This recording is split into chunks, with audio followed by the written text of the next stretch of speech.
that my teams play with rhythm, and also they have the capacity to read what is happening in the court. With rhythm, I mean to play with a lot of intensity, not only to run. I mean, to have rhythm is to do everything that you can do in the court, to make a help, to go to offensive rebound, to make a strong cut, to play with high intensity. If you have to rest in the bench. Also, of course, is to play fast break. To play fast break, to play in transition. And what I like more is to link the fast break with the transition, with the set offense in half court without stops. So for that, I prefer to go in the fast break to score a basket, and after, if there is nothing, to keep playing. We try to don't abuse, to arrive to playing pick and roll all the time in transition. We want to play with passes. Our idea is to play with the movement of the ball, with the movement of the players, not stopping the ball, changing the ball side to side, put the ball inside, outside, and don't stop. So for that, for me, it's very important that in my teams, the first idea is to run fast break. Like this, we can try to keep the little advantage that we can create with this fast break. For example, if there is a mismatch because a guard in the defensive transition, for me it's very difficult to speak and to listen so hard to me. So to don't lose this advantage, for example, when we arrive in fast break and there is a mismatch inside, we want to keep using it. We don't want to try to arrive, there is nothing, and then, okay, we call a play. So to keep playing in motion. So for that, we are not interested in that the point guard arrives to the middle and call the play. We would prefer to keep going.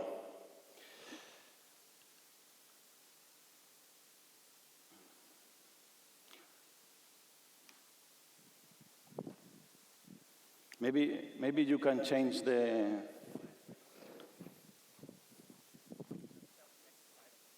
Yeah. Put me the next one, please. Next one? Yeah.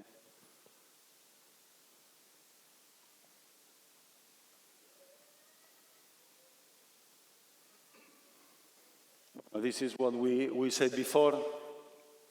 Put the next one.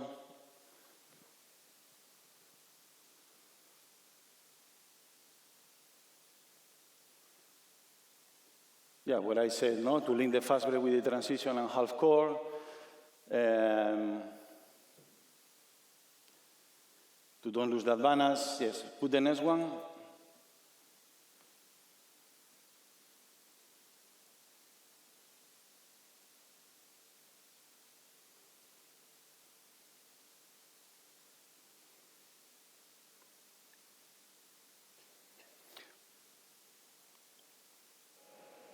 Well, to read.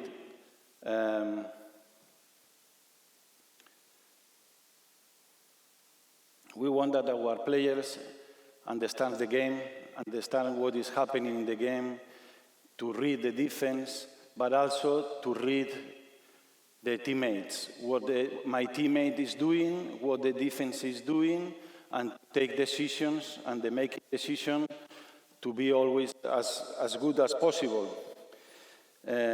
Like this, what we want to have is a team not predictable, not to have a team anti-scouting team, that the other team, when they see us, they cannot,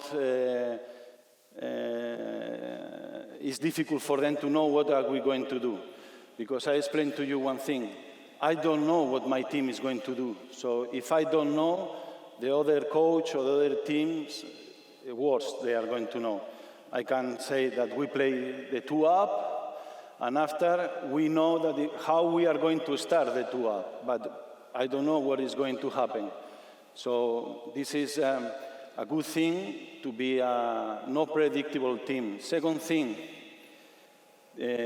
we are creating players who have the habit to take decisions and find solutions, different solutions. They have this habit. So when they find new things in a game, they can adapt quickly, especially with a team that has been playing like this for a while, than other teams that they have the habit to play how the coach told them how they have to play. So, and the third point is that we are creating better players.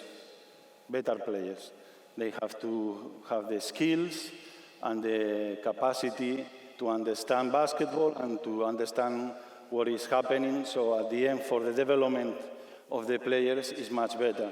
So we in Alba, we coach a very young team.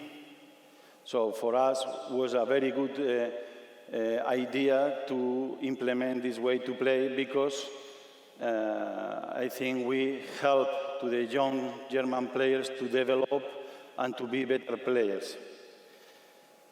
On the other hand, to play like this can be a problem.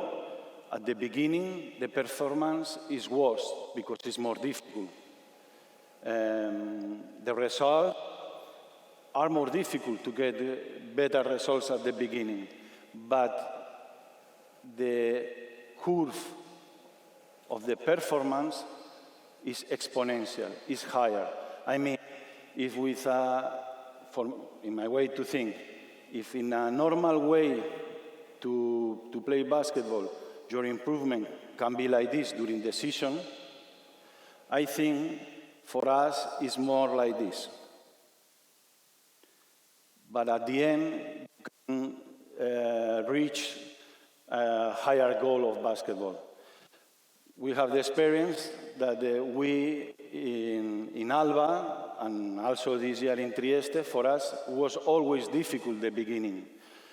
In the first 5 games, my first year, we lose 3 games.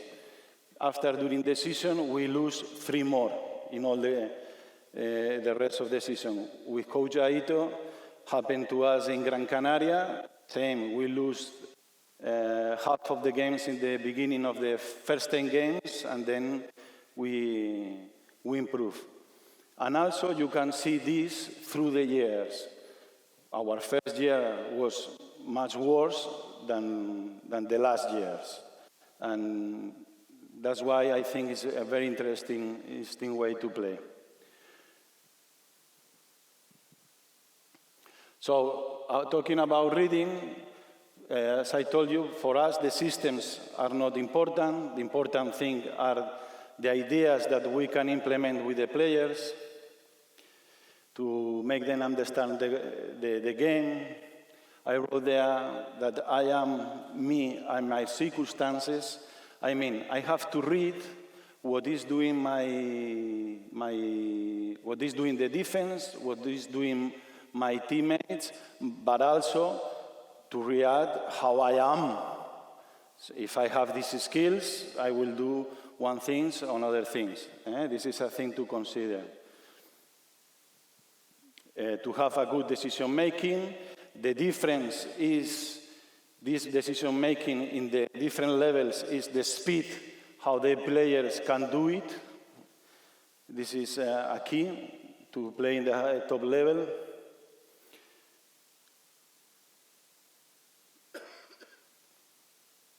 Well, and teach how is basketball. Put the next slide, please. Well, this is the pros, to teach how to play, to read and understand the game, to have different options and solutions, to be unpredictable, and to develop players. The next one. Of course, like we said, not to have the control of everything that happens in the court. The game now is more to the players than to the coaches. So you have to have confidence in the players. That is, I don't know if this is a good point or a bad point, because I think to have confidence in the players at the end is a good thing for your team, but it's difficult sometimes.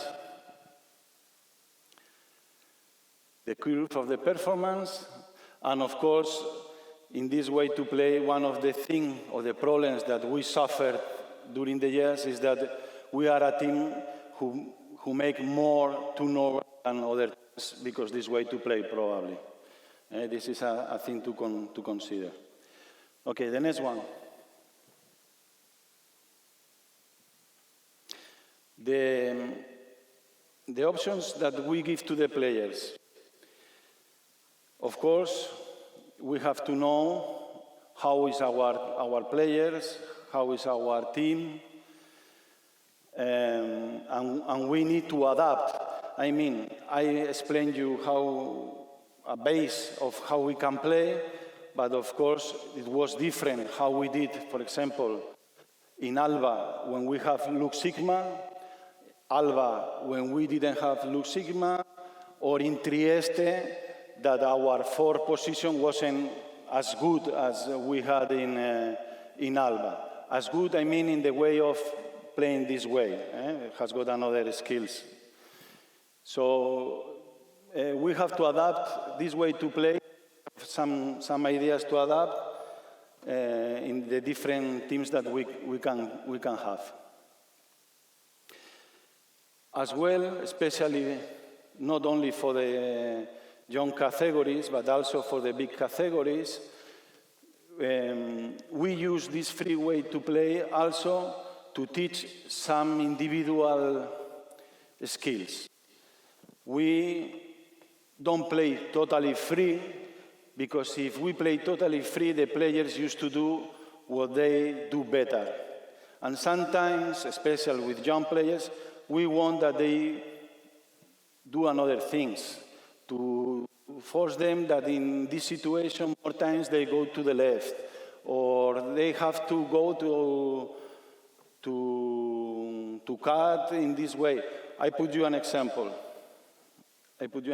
We have in Gran Canaria Edi Tavares when he was young, and we have Kyle Kuric. Kyle Kuric is a very good shooter that he's excellent with pull-ups with the left. And then we wanted to teach Tavares how to go to the offensive rebounds like Felipe Reyes. Felipe Reyes used to go to the offensive rebound, winning the position in the weak side, very early, pushing with the chest, with the hands up to come push, and then to have the hands free to go.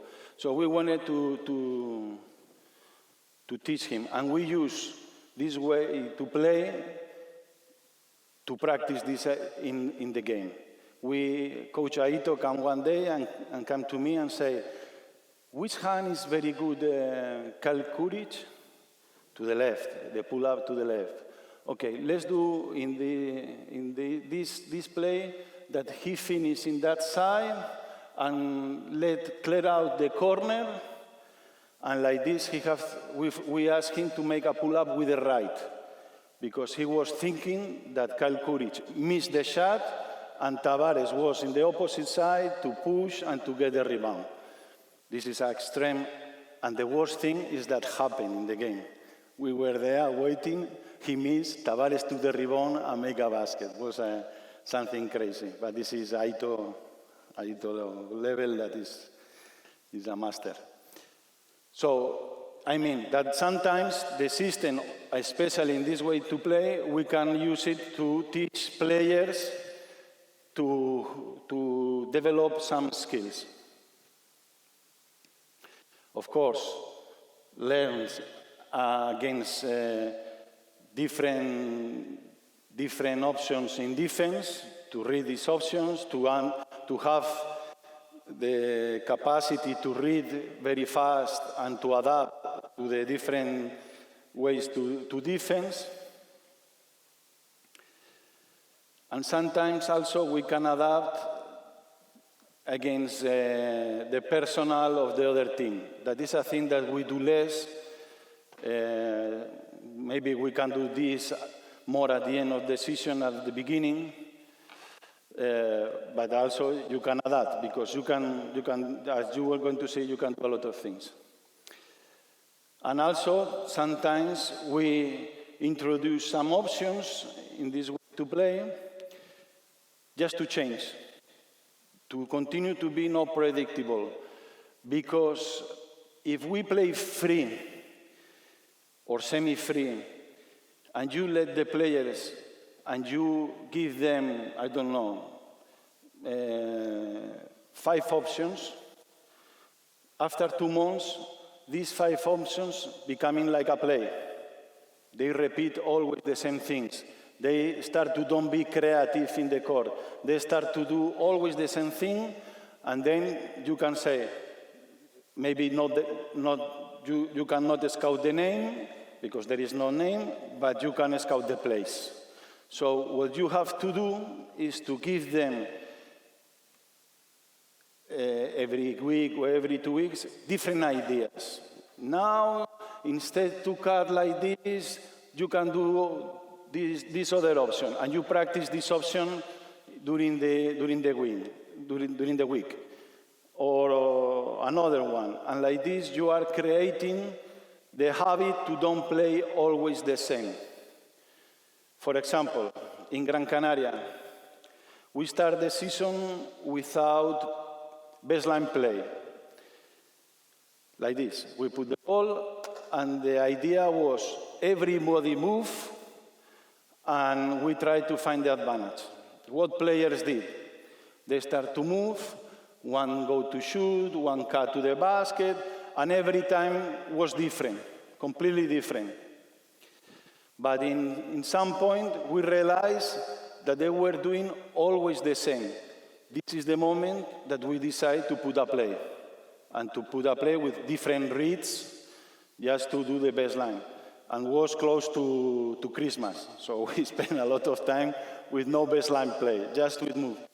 And I have to say that we make a lot of even like this. Okay, next. Well, I'm going to explain you today the main way to play that we have in half court. But of course, we consider free game, fast break, transition, where we have a sign always to be able to reverse the ball. This is, for us, very important in all the situations. At the beginning of the transition, we want to reverse the ball. At the end of the possession, instead to be here in the half court and calling fees and waiting that the big men come to play pick and roll with me, we prefer to call swing, swing, and we swing the ball. There is nothing, we have time to swing again the ball to the other side. With the idea, every time that we swing the ball, to play dynamic pick and roll or hand off. So, we let the players to choose. When we are swinging the ball comes one side to the other side. When I come here and he receives the ball, the pick and roll has to be immediately. We don't want to wait and then the big man come to play pick and roll. We want to go immediately. And we have a call. To decide if the ball handler or me call, for example, hand off, hand off, hand off, hand off. I come here and we play hand off. If we don't say nothing, we play pick and roll. And we use this idea to any pick and roll during the game. We can transform the pick and roll in hand off in all the systems, in all the plays. Free game, or in a play. That's helped us to, again, not be predictable and also to adapt sometimes to the characteristics of the players. For example, Kyle Kuric was very good playing the hand-off, but not the pick and roll. So more times he chose hand-off, hand-off, hand-off, instead to play pick and roll, or the opposite. Then we have the penetration game, just to teach them. We use in practice to teach them the spacing and to penetrate and practice defense especially. For example, penetration game in the shell drill, no? Penetrate, kick out, how to continue. Same we do with the pass and go. And the pass and go is a very good drill for us that sometimes become also a play because there is a lot of good ideas inside of how to play good basketball. Venga, let's do this kind of game. 4 players. Take a ball and let's try to see this game. Venga, take the ball, please.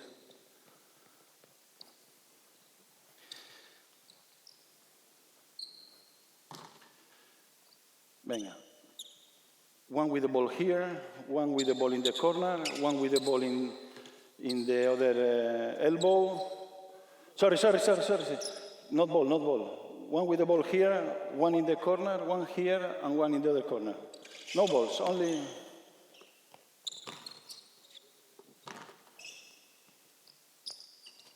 You're the point guard. So, for example, we put rules in this free way that we can use it to practice defense, but also sometimes depends of the year. Sometimes if we have injuries, we can use it like a game, like a play. For example, we have the rules. You have to go inside and receive. Bang. When you pass there, you have to go to screen or not. I mean, you come here, you screen, or you decide not to screen and come back to receive. When you pass here, what you can do? To screen, you screen or not. Now you screen. Let's do it different every time. You go there, okay? And you can pass here, what you do? Screen or not? Vamos, you come. If he decides to come back, you come back to the corner. Okay, you pass there. No, you pass there. You pass there. You cut. You replace, relocate. Or not, come back. Make the pass again. Pass, cut, or not.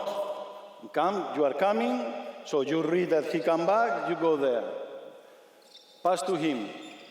Cut. And in this position, we always cut until under the basket. If they don't pass to you the ball, you come back. But maybe you are here, pass there. What you do now? Screen. Screen to the guy in the... Or not. Screen now. Now screen. Okay? And then you go to this play. With these 2 simple rules, we are creating a free game where the players are choosing. This drill we use a lot to practice our defense, our positions, because in every pass you have to jump with the ball, blah, blah, blah. For example, another idea that we have in this game. Come here more in the middle. If you want to pass there, try to pass. You can, try. You cannot receive. What you do? You can play backdoor. And like we did say before, we finish always the back doors here under the basket, and then you come back to receive. So here, they can play a backdoor. You want to pass there. but you cannot. We don't let them to play backdoor, because we consider that this defender play backdoor, for me, is very easy help and come back. So we use this to teach them when we have this horizontal pass and we cannot receive, we prefer to open and give a passing lane. Now the defender is here, in the ball line. Easy pass. Pam, pam, swing the ball very fast. Should be easy. But if we do with defense, probably they are denying. If they are denying, this is a thing to teach. This is the best moment to play one-on-one, because there is no help here. The defender is denying, so we are creating the space to read.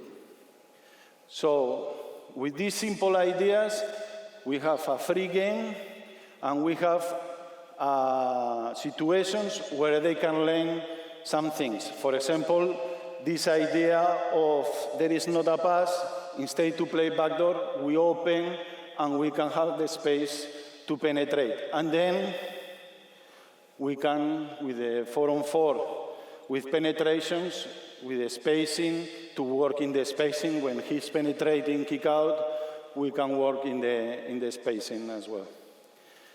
So, other free games. Thank you, guys. Thank you. Any question about this? Okay. Any other kind of free games that we have is what we do when the ball goes in the low post.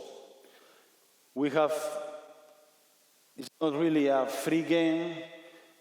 In this moment is when we try to create the spacings. Different spacings depends of the seasons. Different spacing depends of the characteristic of our players. But also we try to give different options to read, never to be something very fixed. For example, some years or some moments of the season, we are playing with the ball inside, and we are playing with other big men here, screening. We don't know who. One player, other player, they play backdoor, they play to shoot in a free way, and they take their own decisions, always with the same philosophy. But after that, the main free game that we used to do is to play with handoffs, that I'm going to show you. Is to play handoffs, backdoors, cut, swing the ball side. And the best, when the team are playing very good, is when we are able to mix the ideas of the free game when we are practicing only to reverse the ball. When we are watching that the things that we implement in the 4-on-4 game, we can see in the normal game. And then they are mixing all these free games that we are using. Moment of the season, and is the best moment to play. For example, venga, guys, come. Come again. Let's play now transition. So, venga, one more. We need 5 now. Venga. Who are the big men here? You are the big men. Who else?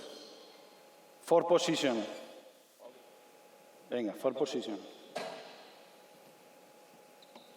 Let's play, take a ball, and let's play fast break to the opposite side. We are here under the basket. We are here under the basket. And then we won. We are here. We have to take the rebound before. we take the rebound, and then we won. One big man arriving under the basket. And then you go to the side where is the ball. Second big man arrive under the basket, and then we go to the other block, okay? And then if we pass the second pass to that win, now you are going to stay in the same way that you pass. And what we want, no, you are going to stay in the middle. And what we want is to reverse the ball, okay?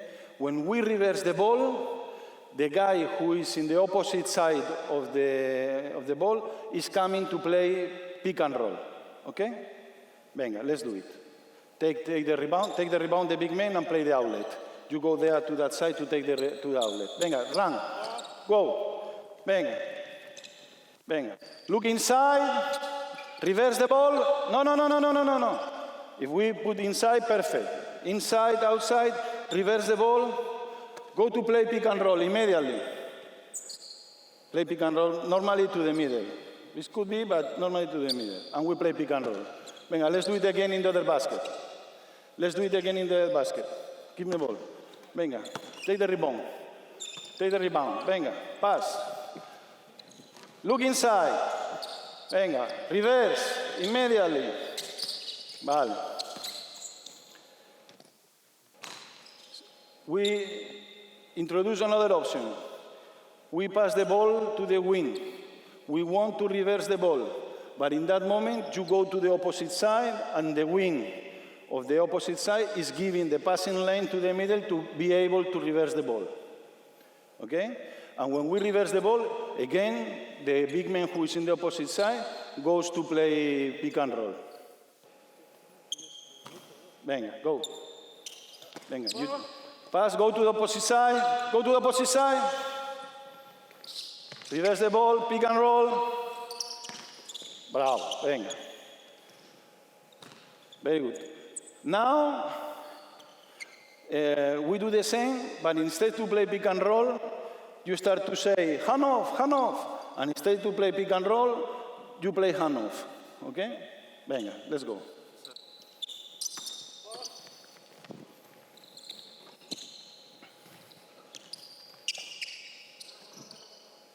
Clear out. Bueno. Venga, more options. Now, the big man who doesn't take the rebound goes slowly, and you stop here, okay? And then it's you who reverse the ball, okay? And the point guard stay in the same side that you pass, okay? And then the guard who arrives here, he can try to look to pass inside, to pass to the point guard again, and we reverse the ball. Or to skip this pass and pass directly to the guy in the middle. Venga. And the same, the other big man, you can decide to play pick and roll or pick and off, or hand off. Rebound first. Venga, go.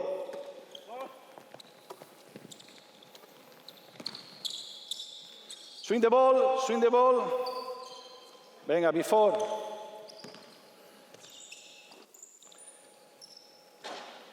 Venga. Bravo, very good. Now, when we are playing and we reverse the ball, instead to go the big man who is under the basket, is the guy in the top who goes to play pick and roll or hand off. You decide what to do, okay? Or you decide what to do, the last guy. Venga, here, in the paint. Venga. Venga, outlet. Venga, second pass. And you clear out, venga, and we play. Very good. Now,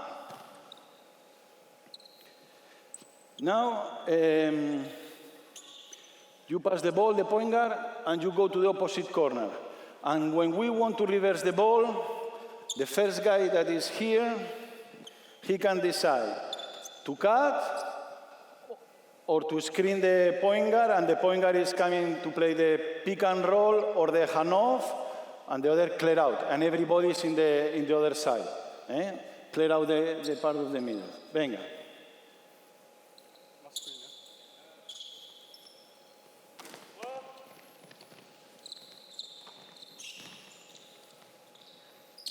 Venga, back door.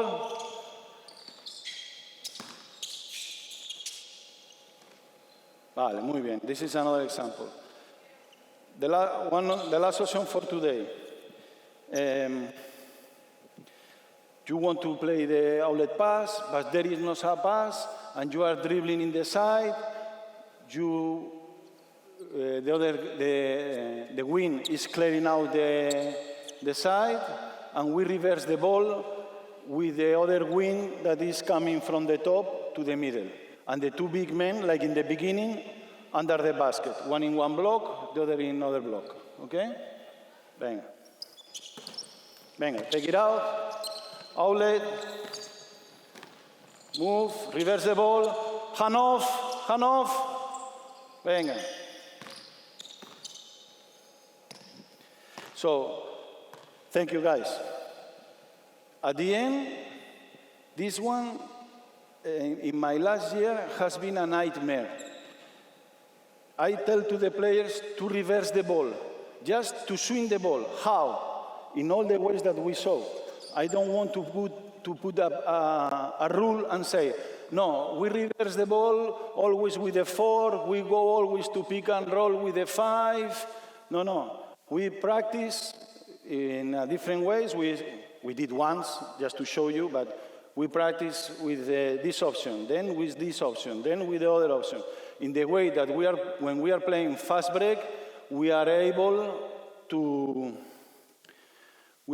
go full speed, and if I am the trailer because I couldn't run very fast, I am the guy who reverses the ball. If the point guard pass and stop, he is the guy who reverses the ball. And like this is different options, always with the same idea. Okay? And now I'm going to explain you the real free game that we use. And then you imagine, after I will repeat, you connected this one with our free game in half court.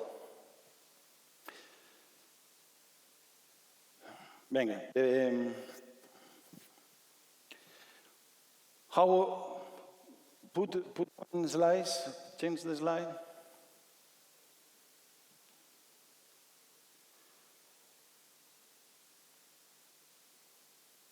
The next one. Bueno, venga, how to teach. We are going to show them how we do in the general way. Bueno, first of all, to explore. I said explore. Explore means to know what the personal you have. Now, for professional, we have the video. We have a lot of technology to know how are our players. But for junior team, or also for us, in the beginning of the season, we try to give them the less information as possible, just to see them play in a very free way. In fast break, in this kind of transitions, or with the 4-on-0 or 4-on-4 that I showed you before, just to know what are they doing well in every situation. Second thing, to tell to the team, hey, this is the idea, this is the main way to play, and they will play. Of course, not very good, but after that, we start to break down and to give different options. We try to give few options at the beginning and implement, and always emphasize one new option to don't let the free way to be transformed in a play. So the idea is to start with the technique, to teach them how, know what. After, we go to the what, I mean to the tactical, collective tactic. And of course, always from the simple to the more difficult. So, for us, everything starts when one of the high post player take the ball. Normally, can be the 4 or the 5, depends on the characteristics of the players. But this year in Trieste, our best player was the 3 guy, so we did as well with the 3. But what we have more habit is with the 4. Guys, venga, 5 players.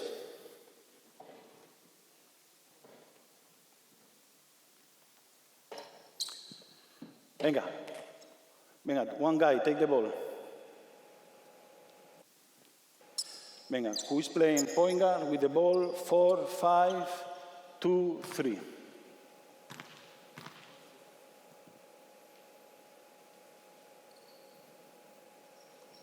Venga, you are in the middle. We imagine that we cannot run fast break, the ball goes out, and we have to play set offense. So our idea is, you work for receive, different ways. You can go under the basket, for example, let's do it.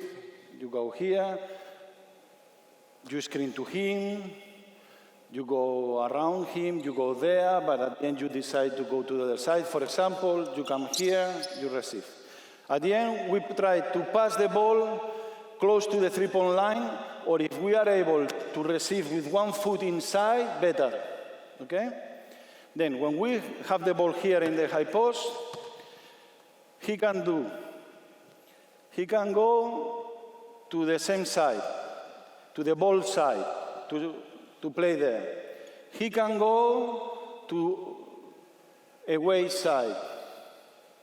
He can go through the center. So we give him all these options.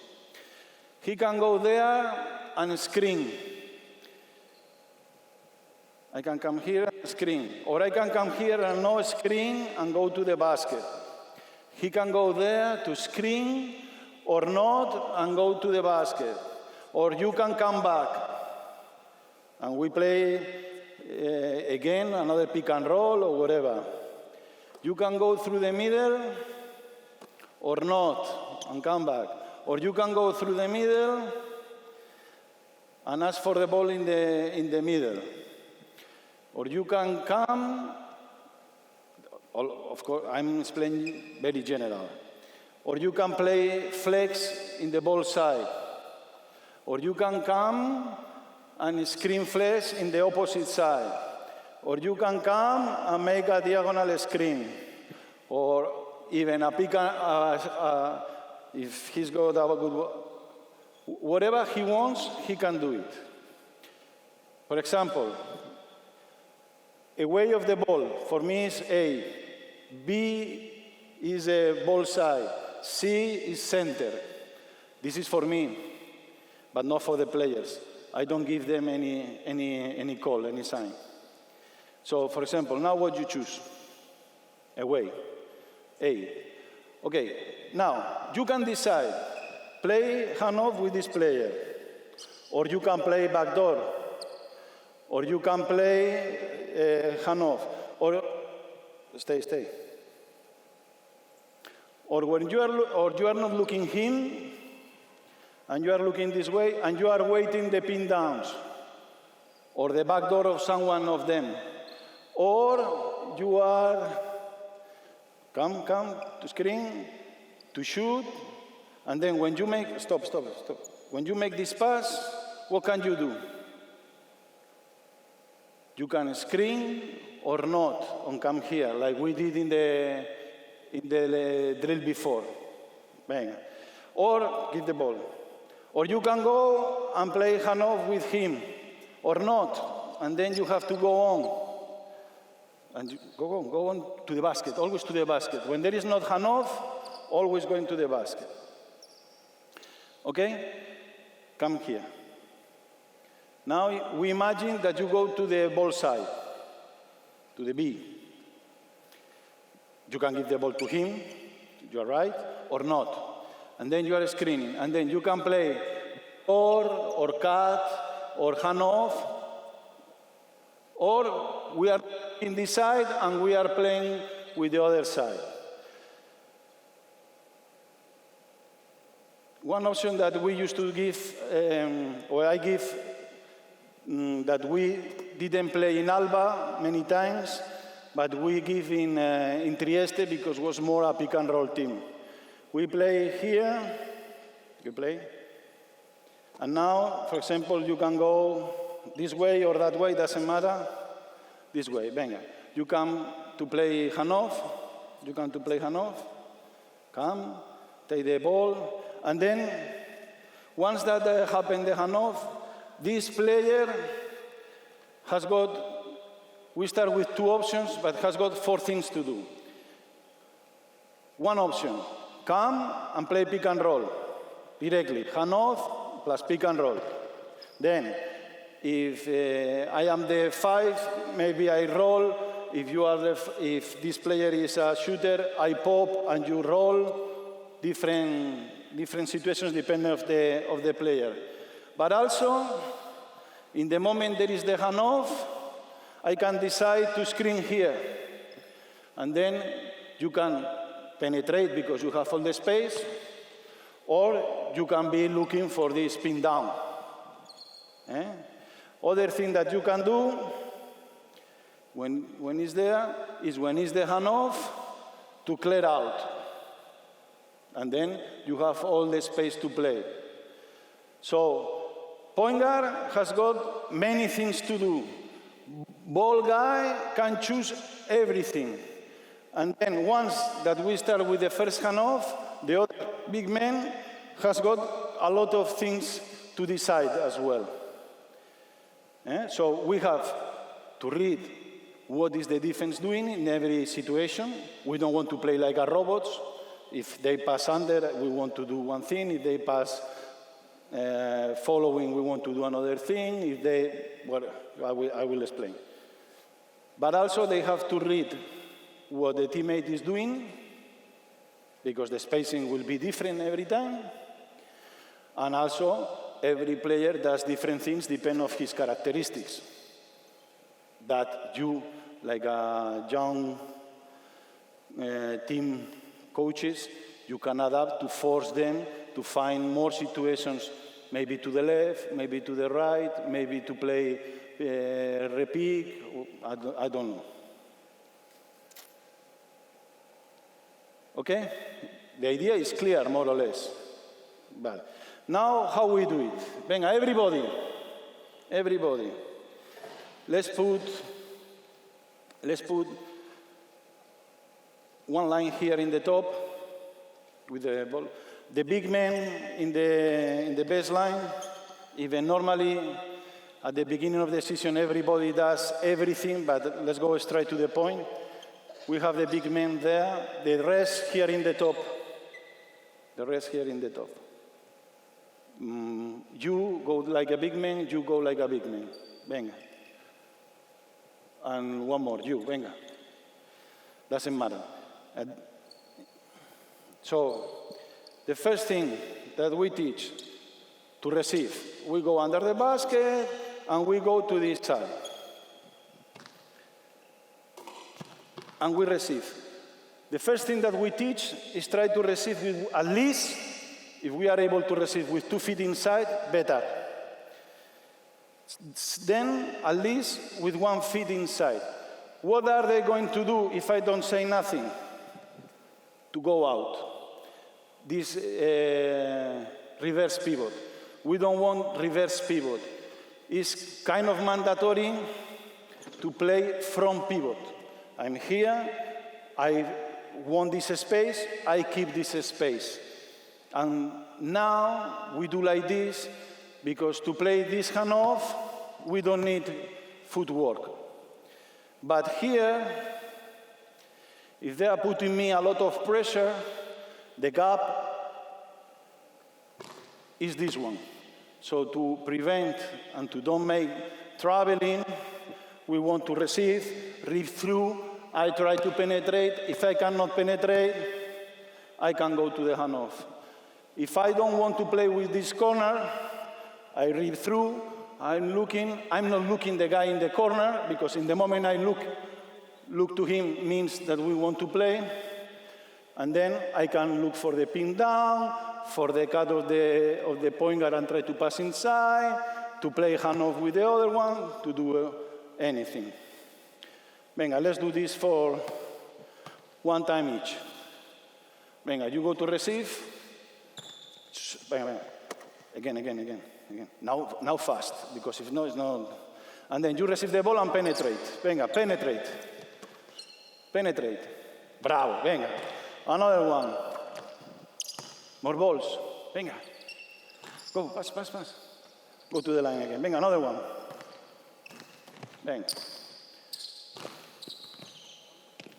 Venga, other. So we start with the technique, how to pivot, and now, for example, how to finish. Don't finish like this, protect, and finish in this side. Okay, venga. Go. Front pivot. Make the front pivot, please. Front pivot, rip through, under the legs, under the knees, rip through, and go to the basket. Venga.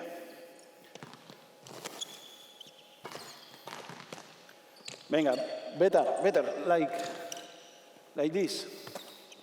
Bravo, venga. Vale. Okay, very good. Now, half of you go to the corner. Venga, you are in the corner. One of you, venga. And then we do the same. We go there, we read through, we make respect, don't dribble, and then you are looking the court. Then you look at him and read through and play handoff. We imagine handoff. He did a pitch. He did this short pass and then move. This is offensive foul. Now, if you see EuroLeague games, everybody are crashing on purpose against the guy who is playing the handoff, because if he moves, it's offensive foul. You have to play the handoff and stay. If not, the refs in the last 2-3 years, they are very strict with this. So now we imagine when you are playing the handoff, venga, you come here to play. We are imagining that the defender is following you, so you go there and you go to the basket. You roll and you can finish with a hook layup or hook pass. You are here and then you make a dunk. But a dunk like this, okay? Venga, let's go.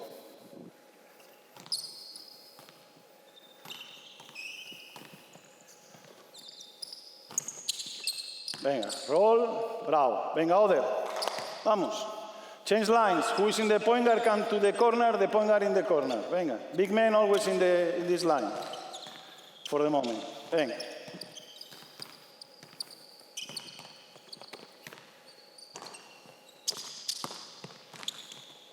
Bueno, venga, other.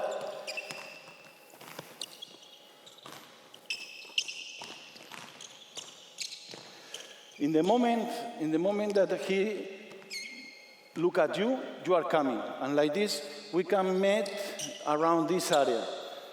More or less the first line of the zone, okay? Because if we play here, it's not a very good position. They can trap or whatever. Venga, let's go.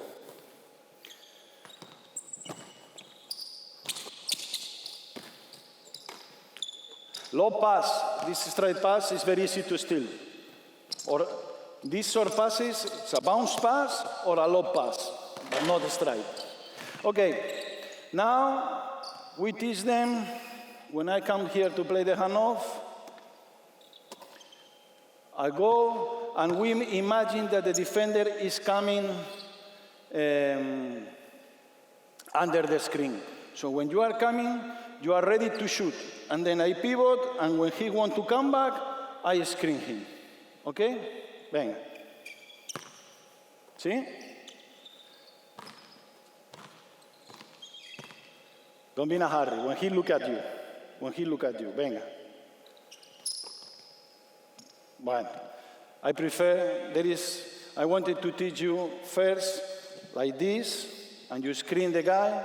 Other, when you go deep, is also to screen like this. But use one pivot right now. It depends where is the defender. You can use one or another one. Okay? Venga.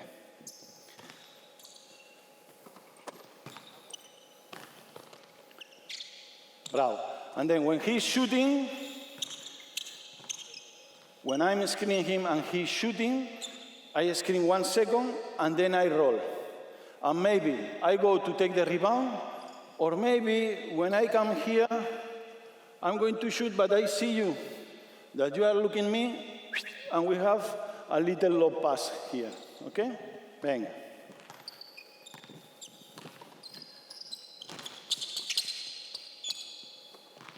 Bravo, venga, other. Venga.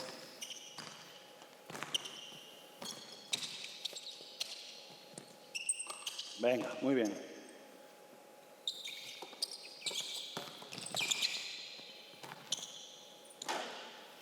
Venga, the big man playing in the perimeter, very good. Screen, venga. Okay, other option that we teach them now is to play the repick. Again, you are coming here, and then he pass under, I pass to you the ball, you stop, I try to look for your shot, but you are not shooting. I screen the guy, and you come to this side, and then I can pop, but now we roll, okay? And you can shoot a layup, or a pull-up, or you can receive and make a dunk. Very easy, okay? Venga, let's go.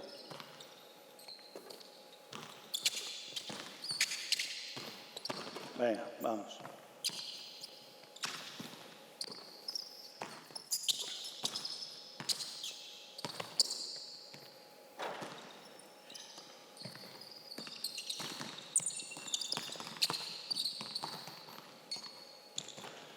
Vale, now, when I come in here, and I start to go, the defender is super aggressive in the passing lane. He's here, and then you go, and I am here, bang, you play the back door, okay? Bang. Then this pass, we go here, sorry, the defender is here, let's imagine another thing. The defender is here, very aggressive. No, wait. It's very aggressive. Backdoor directly, okay? We start with this backdoor. So we are catching the ball, from pivot, read through, make you respect, and now when I look at you, I'm not looking at you, now, pump. From the dribble, wrist, and make a good pass. Venga.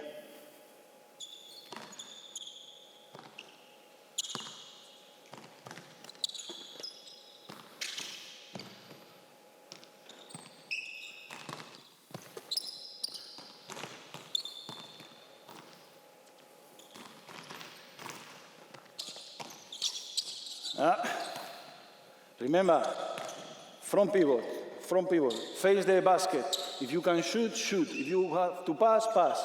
If you want to play, play. Venga. Bravo, venga, other. Front pivot. Bueno, venga.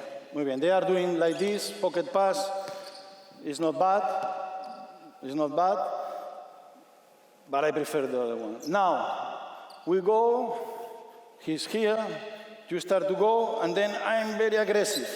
And now we play the back door from here, closer. Here we can teach them, for example, same idea, pocket pass, or with the other hand, like they were doing it. Or we can introduce here the lob pass. You're coming. Come closer, go. And here this lob pass for the back door. Okay? Venga, let's do this pass. Venga.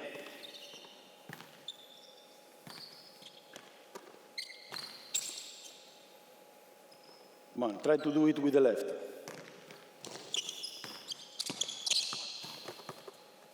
Others, venga. Closer. To have this low pass, we have to go closer. We have to go to the handoff, but at the end, when I'm 1 meter, I decide to do backdoor, and then I have this low pass. Venga. Bravo, venga. Finish. Venga. Good. Wait to have that he's looking at you. If he's not looking, don't go. Stay in the corner. And the last option for today, for them, there is more kind of passes, more readings, but for them, but you are getting the idea. Now, every time, this is a rule, okay, when we do 5 on 0. This is a rule. When I come here, and I try to get the ball, but I don't give you what you do. I said before, go to the basket. Then I pivot, and I do the pass. The guy who is cutting, don't cut like this, because here there will be defenders. What we want, stay there. What we want, give the ball to him. Don't give me the ball. Don't give me, you're move this foot, okay? I'm not catching the ball. I go, you are pivoting like this. You can, no dribble. You are here. I don't give the ball. I pivot. I can shoot, or I can pass here, okay? And then, what I cut is I cut in the strong side here, okay? To finish in the strong side, not in the weak side, okay? Venga, let's do it. Go on. We call this go on. Venga, go.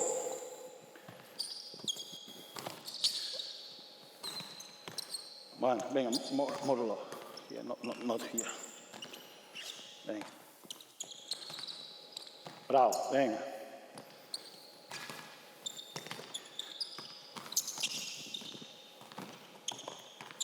Vale.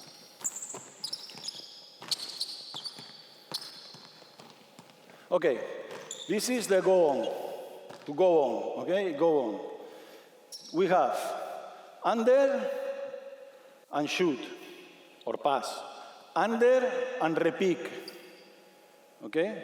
And we have follow, and we go for the layup, okay? Or for the low pass. And we have the backdoors.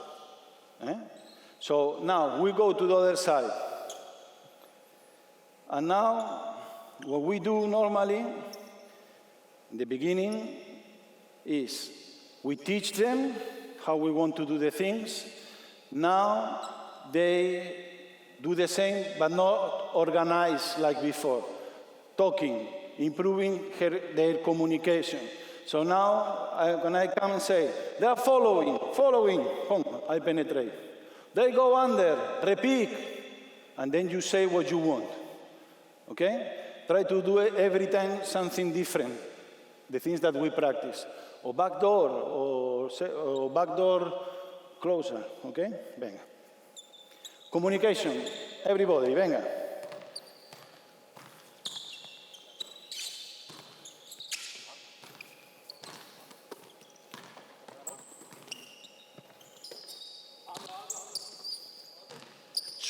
If it is under, you can screen him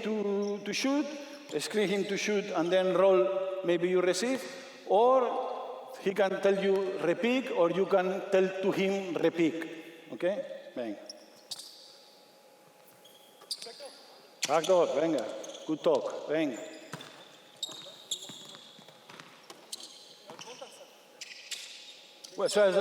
Wait. You didn't spoke. You have to say something. Venga, again, repeat, same.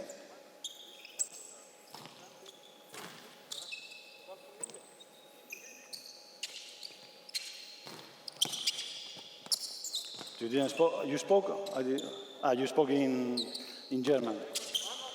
Under. Vale. Okay. You see. Now, when you pass, you go to screen. And then when you go to screen, you can go, or you can play backdoor, or you can go around me, Venga. And then it's me who goes to play handoff. Okay? For example, we start that you come here, you screen to me, and then I go to play handoff. Okay? And then we change lines. Venga.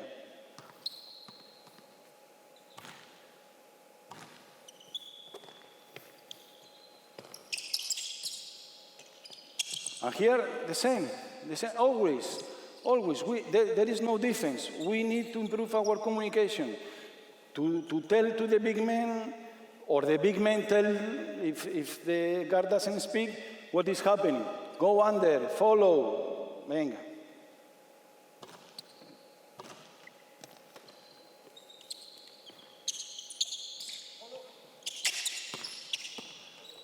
Venga.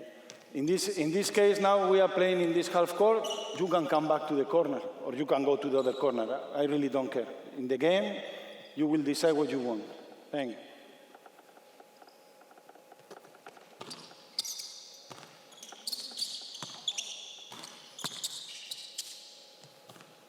Venga.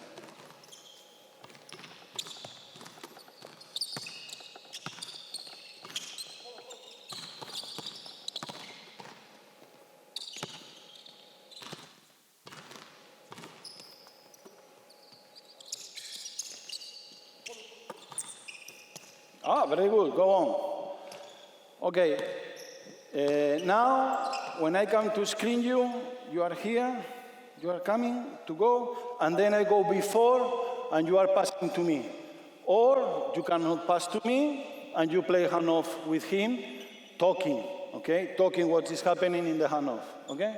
Venga, let's go.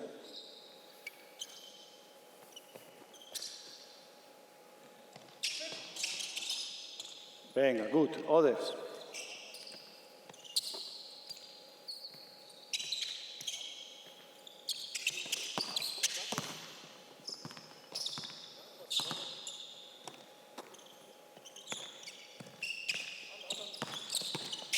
Under, very good talk. Okay, bravo.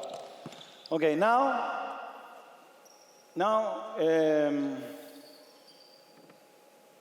we put here another player, another big man, and another guard. We play 5-on-0. And we are practicing, for example, one guy more here. Bang. You pass to him. You go to screen that side, for example. You are coming to play handoff. And now we start with you. Now you have to decide three things. But now we choose always to go to pick and roll. In the moment that you see he is taking the ball, you are coming here and you are offering a pick and roll. Of course, if they pass under, you're still doing the same things. And maybe you are screening here, and we have like 2 towers or horns here in this side. I don't care. Okay? Venga.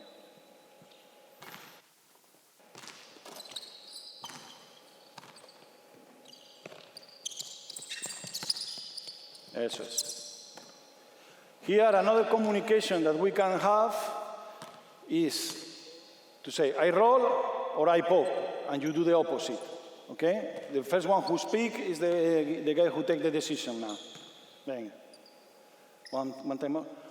Please, do it. Go like two teams, okay? You are ready here. One pointer behind, one guy in the corner behind, one guy in the other corner behind. Venga, let's go.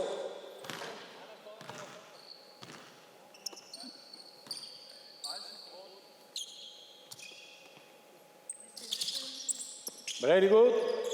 They start to play free, eh? If he pops, you roll. You say to him that you are going to pop? You say pop, but venga. Venga. Others. Hey, next time, others. Venga, go.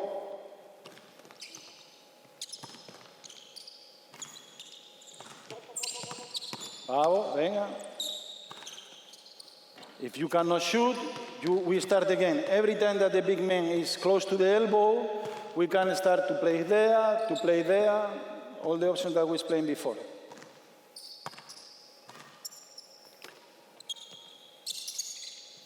Good. Pick and roll. Wait for the pick and roll now. We are practicing this option. Venga. But you have to go a little before. When he's catching the ball, you are starting to go. One half second before. Venga, go. Pivot, front pivot. Venga. Okay. You like to pop? Venga. Others. Okay, now when you get the ball, you, instead to decide to go to play pick and roll, you are coming to set a screen to the other side. And then you are here. You can penetrate if you see easy, or you can stay here and wait for the pin down screen, and I pass to you, you pop, or you roll after the screen. You can decide, go to the corner, depends on the characteristic of the player.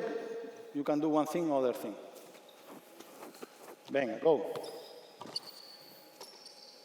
No. Venga.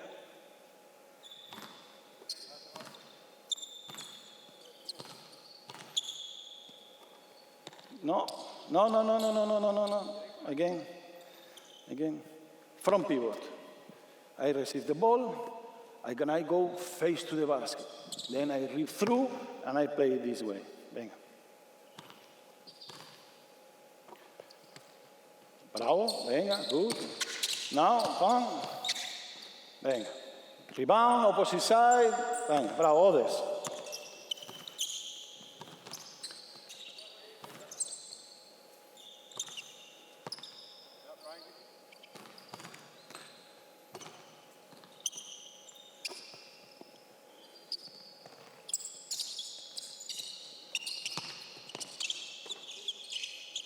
Vale. Venga, one more. Now, you receive the ball, we do the same, but immediately he gets the ball, you are going to this side, no? Okay. You go to screen. And then, if he's not looking you, don't come. If he's looking you play. But if he's not looking, maybe he wants to play only the pin down. See? Venga, let's do it.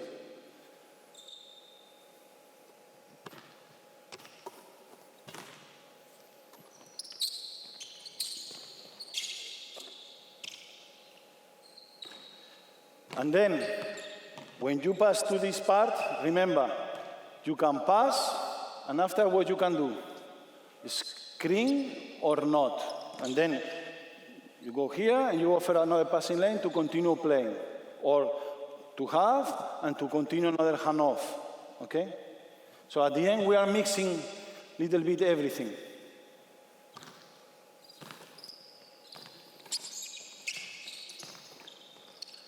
See, very good. Now, we don't shoot at the first. We have to go on playing. Venga, I don't know if they are able. We are very fast because I want you to see options and options. Venga, go.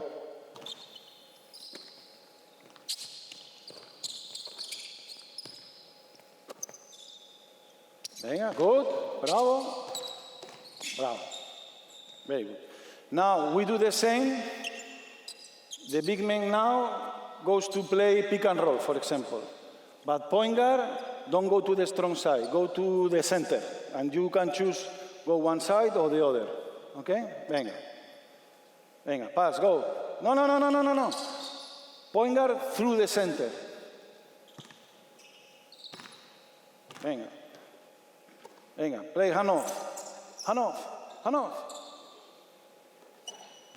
Pick and roll, venga. Vale, venga. Others, venga.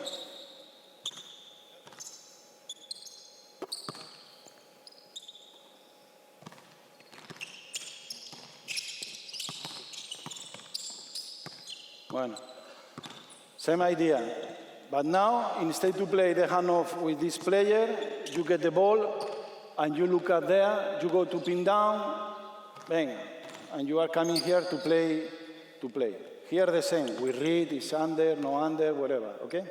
Venga. Go.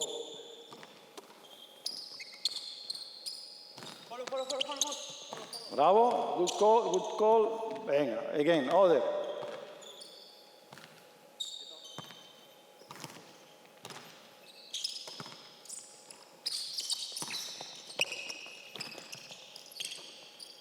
Vale. So what I did is I present you the base, and after I give some options. This is when I speak, we have to give always new options to don't let the players play like a play. There is thousands of options. If you start to think, to draw, whatever, but for me the key is not give a name.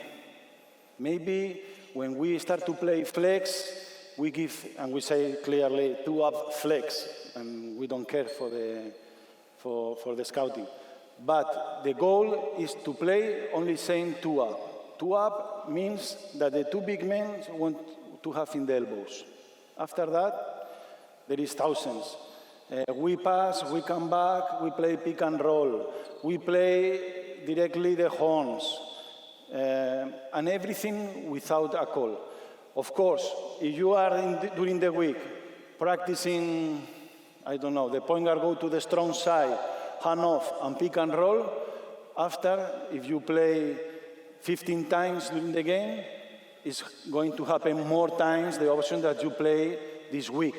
And like this, you are transforming the team and adapting to the characteristics of the players, what you want to practice with the players, to the opponent, or whatever.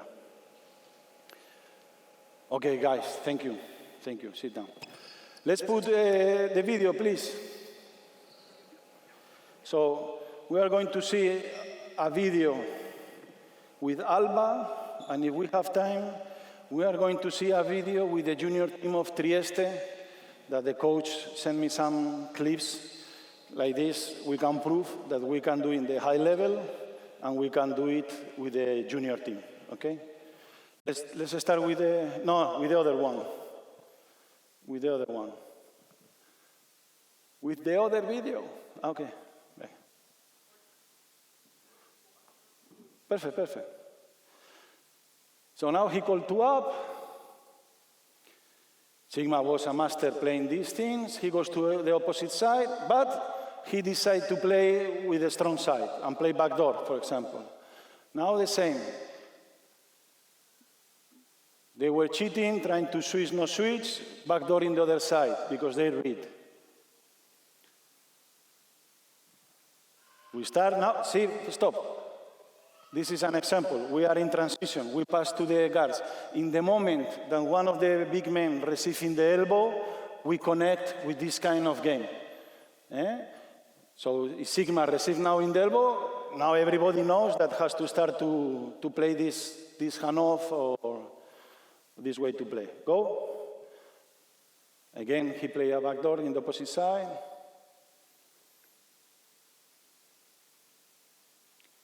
Now he's playing the pin down, he don't receive, hand off, pop, Kumanje roll, Lukma pop. And it's exactly the same what I explained to you there. He cut, he come back.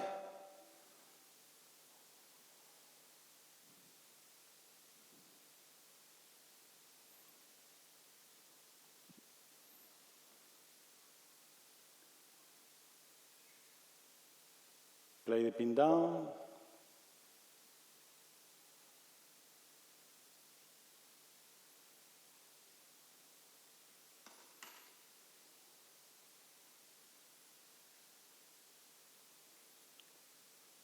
He go on.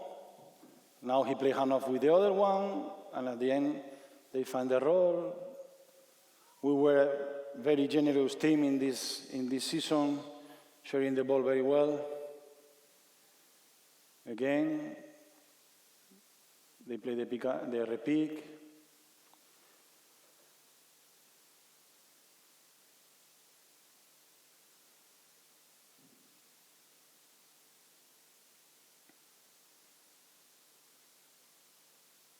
He play pin down. Now we play another hand off.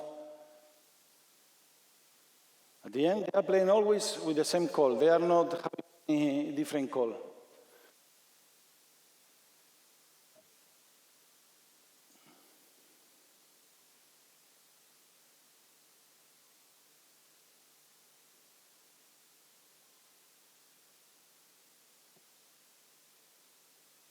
Now we, for example, can you go back a little bit? Now they are mixing the two-up game with the swinging game. That we have a call, when we don't find anything, we always can tell to reverse the ball.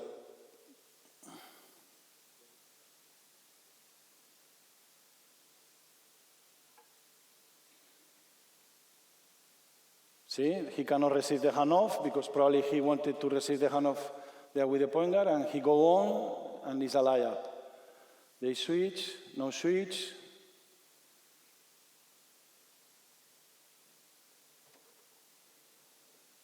Now they are going always in the ball side. This is not very good because he should go on, and he's continue playing.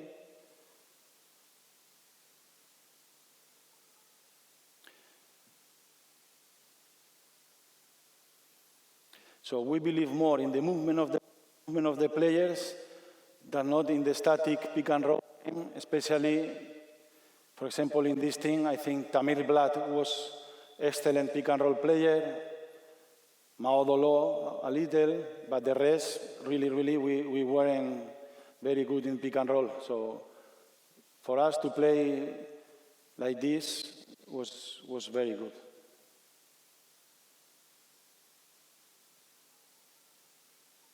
Flex option, it depends on the option. You can thousands of options, and we change during the season to emphasize all ones on other.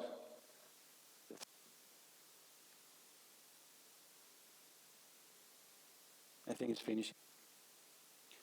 We use a like that, and now we are playing in the same way.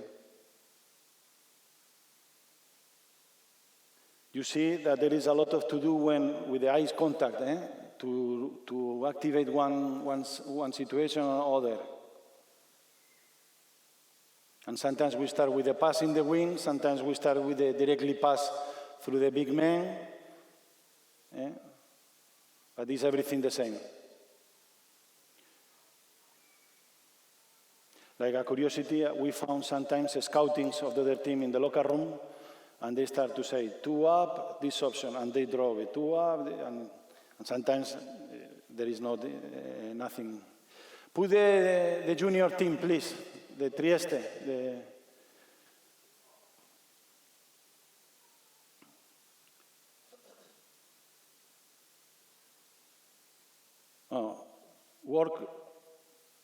He pivot, like we practice, and he can penetrate in the line. He pivot, and he can penetrate. From pivot, but now he's looking for the pin down. Now he goes to the ball side. He was looking first the pin down in the opposite side. Then he played with the same side.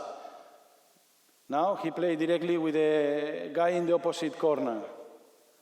Now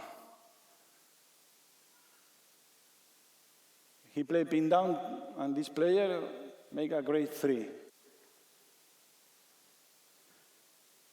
Now he go to the ball side, no screen. Don't play the first hand off, play with the second. Now they are playing with penetration and kick.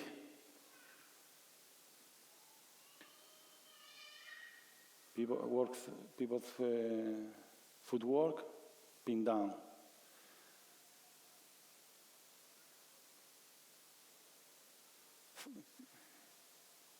See, they want to switch, so they did the pick in these screens, away of the ball. Now it's flex.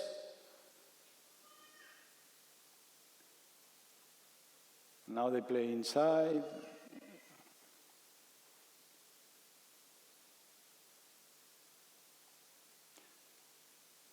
The big man screen between them. Backdoor.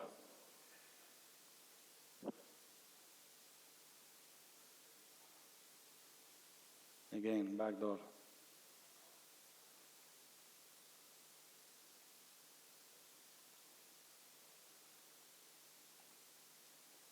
Now I think they are going to play another option. No, not yet.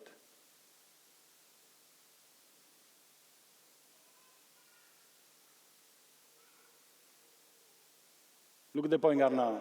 Now he's screening the other big men because that week they were practicing this. Like, I have that we try, or we did this in the first team as well, but with less results than them.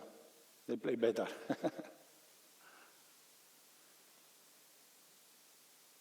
But he ignored that situation and he go on playing in the other side.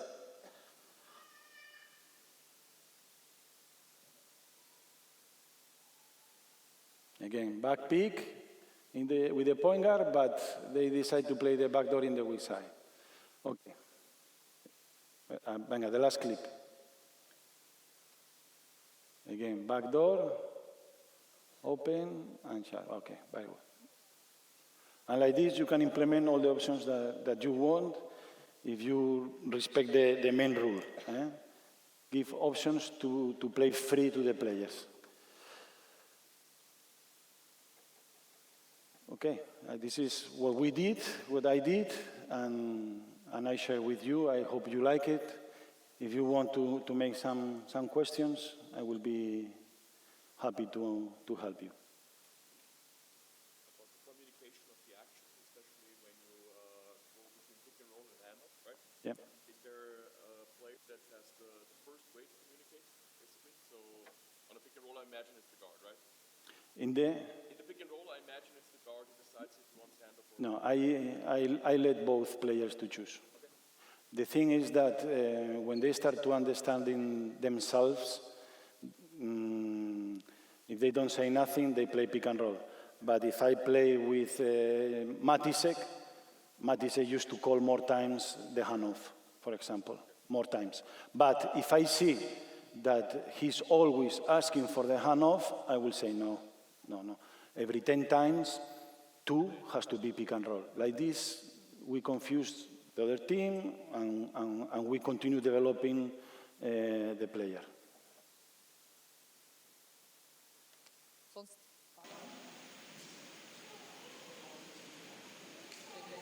It's okay? Okay, thank you very much.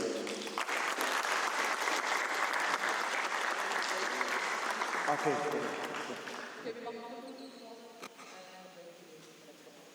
Fue un minuto.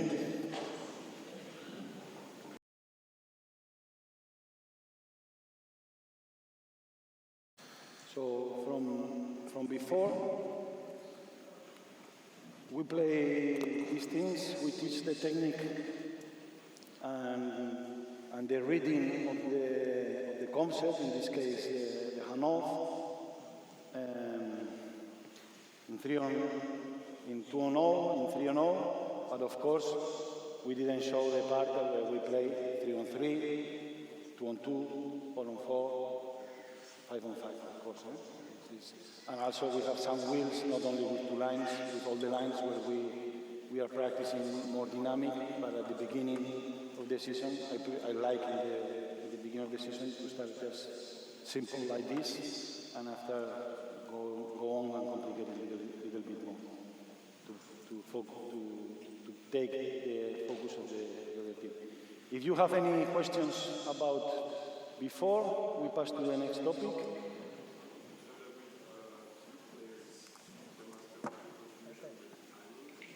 Sí. I think it's the eyes. The eyes, the face. If I'm like this, I'm going to play with you. If I'm like this, I'm going to play with other ones. I start to go like this, and then I do like this. The other guy has to play backdoor, cuts, whatever, because of you. So this is why I told to them to focus. And of course, at the beginning, they will crash sometimes, they will do bad, but the spacing, that's why I told you, it's slowlier, but at the end I think it's more total basketball. Okay, so the next topic or something else? But next topic I think is a pick roll defense. And I want to explain you how we like it to play. The main topic is the 2-on-2 in the pick and roll. And we like to play fake of 2-on-1 or 2-on-1. And this is what I'm going to explain. I told you how important is to teach how. And I have a lot of experience with lower coaches, with medium coaches, with high coaches, where what they say always is very gray. Stop the ball, show and stop the ball, fake and recover, but the players really doesn't know how they have to do. So my purpose of today is to teach how we do it, and emphasizes in the 2-on-2, and try to make very clear the rules for the guard and for the bigs, how they have to do the pick and roll defense. So let's go straight to the point. Let's do one drill. It's a simple drill to start. We put half of the team here, half of the team in the other side.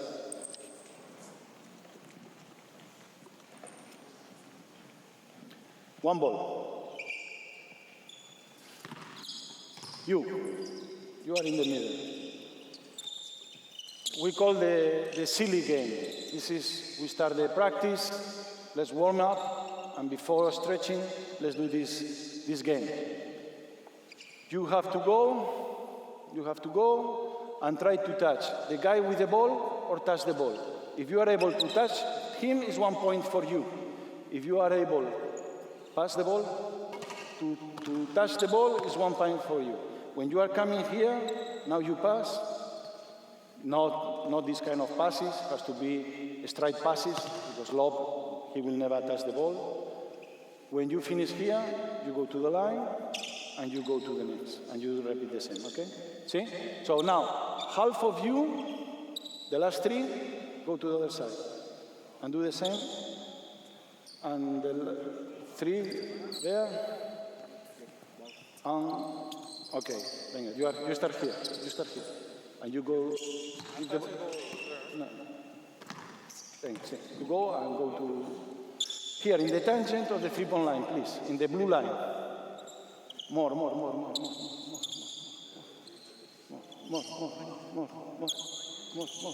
Venga, let's go. See? Venga, go. Venga, straight pass, venga, go. Very good, venga, go. We have to touch one ball, 1 point for you, remember the points. Venga, 1 point for you, you touch the ball. Doesn't matter if it's with the feet or with the hands.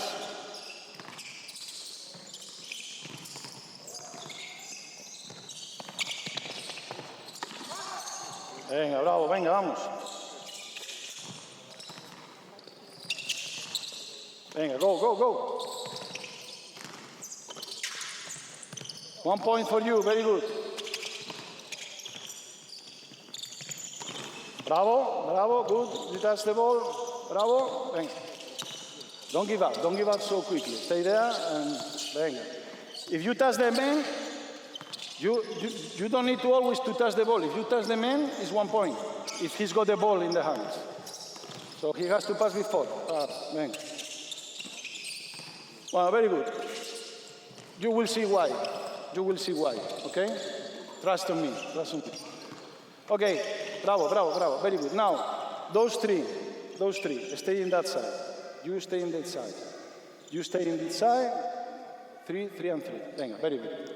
So now, we start to teach the big man how we want to defend the pick and roll. Venga. You are setting the screen. Vale? You are with the ball here. No, you. Screen to me. Open the legs. Open a little bit more. Little more. Be strong. Okay. I am with the ball here. You don't move. I am with the ball here. And you are defending pick and roll. For us, we want to be as close as we can in the line of the screen.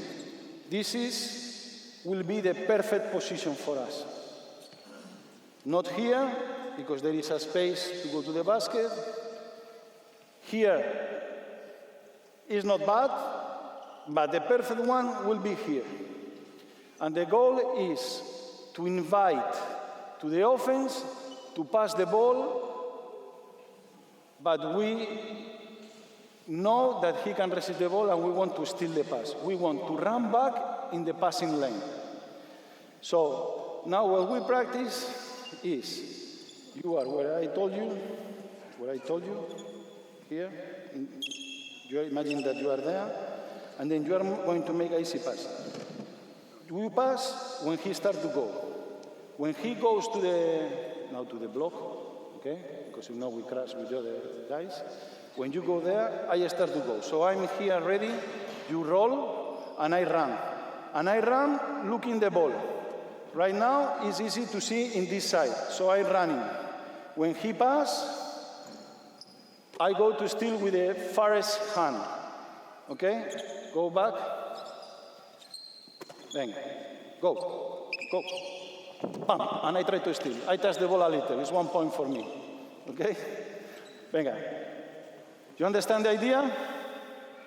Venga, one time each. You go there in the same way, like this three with ball, this three with ball, and you three. Okay? Coach, you are looking for this side. I look for this side. Venga. Let's do it. You are there with tension. And venga, steal the pass. So make a not super difficult pass, like this has got some feelings that he can steal the ball.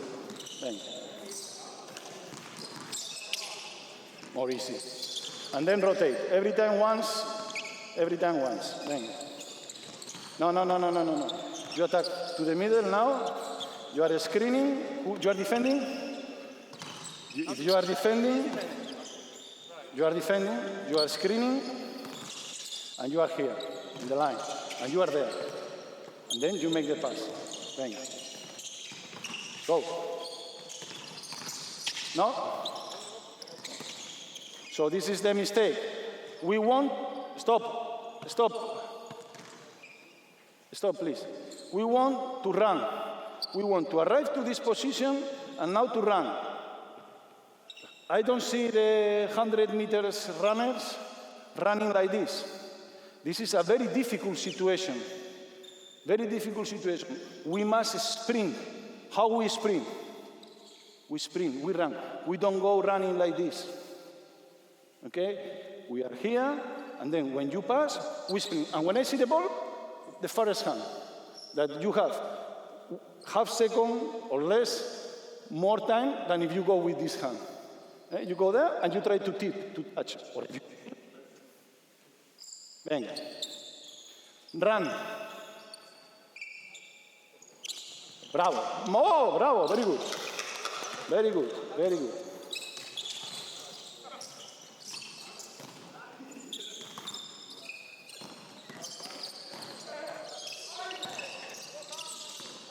No, more or less in the line. Venga. Venga, again. Try to be, let's do it in the line, blue line, the screener, the defender, and you are a little bit in this side. Like this always, the pass goes in the way that they can see. Bueno, venga, a ver, the big man. You are making very good passes. Let him have good feelings and let him still make a not really good pass. Venga.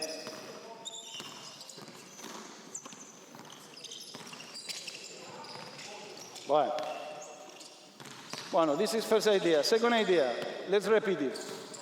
Venga. The same way. Now you are here in the same position, but now you make a bounce pass. And then with the farthest here, not here, because we don't want to run with the hands covering the passing lane. We want to run. And in this case, it's pam, pam, pam, and pam. Okay? But now we practice the short pass, to steal this short pass. Venga. Same thing, but now with a bounce pass. Closer to the line. Venga.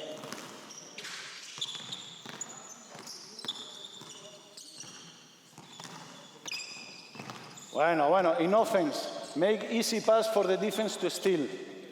Not super easy, but not super complicated, because now it's very difficult. No. Again.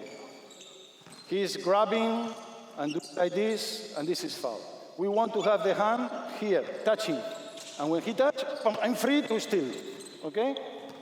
Venga.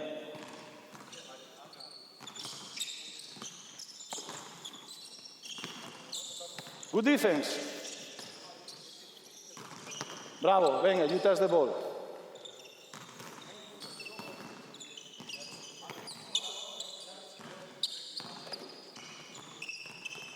Bravo, venga, very good. Bravo. No. Don't. This is very good if you are in offense, but you want to play you are simulating that you are playing the pick and roll like this, and then you make this pass, this short pass here, and then we steal. Bang. Okay. So now we start in the same position, and when he goes, I start and I show the hand. Pam, run, long pass, I touch. Okay? Bang.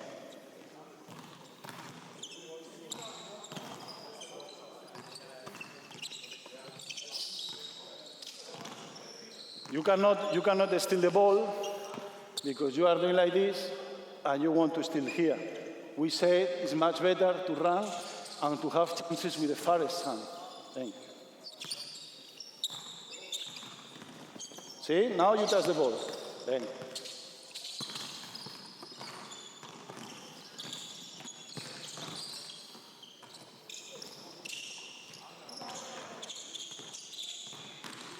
Okay, next step, same position. Now you are here. We imagine that you are ready at dribbling, you arrive to this position, and make the pass. So you start here. But we are still emphasizing, go far, that you are here. And now I'm watching the ball. When he starts to roll is when I have to start to roll. Then, short pass, I keep running, and now the most difficult, the right technique is to turn my neck. I'm watching the ball, okay, I'm okay like this, I'm watching the ball, go back. Now, move. I'm not watching the ball, I turn my neck. I'm not turning my body to go like this, and then the low pass is very easy. So my way is to continue sprinting. Here, I watch, you roll. Now I cannot see. Still and still, with the farthest hand. Running, short, and long pass. Okay? Venga. So we can start here. And when he roll, go, you move, and you make this pass. Okay? Venga.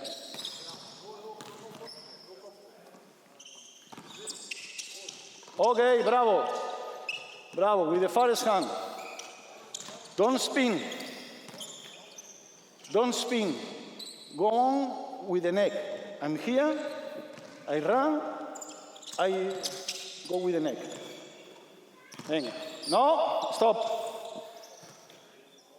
Don't spin. If we spin, we are dead, because there is no help. There is nobody to help you. So if you are coming here, and if you do like this, you arrive late. Imagine that you are running the 100 meters, and you start like this, and you do this. Will be impossible, no, to win the race. So here the same. I'm here, if I see the ball, I go there. I don't see the ball, I turn my neck. Okay? Venga.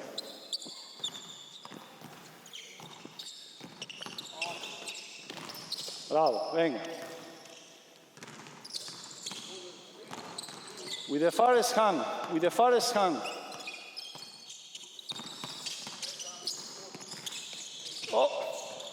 But you have to see the ball. If you play against Calates and you are running like this, Calates make the pass here and you cannot steal. You always have to see the ball.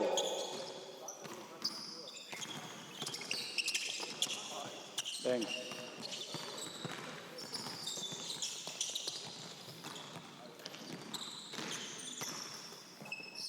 You're here, you run, you turn the neck. Towards the ball.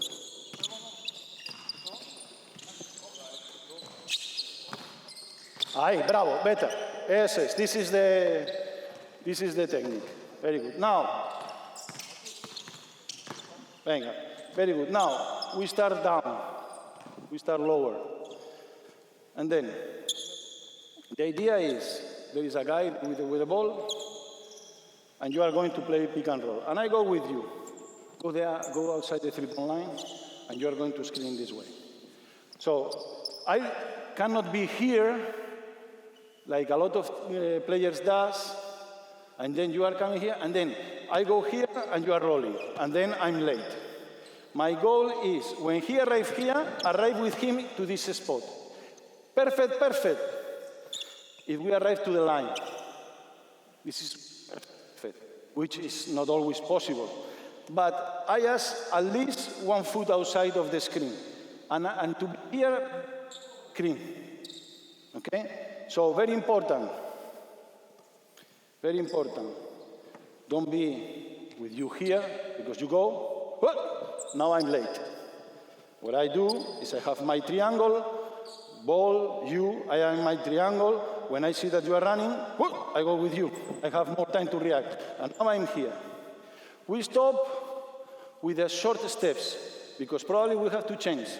If we go with long steps, and I do like this, and in that moment he's going there, I go late. So when you arrive, I go here, short steps, wait that he set the pick and roll before to dribble, short steps, and now the same that we did before. Go, look, stay there, go, still, running, still, go. If you go that now you are going to do times this, I go, I turn my neck, short, and a long pass, okay? Bang. Short steps, in trying to be in the line of the screener, at least with 1 foot. Bravo. Ah, bien, bien. Venga, your previous position, the triangle higher, higher. Well. Now, guys, we are practicing to help the defense to improve.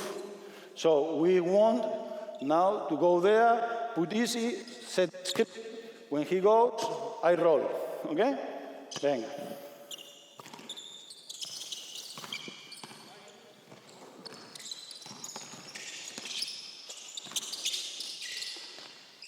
Without turning the body, just the neck. Run. Go running. No running back. Forward. Here or here.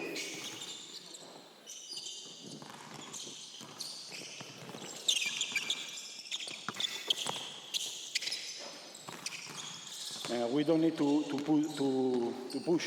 When he goes, go. I'm here and I arrive, short steps, and I arrive. ¿Vale? Venga.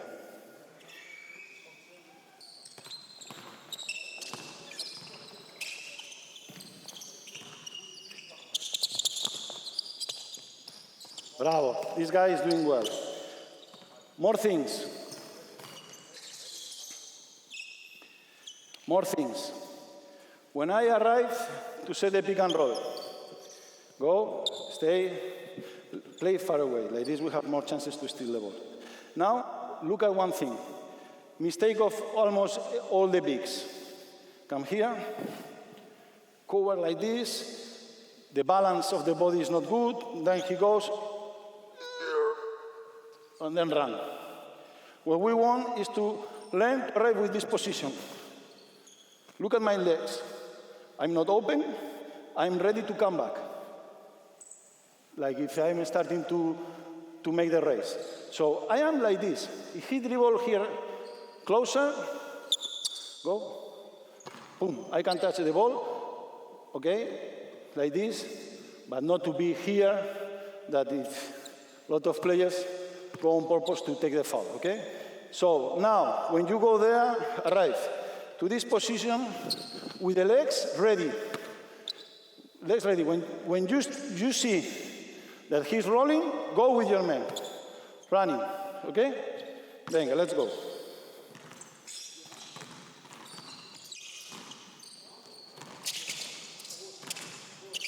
With other hand. You still with other hand. With other hand. You were running, and you want to do like this. You go, and you go with the other one.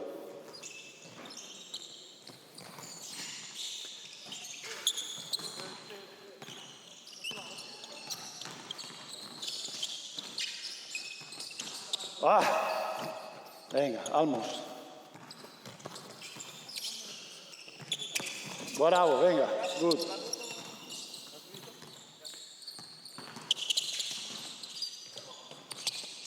Now happen another mistake that happened a lot of times. He's screening. Stop. He's screening, and then the big man does like this. Don't roll. Does like this. Go, play. And now he's screening, and I am in drop defense. The rule is, I roll when my man roll. If my man doesn't roll, go. I stay with my man. Don't go before. It's normal mistake, eh? They do always. Venga, let's see this side.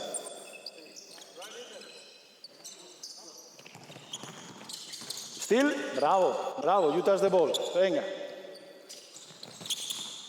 Bravo. Whoop. Bravo, very good. Good example.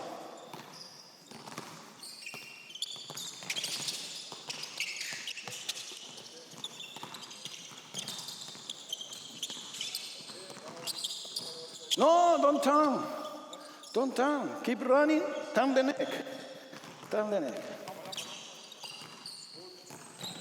Okay, now when they are doing well, we introduce the slip the pick. Now you can go and do effective screen. So you make a long screen, I'm here. When he rolls, I go with him. But what's happening if he goes before? For us here the rule is when he goes, I go with him. Go. Now it's one-on-one. It's not anymore pick and roll. So we don't stay there to stop the ball if my man rolls before. Every time that my man rolls, I go with my man because we don't want to have helps. Okay? Venga.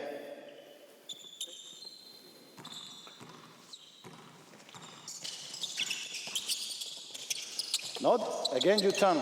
You have to change the neck. Bravo, very good. Good steal.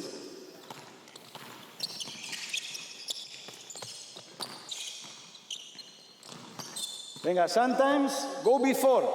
And when he goes, you go with your man.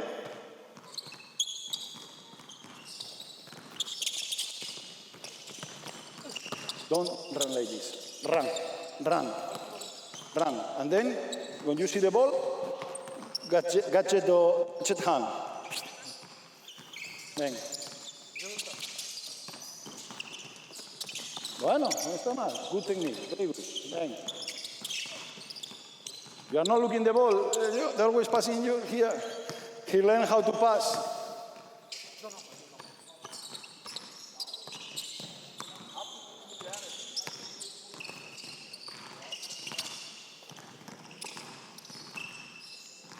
Do you think we can have a stick? Can we have a stick?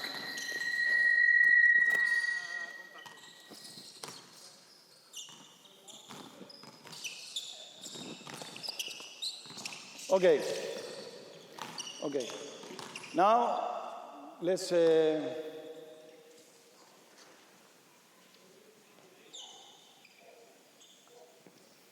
a drill with for the guards. Okay? I'm doing it like we are doing in our practice. The first day that we start to speak about pick and roll. We drink water, whatever, or we make some shots, and now next drill. Let's put in this way. Normally I have just a cone here, very big. We go here. We play one-on-one. Come here, come here. We play one-on-one here. Come, you play with me. You play with me. The defender in the inside part, the offense player in the outside part. You have to go around the molten and then make a basket. And then, when you go, I go with you. You will go here, and the drill is to fight for this spot. And maybe, go, and now position. We are simulating when we are passing the pick and roll to use the body to pass with him, okay? Venga, let's do it. Who receive a basket, 5 push-ups. No. Venga, go. Vale, venga. Not allowed to leave the blue line. Venga. Venga, go fight for the spot. Venga.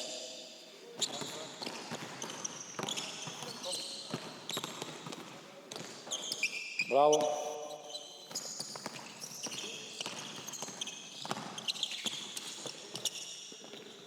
Bravo, venga, others. Of course, this is better if we have four cones and we are practicing all together. Show the hands now, one-on-one. Venga, closer to the ball. Venga, eso es, passing there. Fight for the gap, fight for the gap, venga. Venga, go. Show the hands now, show the hands. If you are always contact him, they will call foul. You are running here normal, not all the way like you are doing, normal. And here, you fight for the spot. You cross, you use the forearm, you pass, and then you show the hands. You use the forearm for 1 second. Ah, he was stronger than you. Venga, other.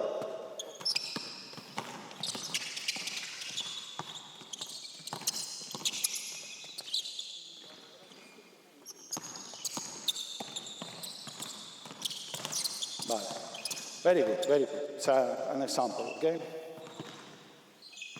Venga, now, with one ball, only one ball. Put the balls in the basket. We want one player with ball here, one perimeter player defending the ball, the big man there in the short corner, and the other guards here and behind, like a line here and like a line here. Right. Another big man in the other short corner. Right. You are behind, like this we share the big man. Okay, now, when we practice, you go and you set the screen. Okay? You set the screen. You set the screen, now there is no helps, you have to pass the pick and roll. Okay. For us, if he's, let's put a very simple example that maybe is more difficult to see. But if he's here with the ball here, for us, we always defense, nose in front of the ball, this hand here, and if he's in this side, this is his strong side, so I play, don't dribble now, so I play with my strong side here, like this I can react. The ball side, I will drop, okay, and then I can defense this way. If he is here like this, waiting for the pick and roll, okay, I am here. And we focus in defense the one-on-one. We don't teach them at the beginning, especially at the beginning of the season or in the youngest ages, to play tactically. No, here, pick and roll, and immediately they go like this. We don't teach this at the beginning. And sometimes even never. Sometimes we can be tactical, but more advanced in the season. Now we want to be one-on-one. And I'm caring about the one-on-one because the the biggest problem is that we are focused to play the pick and roll, pam, and they escape in this way. So if he's with the ball there, no problem. And then here we teach two techniques. Now let's do the first one. When he goes to pass, like we did before, I crash a little, I pass this leg, I push a little, and I go back to get the distance with the ball. Okay, this is the first thing that we do. If he's with other ball here, wait there, I'm here ready to if he attacking the free side. When he goes there, okay, go, bang, pam, pam, and I pass, and I show the pick and roll. Bang, here, we are another defender, we have another defender in the ball line, and you are here for offense, okay? Then, when you play the pick and roll, you pass the screen, you can help a little, and then you pass there, and now, offense, defense, rest, or go to the other line, and we are changing lines, defense, rest. And then you are here, ready to help, okay? Big man rolls, fast, and go there. Then when the ball arrives there, don't be in a hurry, because now we are learning. You go there, and you scream. Bang.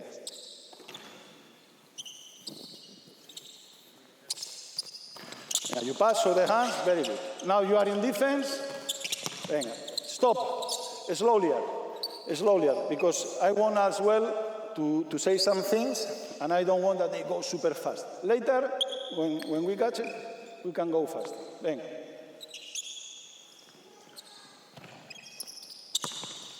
Very good. Venga, pass the screen. Go, one more here, one player more here.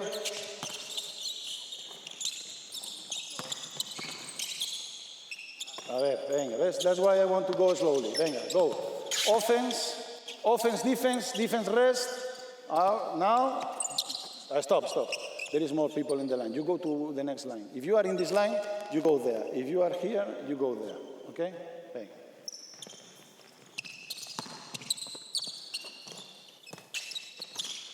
Bravo, venga.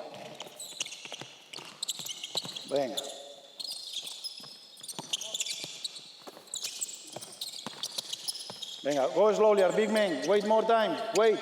Venga, now defense, one-on-one. Now you come in. You are in defense position.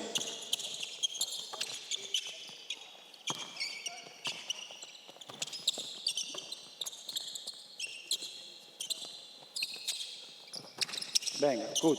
So what we want here is to have one-on-one position, depending on the ball side, but when the pick and roll is coming, go close and try to pass the same leg at the same time.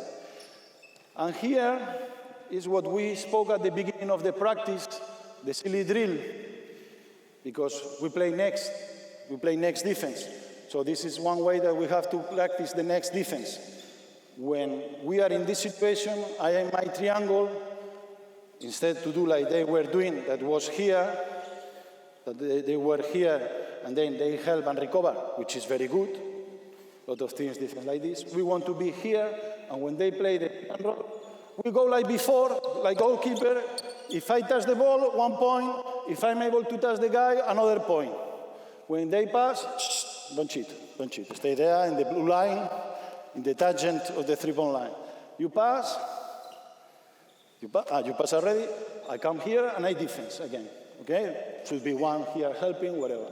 And we practice more in a row. That's why we start the practice with the first drill. Venga, let's go. Let's see how it's working. Venga, the silly game. Bam, bravo. Come back. Don't jump there. Venga, another one. Venga. Come back. Stop. Remember that you have to defend the ball. If we go here and we make like this, so we cannot come back. We stop the ball, then we come back like the big man with the farthest hand, not like this, with the farthest hand, and then we come to defend the ball again. Venga, go, come back, venga, good, come back, venga, screen, go, Venga, fight for the spot. Offense and defense. Fight for the spot. Shoulder with shoulder. Fight with the spot. Venga. Bravo. Come back. Bravo. Okay, very good. Well done. Bravo. Bravo, very good. Now, we defense, second technique. You come into screen. Venga, you are there. The screen is very good. It's very good. So for me, it's going to be difficult to go there. Or he escaped in the free side one time before. Then I'm here, when he goes, I go with this foot, and I run to get in front. Okay? Before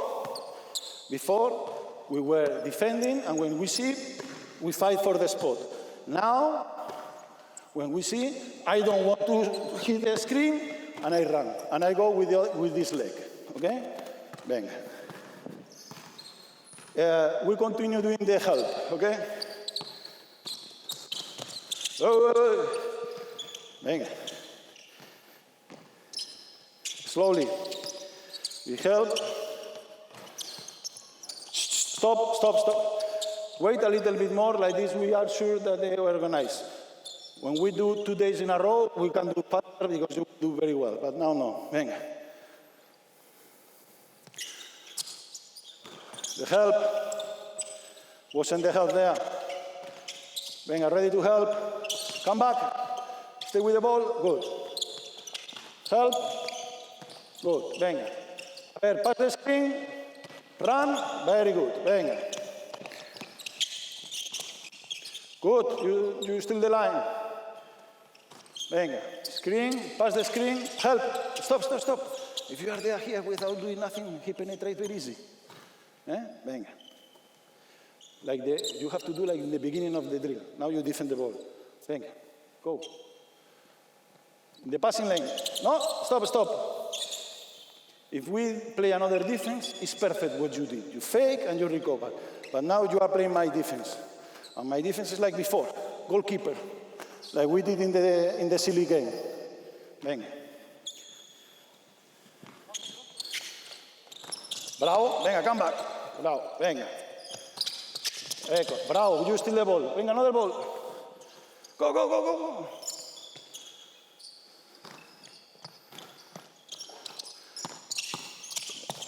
Again, you forgot. Venga.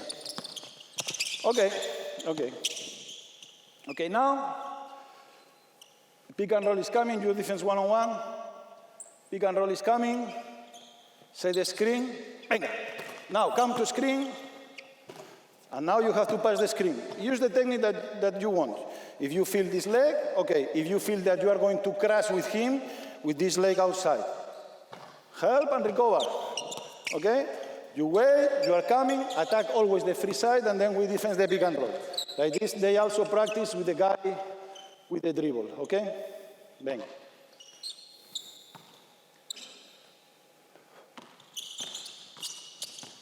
Venga, go, come back. Very good.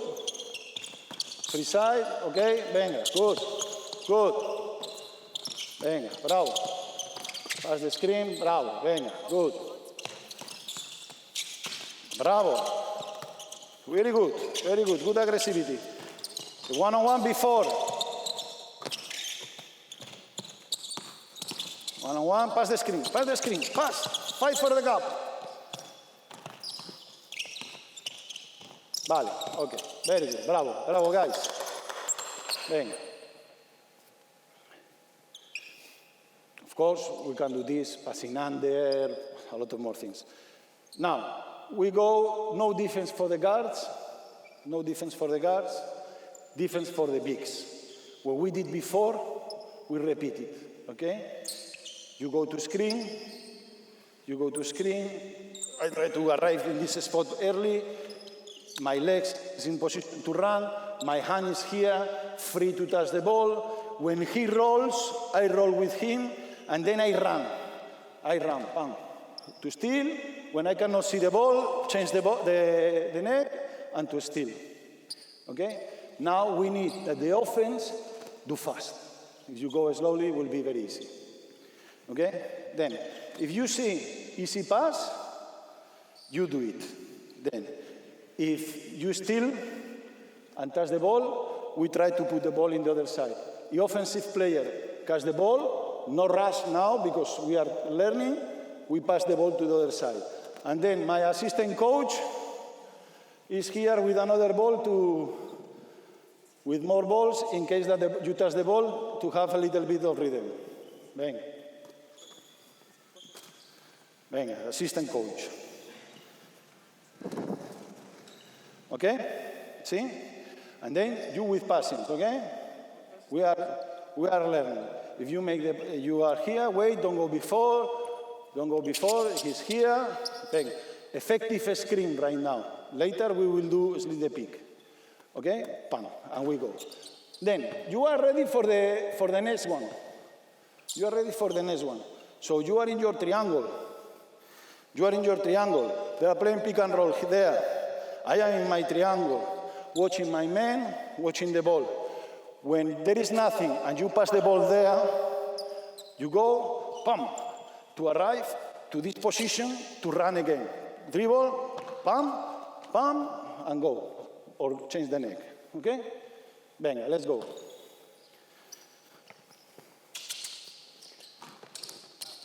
Very good. Stop. My fault. Now, with the guards. Defense, offense, defense, rest. So I'm here in offense. I come back here. When I finish roll, I start to defense and play the triangle in the other side. Okay? And like this. Offense, defense, rest. And you wait, because now they will make mistakes until there is another guy there. Okay? Venga.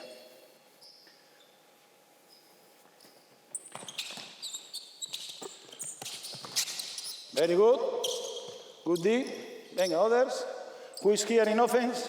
Maybe one more here. Maybe one more here to rotate, to make them the rotation. Stop. Venga, the details. We cannot come here and make us big. We don't want to be big. We want to be ready to come back and with this position. Touching my man.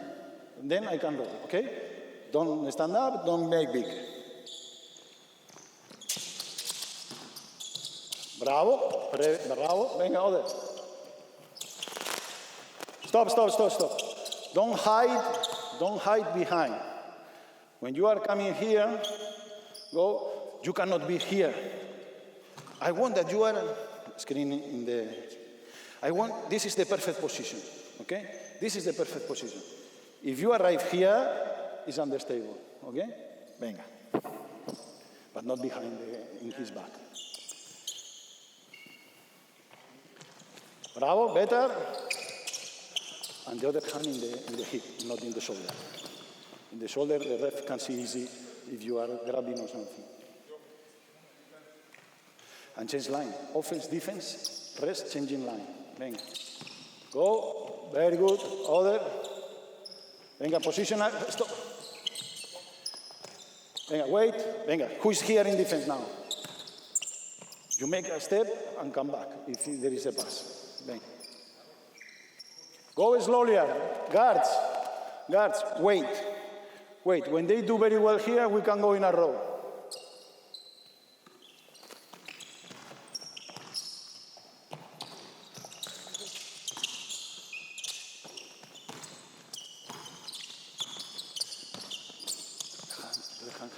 Here, not here. Venga, running. Oh! See, in this case, this player, stop. If we are coming here and we are stretching too much, we cannot come back. We have always to be ready to come back. That is the most difficult. It's where is the money. If we can come back. To show, everybody can show. To come back, few players. Hey, the other hand you steal. Venga. Bravo, venga. Good. Come back. Venga. Pause and change the line. Every time. Venga.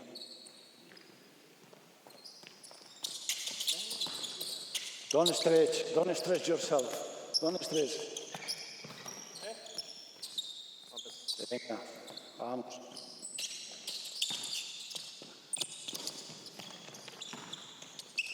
Venga, good. Here, venga, ready. This pass. This pass, you have to help. Defense, venga. Vale, okay. Venga, let's do the same. Now, the big man can slip the pick. Okay? Do you understand? Can slip the pick, can go before. Venga, let's do it. You can pass to the roller, but we don't offense. We pass the ball, we stop, and we pass to the next line. Or if the ball goes out, coach. Venga. Good. Okay, catch. Venga, very good. Here, offense, defense. Venga. Slip the pick. Don't spin. Go on in the same line. Venga, offense, defense. Venga, get ready. Be here active. No rest. If you watch the ball, you steal. Venga. Again with the you are using the other hand to grab. Don't grab. Go to steal. Better. Venga. Come back when he goes. The priority must be coming back with my man. If my man go before and he attack, it's one-on-one problem. It's not pick and roll problem. Venga. With other hand. If you do with other hand, it's perfect. You have more chances to steal with other hand. Instead to go like this, with other hand. Venga, don't roll before he rolls, because you were behind. Yeah. Okay, now, with the guards defense, big defense, and we do everything. Remember that we are not playing for make basket. We are playing to practice the pick and roll defense, okay? The fake of 2-on-1. So we arrive here. We play fake of 2-on-1. We want to be in this position, ready to come back there, ready to play the next. Then when he come back, we go there. We wait. We go slowly. We come back. Hey, you are here already. No, you have to be there. Wait. Don't rush. Then you come. Offense, defense. Offense, defense. Bang. Let's try to see how we do.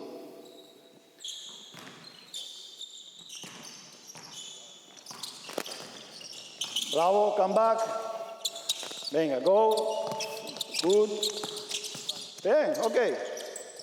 In front of the ball. One-on-one first. One-on-one.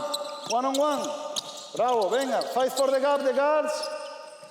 Fake of 2-1, come back. The other hand. Venga. The other hand. Venga.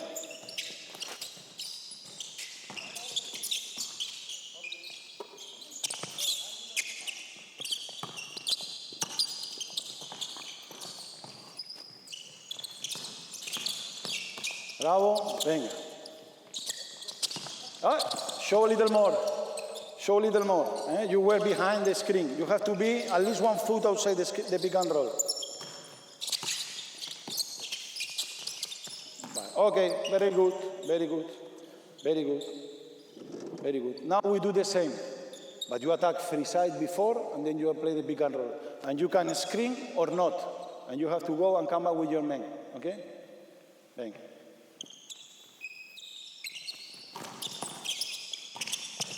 Don't run back. Go forward.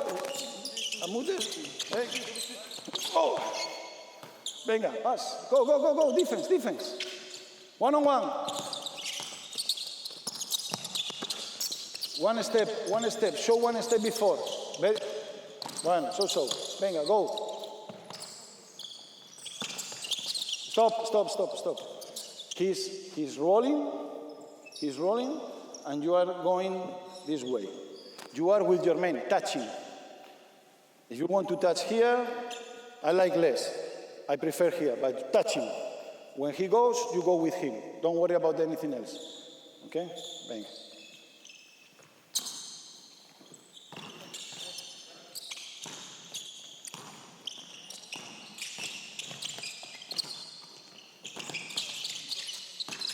Venga, okay.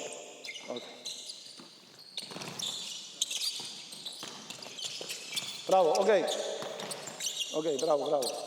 So, until now, we have been practicing every time fake of 2-on-1. Okay, this is what we call fake of 2-on-1. Now, let's do it the 2-on-1. So, now, guard has got the ball. Where? You have the ball. Come more to the middle. Even you, more to the middle, both. So now, you are coming, but instead to screen to that side, you are screening to this side. Here, bam.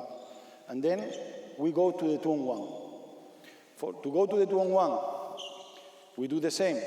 We go.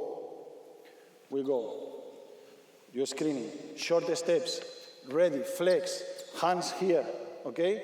But in this moment, when we are thinking or we want to play 2-on-1, in this moment we are pressing, you are passing the screen, and I here with the hands to steal the ball, okay? To steal the ball, and we stay in the 2-on-1. If he rolls, the other big man that is here has to anticipate and steal, okay? And the player who is here, that before was doing the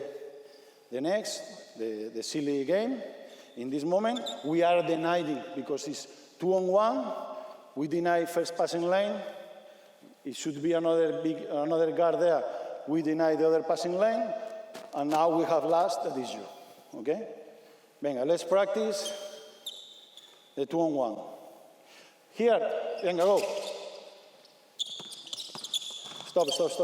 Where is the guard? Venga, defense, guard, defense, like before.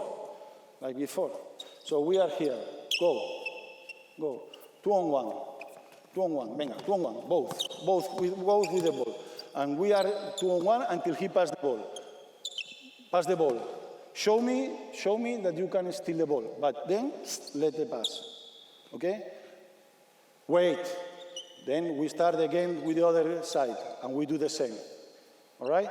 If we pass to the roll, and this player steals the pass, or the offense, and we start in the other side. Venga. Flex with the hands free. Stop.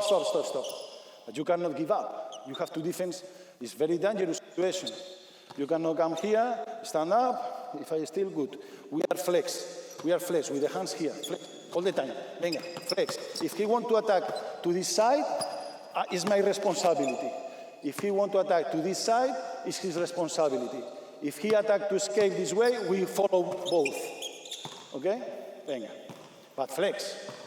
Defense. Continue defense. Close. Put pressure. Put more pressure. Bravo. Venga. The others. Offense, defense, rest. Bravo. Good. Steal with the hands. Very good. Venga. Stop.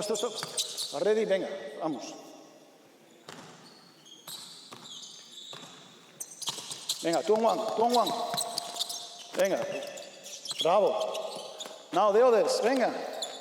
Offense, defense, rest. Go fast. Venga. Trap. Stop. 2-on-1. Both with the ball. And very good, you are denying. Venga.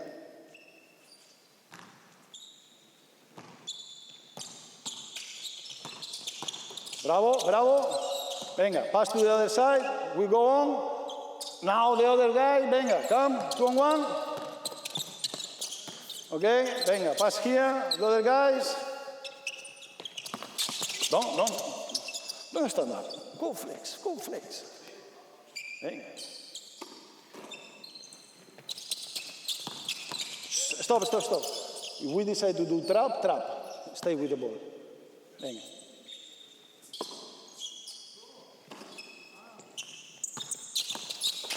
Bravo, venga, sí. Pass the ball. Others.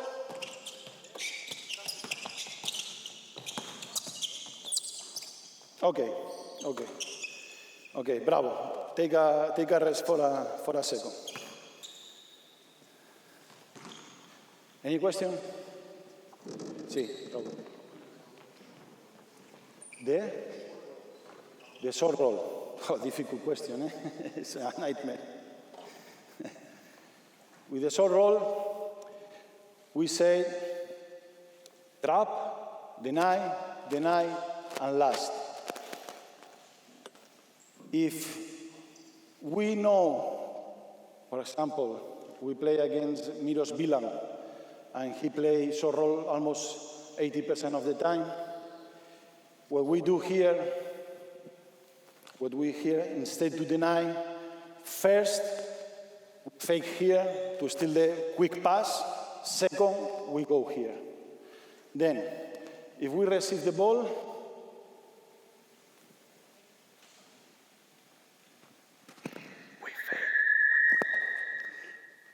we fake and come back. We never defend the short roll. We fake and we come back, and we let the big man shoot. What we don't want is, like I saw a lot of teams, I'm in last, it's the pick and roll, short roll, I come here, 3-point, back door, very easy. We fake, we go with the man.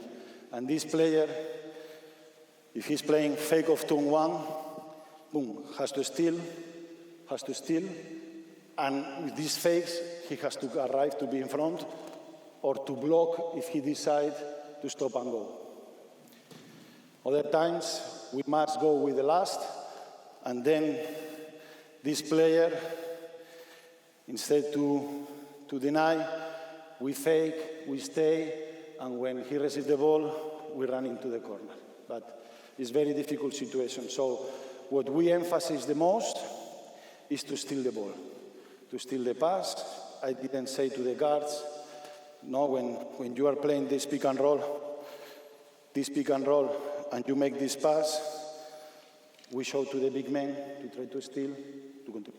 Also, to the guards, I go and I have to steal here, I have to call. But yes, very difficult situation. Okay. Something else? When you're in this next situation, yeah.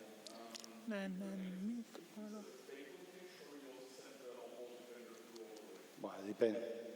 Now it wasn't the topic because the topic was 2-on-2, but sometimes we go super aggressive to the ball, sometimes we go half of the way, and what we do is the player decide. He's watching me, he goes slowly, I fake and I recover. He goes crazy, I go full. The guy in the corner clear out. Maybe somebody told me that there is nobody behind, I have to do less. We are reading that they are doing backdoor. I play the next, and then I play the defense for the backdoor. It is a very long, complicated. Okay, can we show the video, the last video? Yes.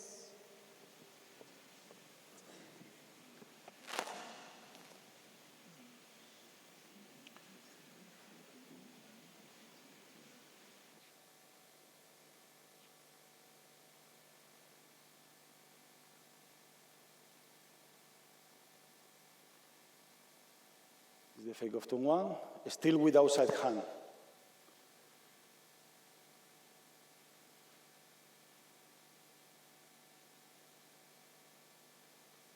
Still with outside hand. Running behind the passing lane.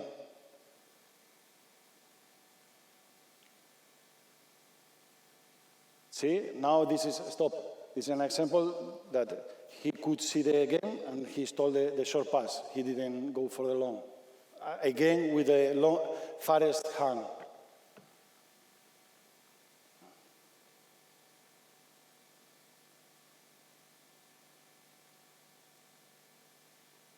Same thing. See, put again this clip because this is very good. Look at the position of the legs. This is Da Silva, Oscar Da Silva. Look how we can appreciate here that he's not showing like this, that he's showing ready to come back. See? Clear, no?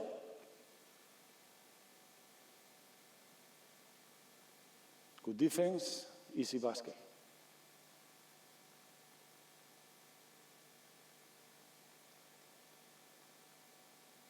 So we are like inviting that they pass the ball, but we are very focused in the passing lane, and we work a lot. We work a lot to steal with the farthest hand, with everything. The next, the fake in the low post, the pick and roll, everything is with the farthest hand.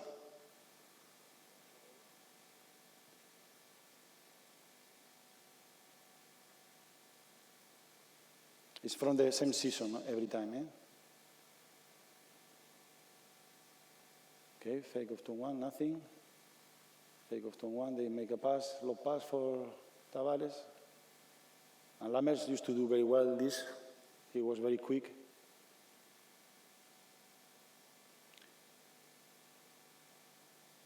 Stop, stop, good again. Look at how Sigma is not doing. I fake and I recover. No, no, I'm here. He don't roll, I stay until my man roll. Good again. Go back, more, more, more. Now, venga, enough. Look at him. He stay. He's not rolling, so he stay. Don't stop. And now he's in the passing line. And still with the farthest hand. Maodolo pass very well the screen. With the, put again. Look now, Maodo, guys. The point guard, he couldn't pass like this, and he's doing very clear with the leg. Go, go. Oh. Don't show everything, eh? For example, this one. Well, in this one, he tried to pass with the inside leg. Look now. Outside leg, pang, very clear. Eh? To don't crash with the screen in this example. And also the fake of 2-1, very good. One more. It's finished. The end of the video. Okay, perfect. So I'm not lying. What we show here is what we do.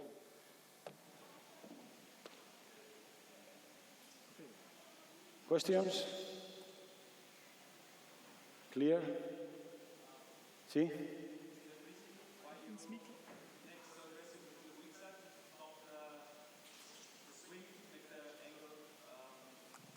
Well, because it's our defense.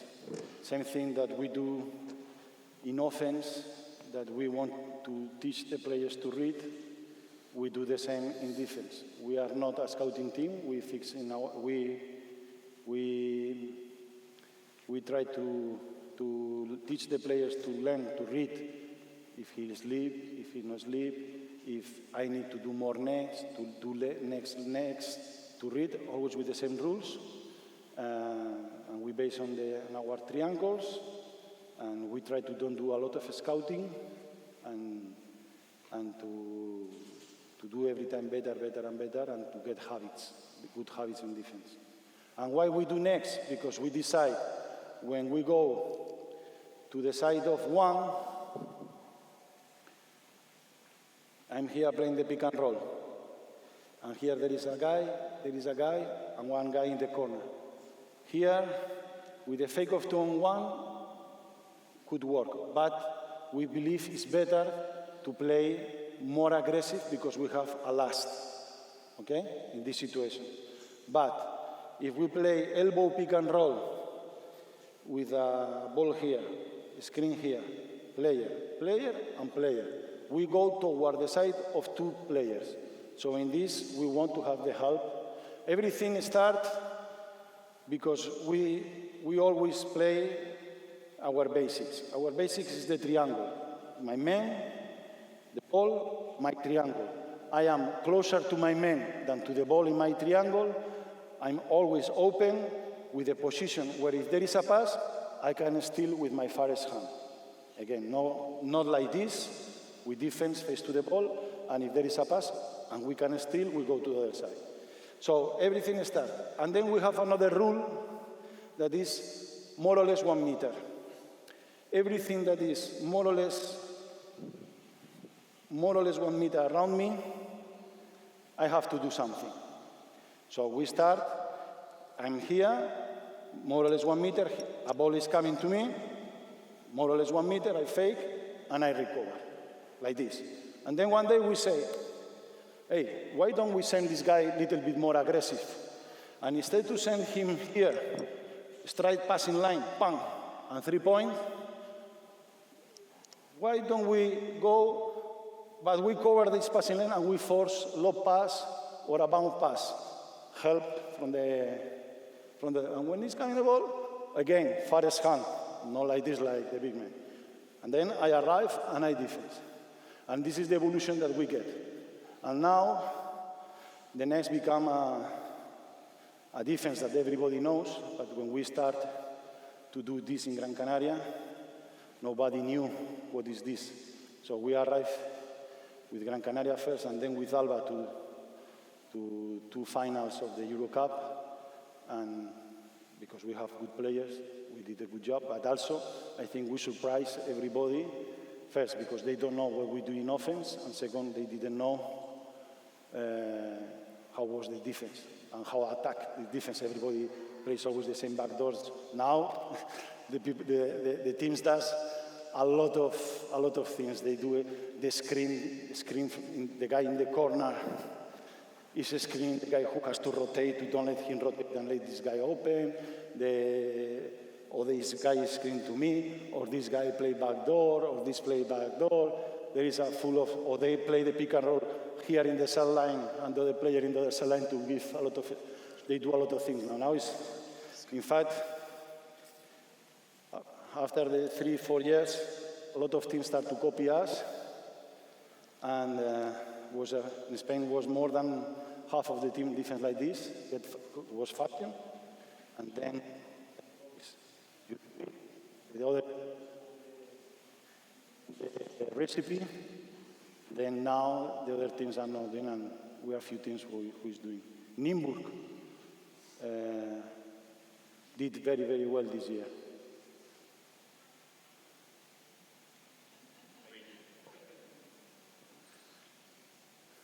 Also, they did run and jump, no? You did run and jump as well. Stefan.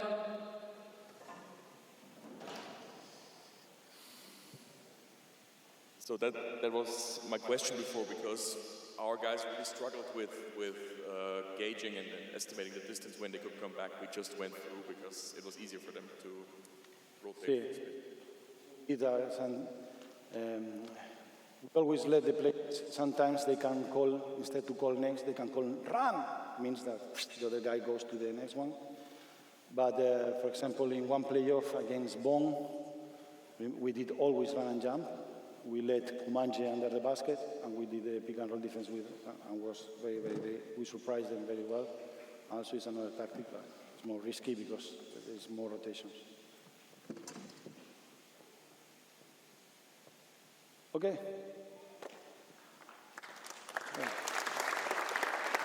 We have a break, no? Perfect. Thank you for the first 2 topics. Break now until 2 p.m.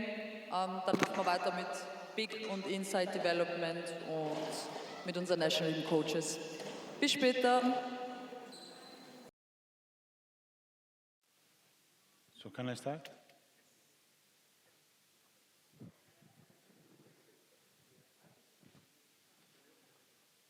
Okay, hello. Let's go with the marathon clinic. First of all, do you want to comment something about the topics that we had before? You have any question? No? Very good. Okay, so now we are going to talk.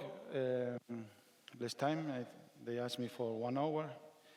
So about the inside game, how to develop a player to play inside. What I think is that every time teams are abusing about pick and roll, pick and roll, pick and roll, pick and roll, some screens for shooters, but very few low post game.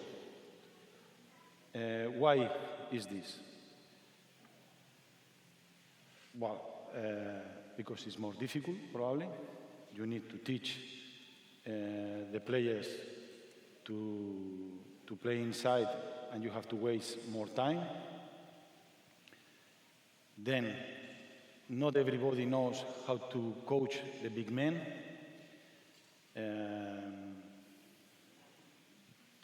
For example, there is the typical situation where there is a young talent, but everybody knows, but he's soft. He's soft. He's 21 years old, and he's soft. Of course he's soft, because his body growing in a different speed than the guards, for example. And they are not mature enough, and they are not strong enough to compete in the first years when they go to the first team with the big men in the other team. So nobody play with them. And then, or situations where they are in a junior, but they are very soft, long, and every time you pass the ball to them, they cannot score because a small guy behind, stronger, push him, and he don't get any advantage, even he's very tall and coordinated, no? So at the end, what happened? Not effective. It's not effective, so, okay, let's go to another thing. Let's play pick and roll, but the guard is very important to win the junior championship, and the guard is much better, and we don't lose the ball, and we always shoot, and it's very easy. So we are starting to don't lose time with the big men.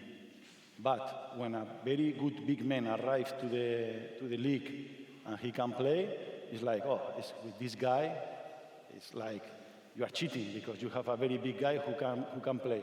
Yeah, do the same in your teams, and the problem is that we are not developing very well the big guys. For example, Chris Kumanje, 220 or 222, we signed him when he was playing 0 minutes in Saratov and 6 minutes in all the season, not average, 6 minutes total in Estudiantes, in second division.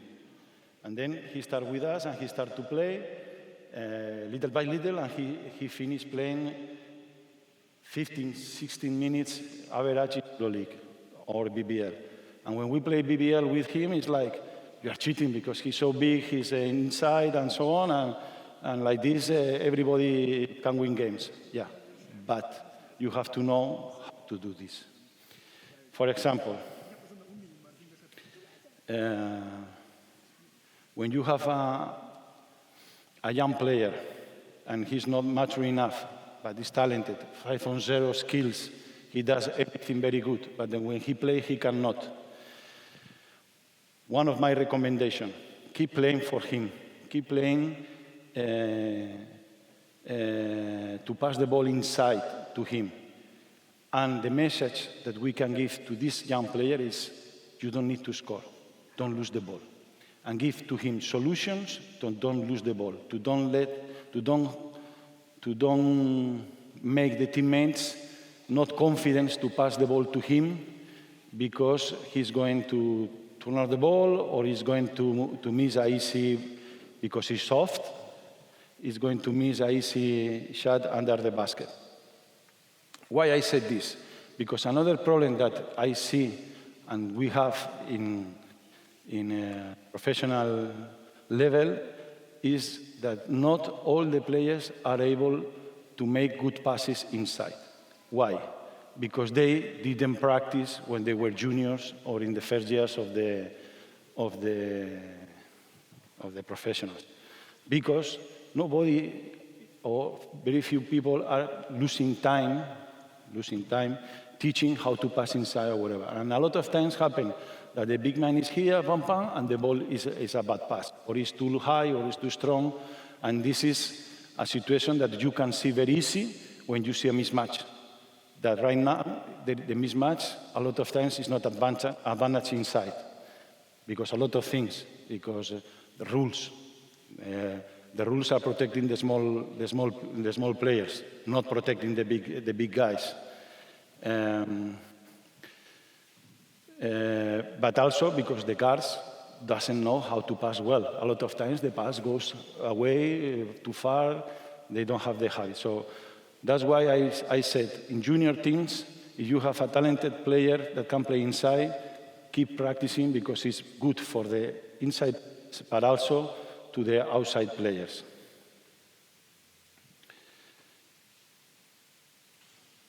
Today, my purpose in this topic is to show you how we teach to receive the ball inside, because I know that we do a little bit different than what I see in other places, and maybe can be good for you, or maybe not, and you can, but at least you see a different situation.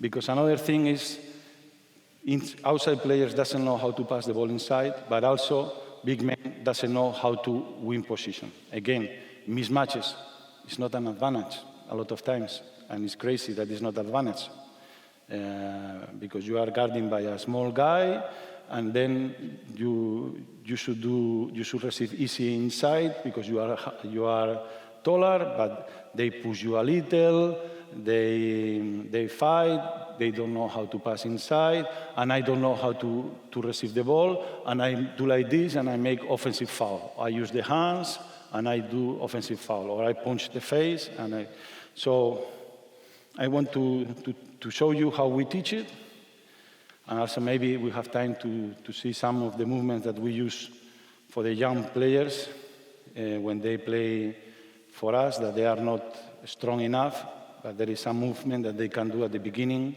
where they can find some advantage.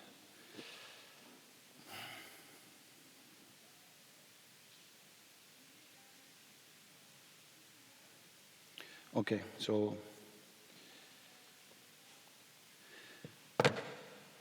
one of the most important things to receive the ball is to don't use the forearm. A lot of times, or the normal thing, what I see in other clinics or when they teach to me, is I have a player, I put my forearm in his chest, and I receive the ball.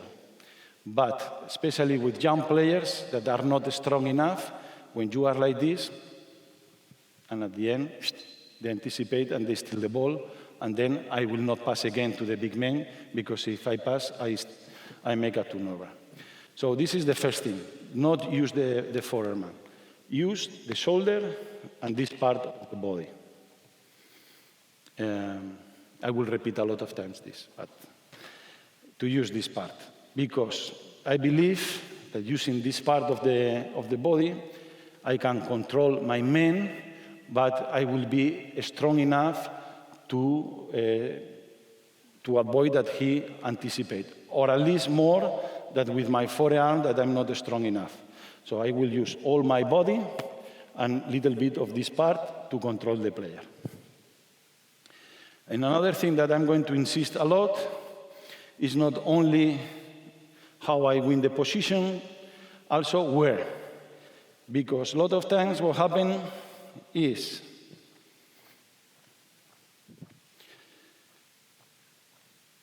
I'm winning the position. I'm with the forearm. I'm weak. He can, and I win, and I get the ball here or very close to the three-point line. We emphasize to receive here. If it is possible to receive with 1 foot inside, better. With 2 foot, will be crazy. With 2 feet, will be crazy. But at least to be in that position. So, winning the position with this part, one of the things that I'm going to do with the players is, if he want to go around, I will always keep my contact to see the ball. So let's start to do it. Venga, big man. Now you have to help me, the big man, after the guards, okay? Venga, one guard to pass the ball, big man, all the big men to receive. Venga.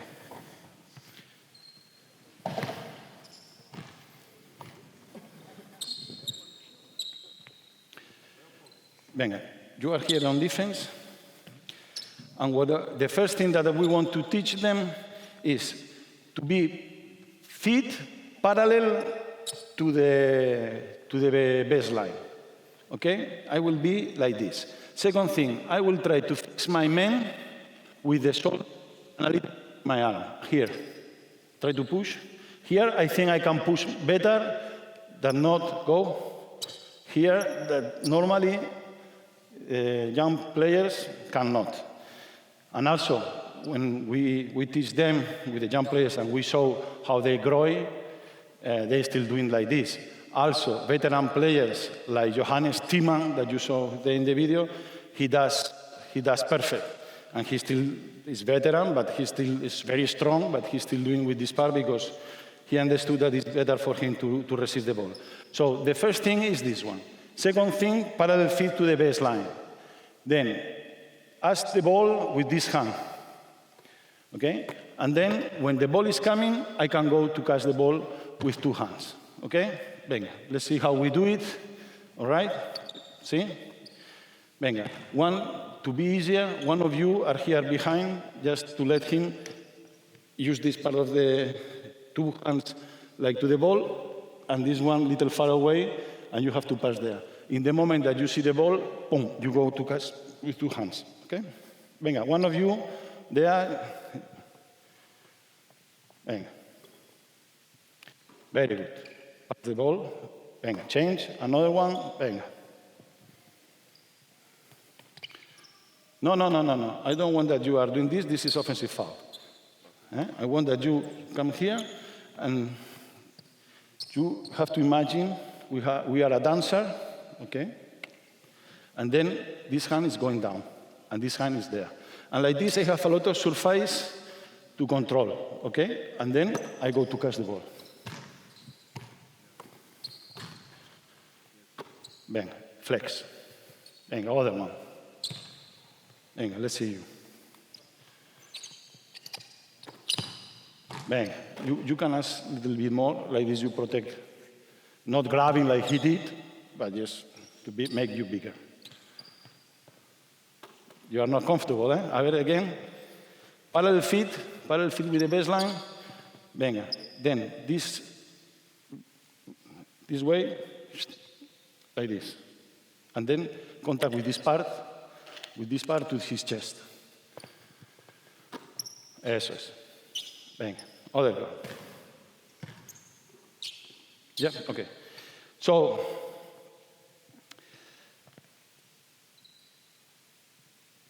next thing. You're going to pass to me, here. I catch the ball. I catch the ball now with one hand, and immediately the other one. Venga. Not like this. You are in this cylinder, you show this hand, okay? And then, now it's one hand, and then the second one. Okay, very good. Very good. No. We want to receive here. If we are fighting, putting the shoulder, being there, and then we do like this, we are losing. We want to be here.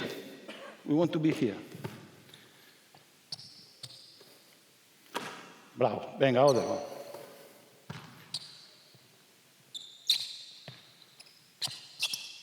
Bravo. Venga, other one.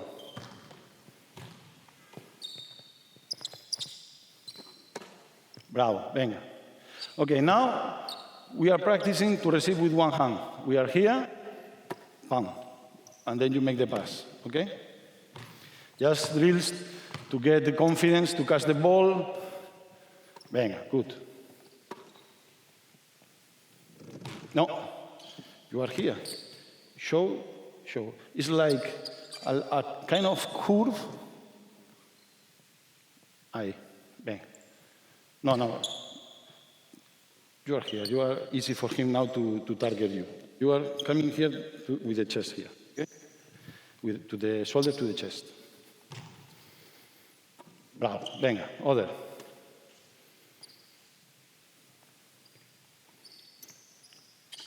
Bien, venga, pass the ball. No, you are here. Every time, this is very important, to have always feedback. Players at the beginning get very good. Our coach is correcting me, very good, he's on me. After 2 weeks, players, he's always correcting me. After 1 month, they start to understand that I'm always correcting and it's good for them. So this is okay, but okay. So, but we have to do every time. It's the only way to learn. To play basketball up and down every time is only good to get rhythm, but not to learn. Parallel feed, and you have to contact me with this part. A ver, do again. This one, ahí, ven, flex. Ahí, esas, ahí. Bravo, very good, okay? Well, these stupid things, they have to repeat and repeat because they will not do well during the practice. Okay, now I'm here and I want to receive, come to defense. And now he's anticipating. What we do? This one? No. One of the things that I like to win the position with the shoulder, not with the forearm, is that now when he's want to anticipate, I let him. But now I have him under control, and I still receiving what I want. If he's here and he's fronting me, okay, now I have my hand free, I keep my contact with the shoulder, and then I ask for the ball, and I can go to the basket. Why we do like this? I do the opposite. I go with the forearm. Go. And now make a little floppy. Offensive foul, like this.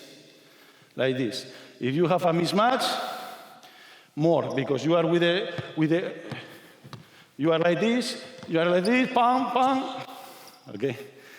And you make a lot of fouls. So that's why it's very important for me. Another thing. Go. I'm here. And now, he can grab a little this arm. I can be here. You can pass me. And then, I have to catch the ball with the other hand because I don't have freedom with the other hand because I'm fighting with him. In the other way, I'm here, and I can go with 2 hands to catch the ball. How many times we saw that they make the pass, and the ball goes outside because they cannot catch it? Like this. So now we practice this. We are here, okay, we don't lose the contact. And then in the highest point is when I start to go. If I go before, now he's got room, now you do it.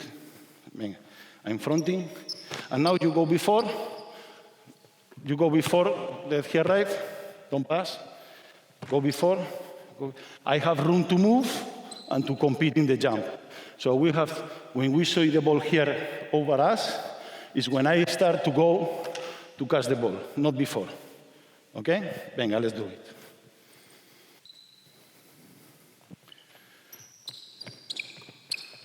Bravo. The other hand. That's why we have to practice more and more. The first drill that looks like a stupid, but it's very important. There. 2 hands to catch the ball. Very good. Make it. Come on, man. Make it. Venga. Okay. Venga, other.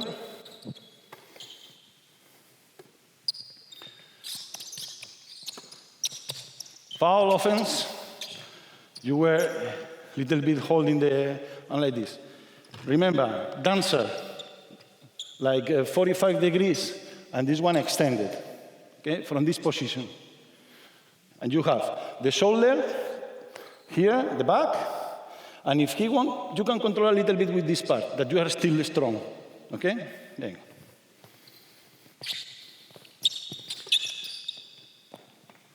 Very good. The only thing now we are going to repeat, when you grab the ball, don't grab the ball here, going down and going up. You grab the ball high, and you keep it high, and you make the basket, okay? Venga.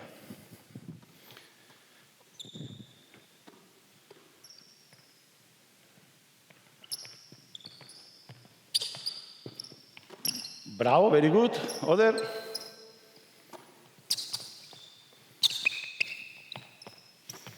Eso es, little bit more, 45 degrees. Not like this, and not extend like this. Little bit curve, like if you are holding a big column, okay? A big tree. No, you are like this. This is dangerous. If you are doing like this, it's dangerous, because he can put the face, you can hit someone. Extend, semi-flex, not straight, not like this, semi. Eso es, bravo. Venga, go front, make the pass. Bad passer. We have to teach to pass. To pass this kind of low passes cannot be from the chest like you did now. It's impossible, because first you have a defender. Like this, you have to use a lot of the wrist. And also, you can make these passes like if it is a shot. Especially, for example, when we practice the high-low, a lot of times we come high-low, boom, and we make a turnover. A lot of these passes is like a shot, okay? Or if you have ability with the wrist, like this, the ball goes down. Do it like a shot. Ahí, bravo, that's better. Much better.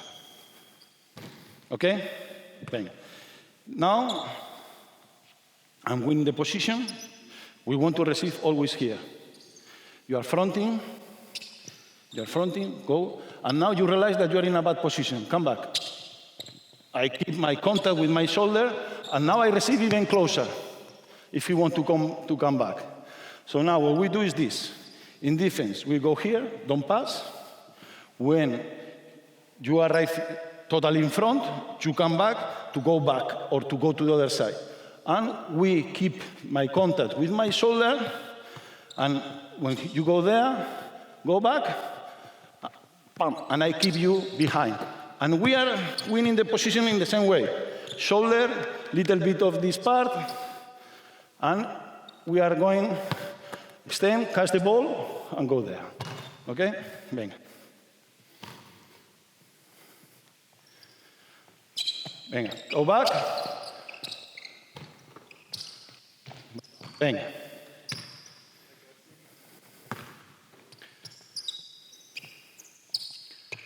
As for, no. You have to do the things with intention. You are here to receive. You cannot pass me because he goes, okay, bang. And you point him where you, look at my feet, where you want the ball. Okay?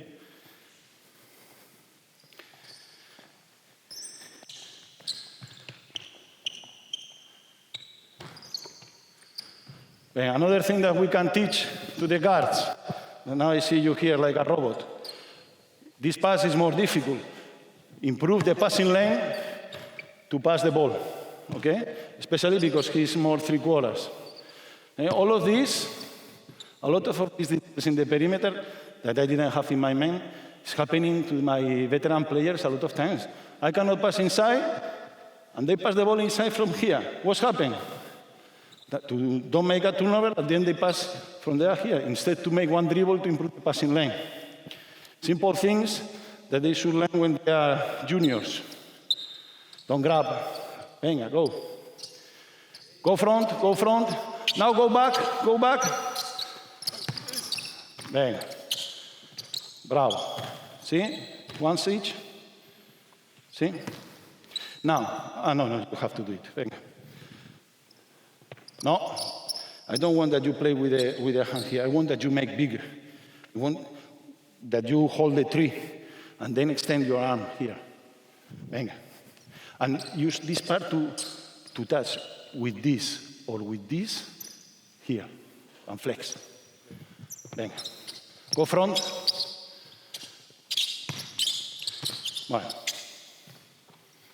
Vale. Now, next step, after practice this many times. First, like this, with a shadow defense than with intensive defense, okay?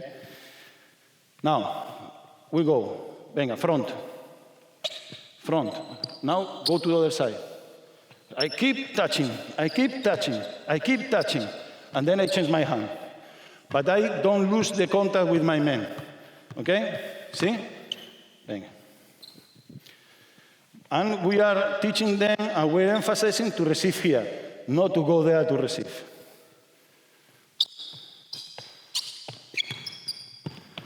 Bravo.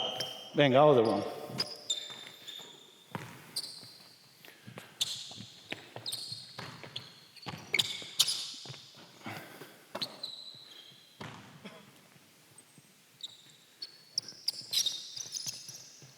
No. Don't hurry. Read what the defense is doing to you. If the defense is fronting, you ask for the ball in the lob. If the defense want to go back again, you hold him and you ask the ball in the other side. You can ask with the ball with the two hands.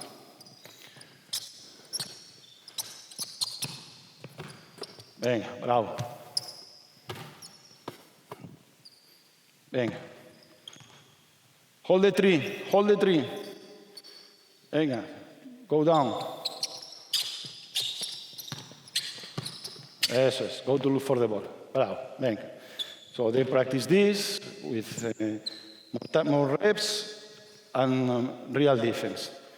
I like also to teach them another way, because some players prefer, because sometimes mismatch, the defender is not playing with full contact all the time, and also because I like a little bit more than this way, because you are always facing the high-low. You will understand when we do the high-low. That is, I'm asking for the ball like before. Then he anticipates a little, but no contact to me, not necessary contact. He's anticipating. So now what I do, I can go to look for the contact. This is one. And the other one is I drop. It's more for the mismatches. Go front to me, but like normally a lot of mismatches does. That I'm here, and then I am here fronting. Okay? Bang. Sorry. Go back. Let me go step by step. I'm here. Now front. Not necessarily with contact. What I do, very good.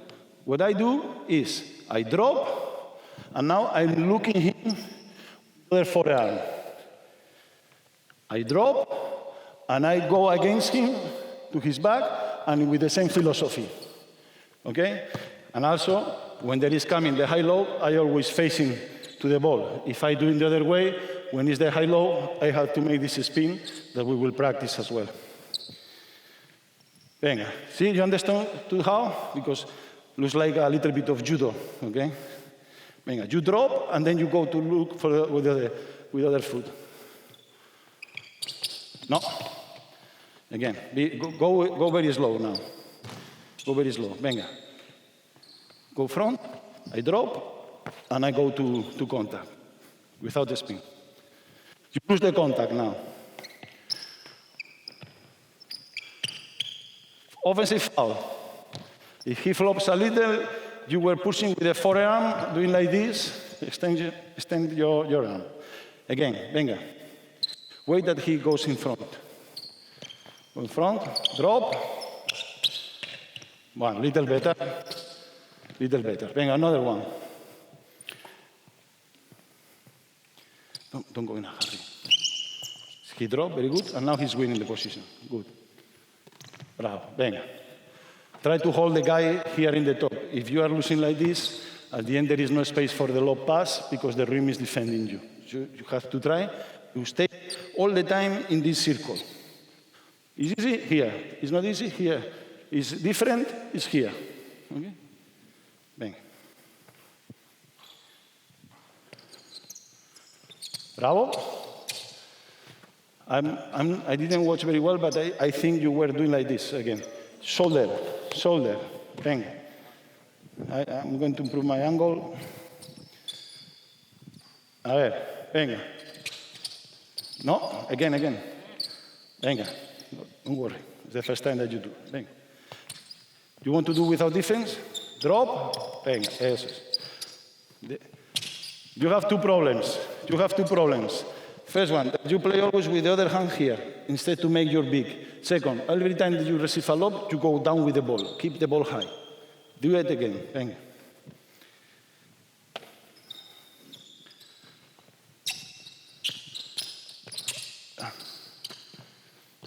Also, if you are here, you can have the difficulty to take this hand. So always this hand here. Like holding the tree, here. And then you have freedom to catch the ball. Venga, once more.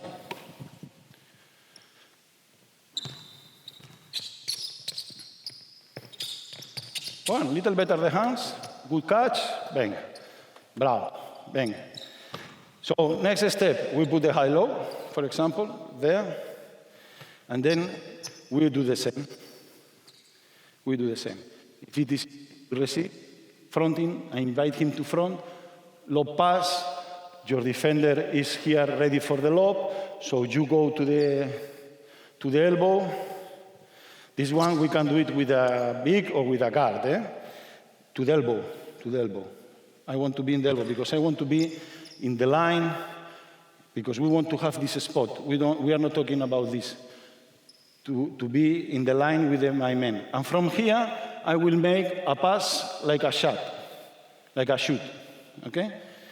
And the same.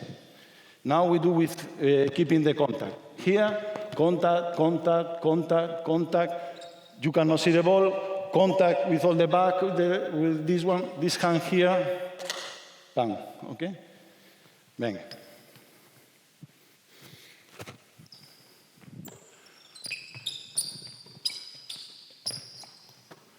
Bueno, muy bien. The other hand, you were playing here. Make big, here, up. 45, and ask for the ball.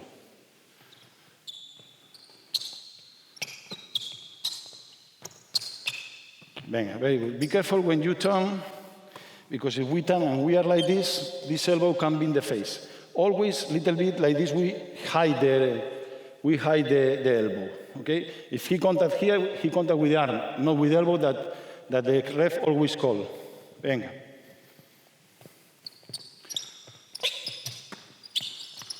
Bravo. Venga. Very good. Every time different passes here. And we start from here. Venga. Who's in offense? Venga.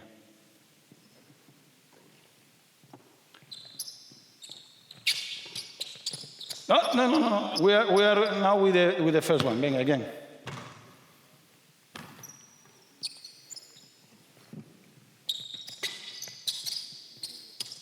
Well, you are always with the hands here down. Remember, high.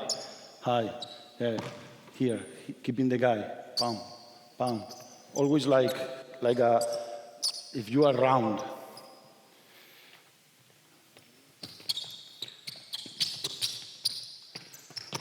Muy bien. Venga. Bravo. Now, we have a defender here. Then you decide to follow him. What you do? I'm denying. You don't pass. What you do? You shoot a three, pull up three.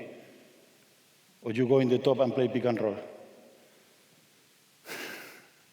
Or you make a low pass because there is nobody defending behind.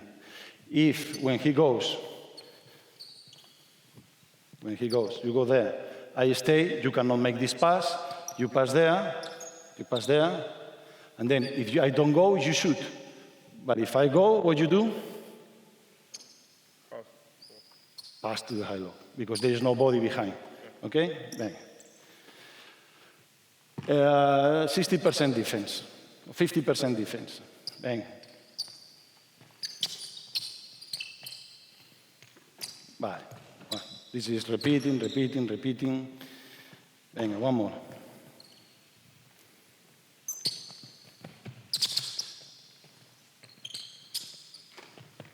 Don't put the ball down. When you got the ball, don't go down with the ball. Bang.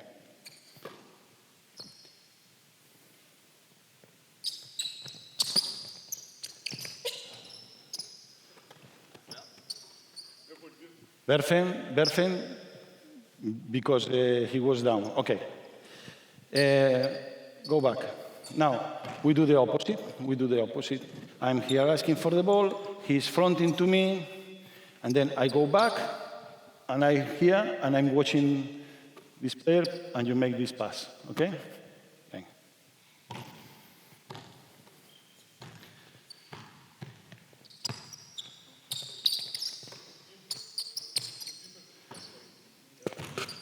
Venga, sorry. We don't defense. We don't defense. Just to show to the coaches that they already know, so it doesn't matter. Venga, go. You pass here in the high-low.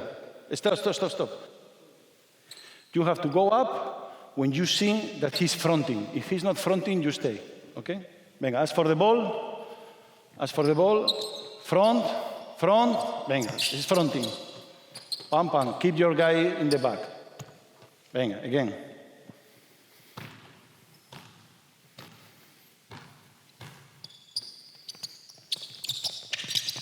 No, again.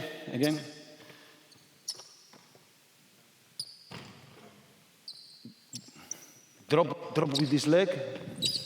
Ahí, venga.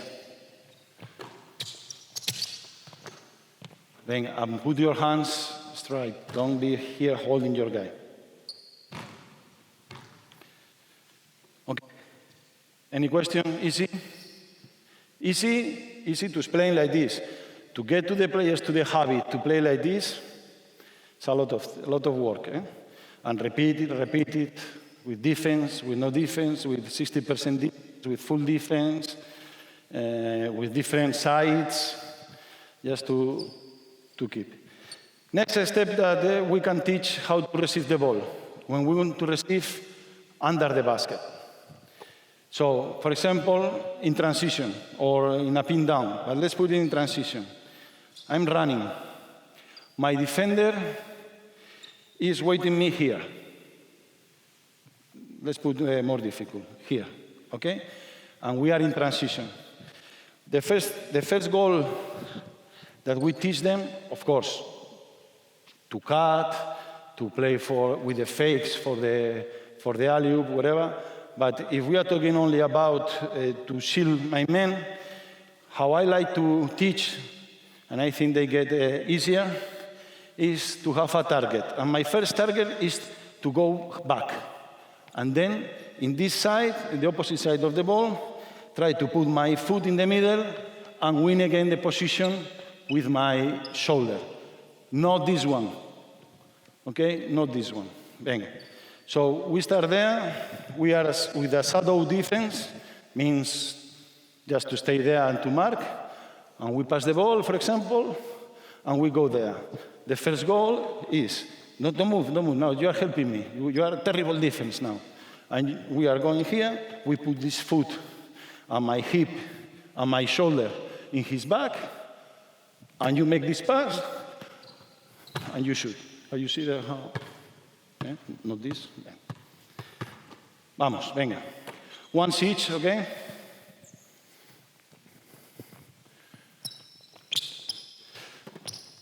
Okay, but you have to point where you want the ball. And if you are like this, with this hand low, this hand like this, maybe he hit the rim. We want to have here advantage and avoid the rim. Receive in this side, not receive here. Okay? Venga.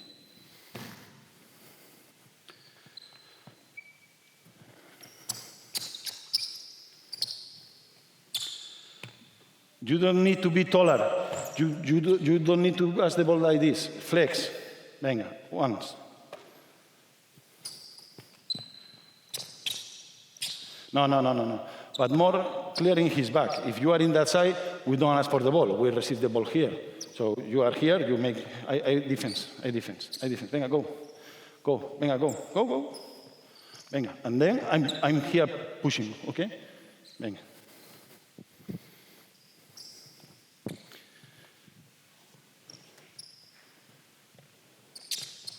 Off, again.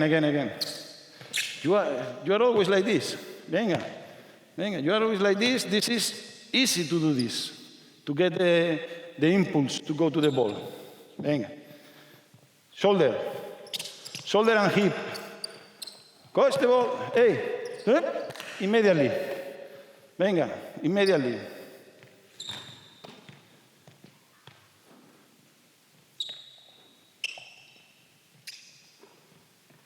Okay, can we do the same with 60%, not 20? Venga, little more. Venga, go.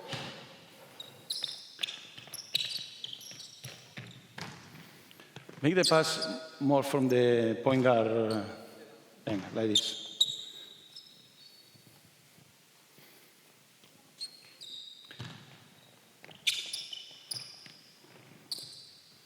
Venga, you need to improve where to ask for the ball, because at the beginning your hand is under the basket.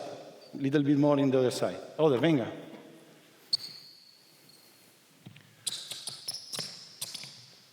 Bravo, very good. Oh, make it, come on, it's recording, they are recording this. You have to make it.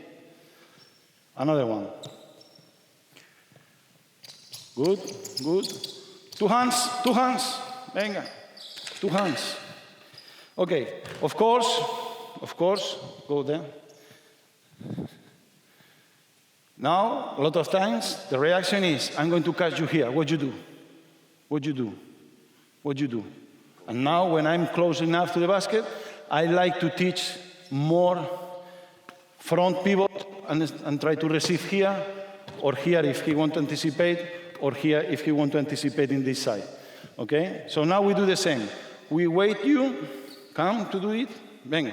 Come to catch me in the back, but I don't let. And now, pam, okay? And we receive close to the basket. Venga.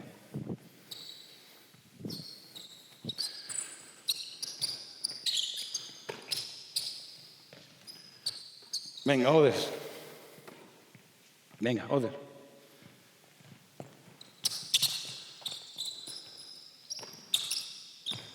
Venga. No. No, I tell you why not. When I was young, coach, I started to play pivot. Asked me to win the position doing like this. And then I hit someone, and for me, I prefer to go like this with the hand. The same that when I go back, I go like this, and I want to ask. So don't do like this, because you will hit someone. Come here, and ask for the ball, okay? Venga. Go back.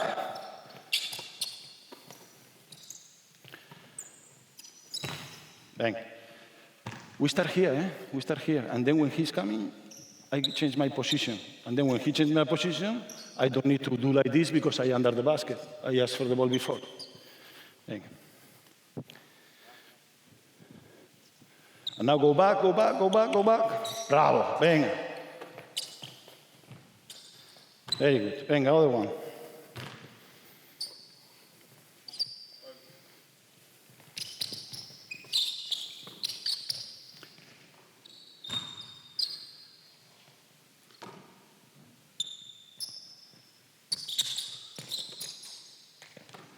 See, but you are with the 2 hands like this. Keep putting this. If he wants, you can control him a little. Okay. Okay, now we are here. And we do the same that we did before. You are coming. Win the position. No. Now I'm very high. You are coming here and you shield. And then now I realize, and what you do, keep the eso es. Venga, we go, for example, in this way. Venga.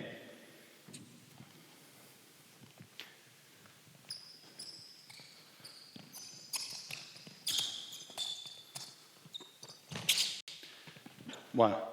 Let the defense take the initiative. When he starts to do it, is when you react. If he stay in front, you ask for the lob. Don't go in a hurry. Venga, go.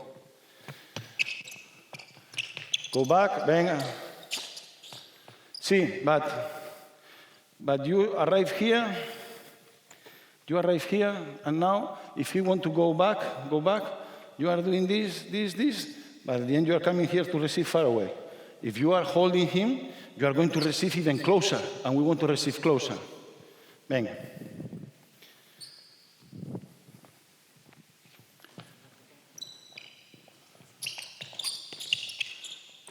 Bueno, bien, venga. Good, another one.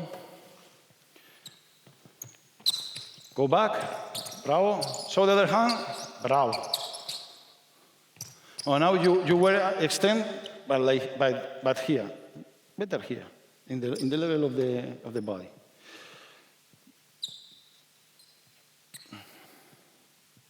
Now we do the same.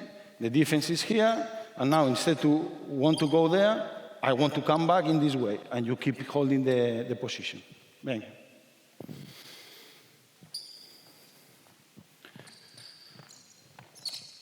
Stop. Again, you are here. You are going to win the back. You win him. He's here. And then he realizes, and he wants to go behind you. And then you don't lose the contact with him, and you go with him. Okay? Venga. Go. Now go back. Even closer. Vale. Venga, you receive inside the key. Vale. Venga. Again. Other thing. Other guy. Venga, focus. Go back, keep holding. Well, venga, keep holding, but here, not here, okay? All right.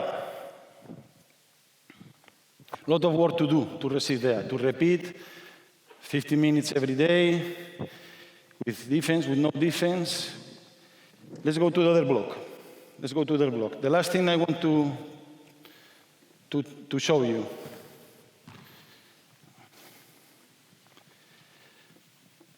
Now we receive the ball.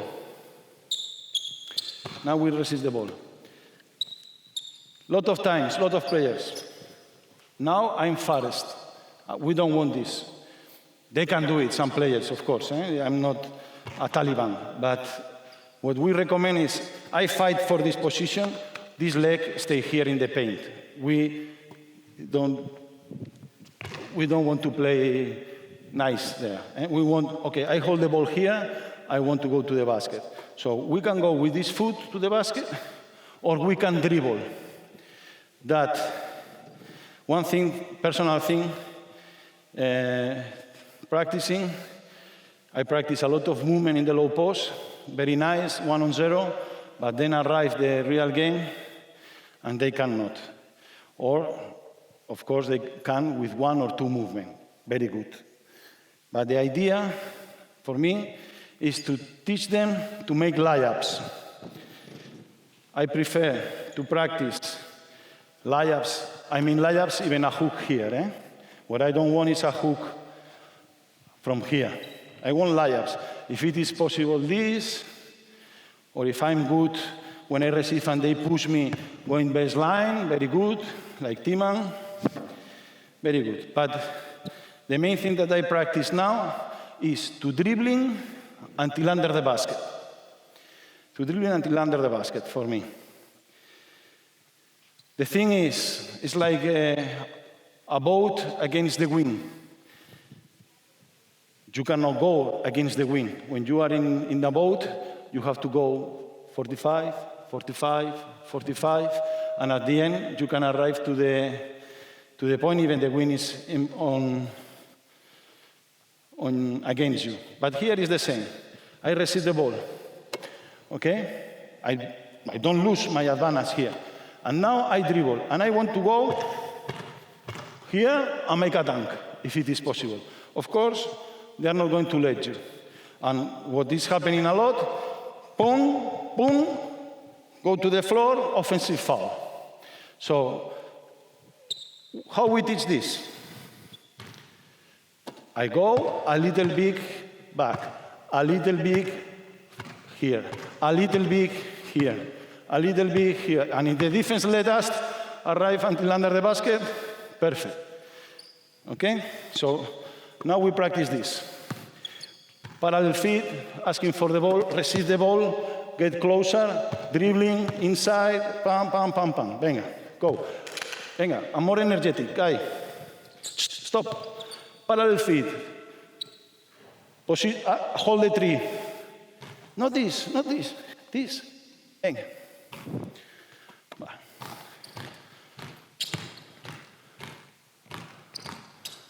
Bravo. Venga, alaya. Another one. Venga.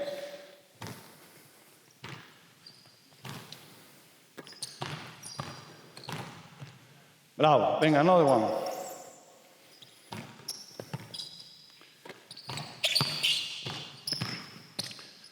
Bravo. Another one.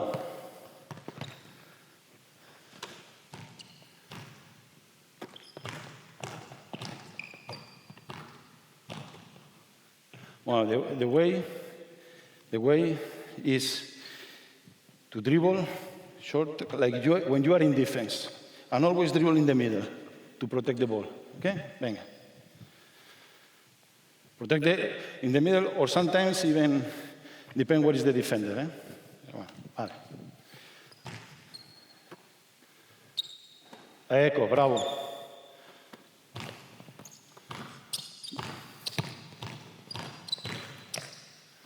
Venga, another one.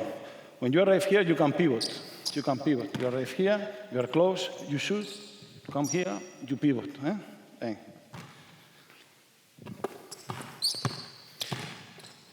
Bravo, venga, layups, eso es, venga, layups.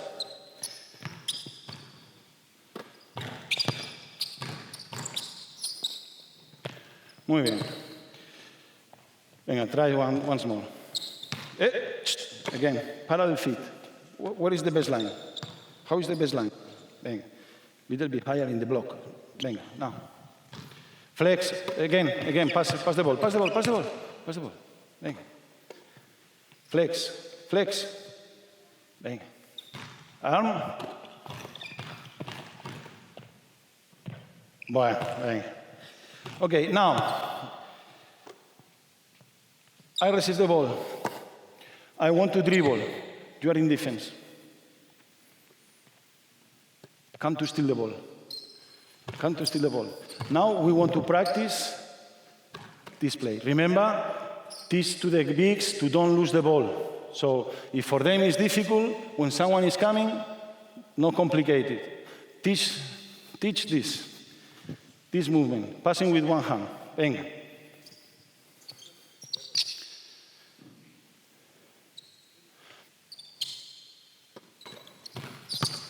Second pass, again, win the position again, win the position. And now don't come, no come. No. If he don't come, okay, you are attacking. The first goal is to attack. If he's coming, you protect yourself and you pass the ball. When you pass again, you attack. He's not coming, you continue to the offense in the middle of the key. Venga.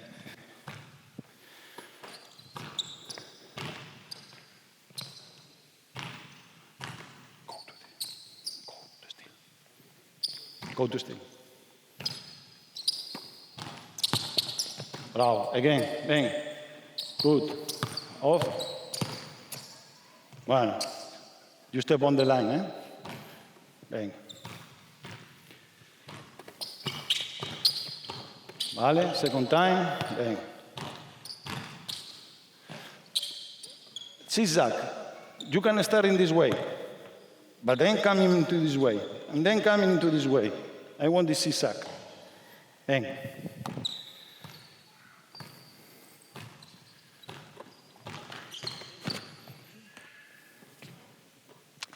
Again, focus. You are not focused in the second part. You are tired like me.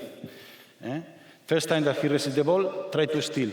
And when you start to dribble to attack, you realize that he's coming. You open your leg and you make this pass. Venga.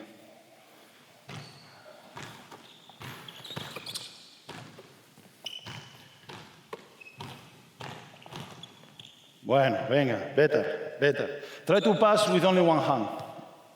Venga, again.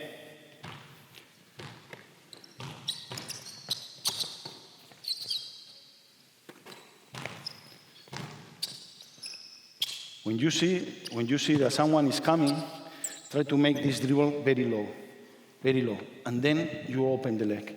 You were dribbling all the time here, here, and at the end, it's easy to steal the ball. Protect the ball. Venga. Go higher, receive higher. Again. Receive in the block. Venga.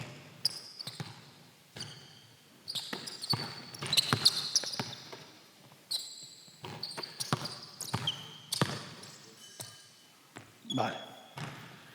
Venga.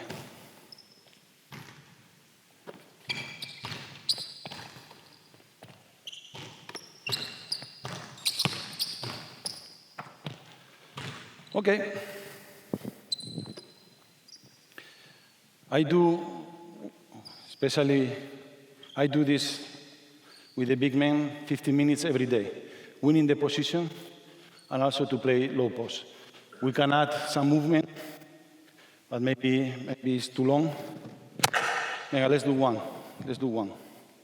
From the same thing that we are doing, the first drill that I like to teach, especially with the young players, thinner, little faster than the veteran players, but very weak. I like to start. In the past, I start with the pivots, but now we start with the dribble. And then we are here. When we go up, we go.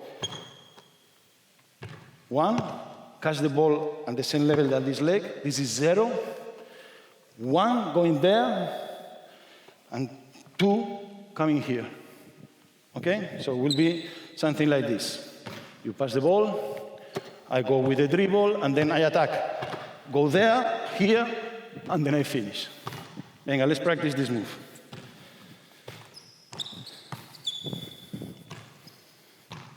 Vamos. Parallel feet. Venga.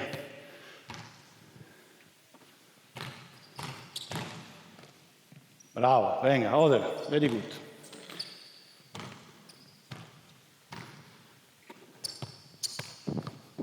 Venga. Go back. It's difficult. There is a lot of people there. Create your space. Move your defense there, or the opposite. Or move to defense there, coming to the other side, and then pang, pang, pang, and attack. But move the defense with the dribbling. Bravo. Venga. Other one.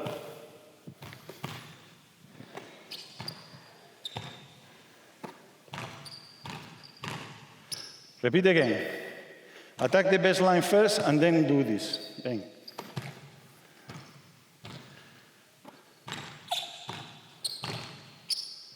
Vale, okay. Venga, okay, very good. And the other work that for me is super important, there is a lot of things with the big men, but what is very important is to pivot. If they pivot like they do, and when they are faking there, they do a little bit like this, traveling. So a lot of work is pivot, pivot, pivot, and shoot. Pivot, pivot. This is a thing that we do a lot. Okay, it's a simple thing what I did now. Very difficult thing, but very effective when they start to do it well. Because then is when you start to receive where you want, with clear advantage close to the basket. And in Alba, for example, we have a lot of examples with Luke Sigma doing these things, Johannes Tiemann, Gianni Wessel, also with Kumanje, more closer to the basket. And then we learn to pass to him and to use a big man of 220, not making a lot of turnovers, and not making a lot of trouble, and not making a lot of offensive foul. And then one strength in Alba was that, especially in position 4, we always have dominant big men inside, and everybody, because you have a big man and we don't have. Yeah, but sometimes when they haven't, they don't use it. Pick and roll, pick and roll, pick and roll, and pick and roll. So that's why I wanted to finish with this short class. Okay. Any question? So yeah, you know, shoulder, no forearm. Okay, thank you for don't escape during my class, and to see you in the future in the basketball court, and I hope what I said to you today a little bit help you a little. Okay, thank you very much.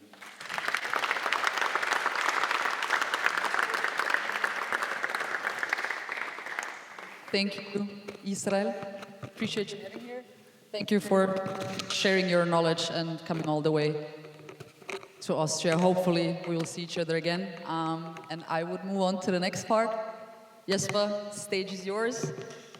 With another very interesting topic, DNA, defensive DNA, how to build an elite team defense. We will take about an hour or so, and then you will have some time to ask some questions. All right, it works. So Tanya asked me a couple of weeks ago if I could contribute and come here and talk.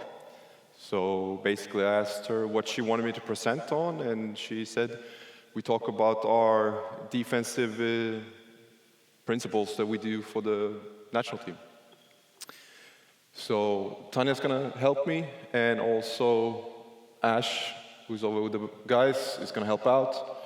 And yeah, it will be fun. I think when Tanya asked me if I could do this, I felt like, yeah, it's probably gonna be a good idea for me to work on my teaching points and also hopefully get challenged a little bit so I can find new ways and try to solve new problems. And then yesterday when I met with Ash, he told me this will probably be good for you. So we'll see where we get. All right. Can we get the slide up? So this is my favorite picture from the qualifiers so far. We have Simi with a front contested layup against Switzerland's leading scorer. And then we also have Tanya in the middle there showing the front contested. So we go to the first one. So first I'm gonna try to talk about how we get to where we go on court, and then we'll basically show the different coverages that ties everything together. But feel free to ask questions on the slides as well. We will get to a point, like I said, where we show things on court as well. So when we start, basically to figure out how we're gonna play, we dumb it down to the basic scratch we possibly can get to. So, and then we try to tie all pieces together so they combine. I like logic and I like easy. So basically, what's the purpose with what we're doing? For defensively, yeah, we're trying to create better shot selections offensively than they do offensively. Like I said, we're trying to dumb it down to the basic start. That's the purpose. And then we want confident and secure players. So we're trying to make it into high percentage of good reads, good solutions. So basically, high success rates in decision making. So trying to make it logic, trying to make it simple, trying to have the players feel confident and secure about what they're supposed to be doing in each situation. The how, simple rules, and a defined outcome. We talk a lot about what we're trying to achieve, not so much we're trying to stay away from this, we're more so talking about we want them to do this. And we say, from there we can define, is this a good possession or is it a bad possession? But also we can find the outliers. And then the what, basically defensively, forcing them to act. So we don't talk about what our help defense looks like. We don't talk about what's going on here. If they just dribble, if they pass, swing the ball, then we're passive. We're not doing anything. Like, we're forcing them to act. We expect our players to handle the situations one-on-one. So if someone gets broken down every time, then that's an outlier offensively, but also a problem for us defensively in the player selections. So in order to talk about the defense, we're forcing them to act. We're forcing them to actually play a situation, whether that's a ball screen, off-ball screen, post pass, but we're actually forcing them to do something before we do something. So we never talk about, this is the help side position, this is the shell position that we want to be in. Because as the word help is something that's bad, right? We don't want that to happen. We don't want to talk about, this is what we do when things go bad. We're trying, okay, how would we make sure that we don't get to that position? So technically, we don't have a normal help side. So this will be a little bit different, and it's a pretty acquired taste. Either you like it or you don't, and either it works with your team or it doesn't. But it works for us, and most of all, it's good because we know how to teach it, and that's good for us. So we're talking about our defensive outcome. We're not talking so much about this situation here, that, like, what are we trying to get out of the possession? What is a good shot? What is a bad shot? So we're trying to create a winning shot for us when we're on defense. And for us, we have 4 situations that we think is a winning shot for us when we're on defense. So this is something that we're trying to get the offense to do. So if we just show Ash and Tanya, Ash, if you take the ball, Tanya, you set the screen, and these 4 solutions will be the same whatever action they may run. Now we're just doing it as a pick and roll to show. So front contested layup. So basically, let's say Ash coming off a ball screen, and then I'm playing defense on the screener, so I'm the big defender, and then we're playing two, and eventually Ash will go, and it's a front contested layup. That's something that we're okay with. That's something that we want to happen.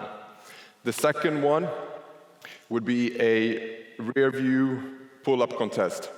So Ash is dribbling in, I'm on his rear view, and we're contesting rear view with the guard. That's a winning shot for us over 40 minutes. We have a pick and pop, for example. So Tanya is popping. Now Tanya is a non-shooter, so a non-shooter shooting threes. And then the last one would be Tanya in the post, one-on-one in the post with some stunt. So those 4 are, to us, the winning shots. And when we say winning shots, we trust our offense to create better shots than those 4 situations over time. But also, when we define the winning shots, it's also easy for us to define the outliers. So if Tanya is scoring on me all the time in the post, then we need to do something about the post-ups. If we have someone making pull-ups all the time, we need to do something about the pull-ups. But then we at least know what we're trying to achieve, and then we can adjust it from there. Can we get the slide back? And then, in order to talk about what we're trying to achieve, we also talk about what we're trying to stay away from. We're trying to stay away from rotations because we're basically trying to stay away from uncontested shots. Like I said, we dumb it down. We don't want uncontested shots. So if we're in rotation, eventually that will happen. And then bigs versus small near the rim. Since we're playing one-on-one, we trying to stay away from that. And then from there, we're building all the actions, or all the coverage for the actions to achieve that outcome. And to summarize it, we're trying to force offense to play actions that we're good at defending. And then we can work on how we play those actions. And hopefully we become good at it. So here we get to the actual tactics, and then we start showing it. We're trying to send the ball to the crowded areas. For us, that's the sidelines and the baselines. Ball pressures, sending the ball to the sides. Defending actions to the sidelines, or defending actions back to the sidelines. We want to do that because, like I said, we don't really have a help side, so we're also not trying to shift the job descriptions. So if we can keep the ball on one side, we're in a stagnant position, which is beneficial for us. Force the ball handler to make late decisions. Like I said, this is an acquired taste, and we're not overly concerned about the alley-oop dunk. Now, forcing the ball handler to make late decisions means we're not looking to stop the ball early. So if we have, for example, a ball screen, we're not looking for the big to actually stop the ball. We're okay, like we said when Ash did the front contested layup, that he's looking for something, and then eventually what's left is him finishing himself, and then we have the front contested layup. So that's a late decision. Stay away from rotations. Like I said, we don't want to send players all over the place. We like control. We like to guide where we send our players. We want to limit the involved players involved in an action. So if there's 2 players involved in offensive actions, we're trying to only use 2 players to defend it. Same thing from the start. If the ball is with a player, we only want 1 player to defend. When they get to an action, to a screening action, we want those 2 players to defend there.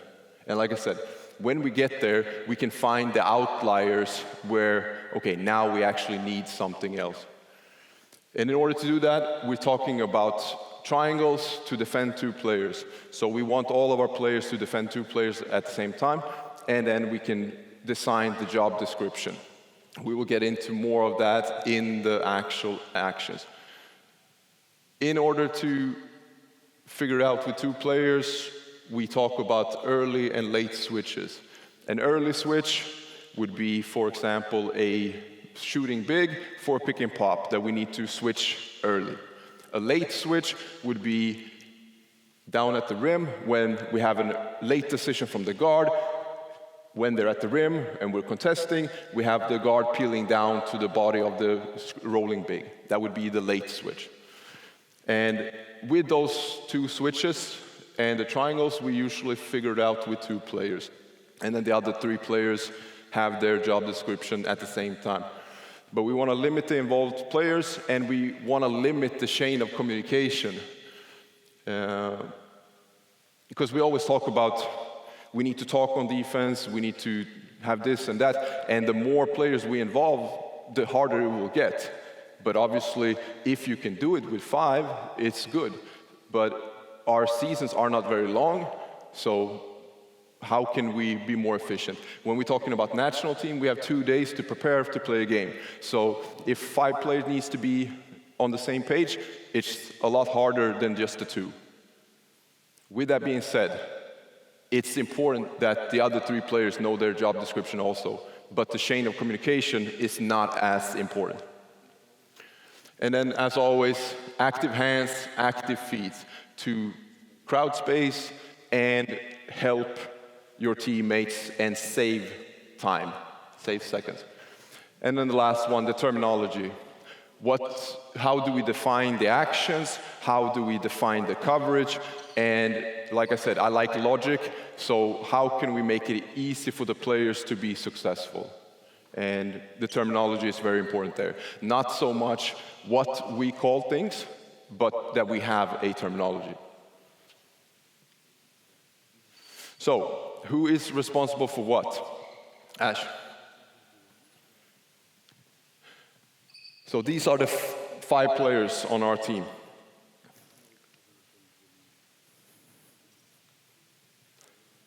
So if we get a guard in the corner, we get a guard up top. Let's have a post up, and let's have 2 players on the weak side. So we take it player by player. We go back to the slide, please.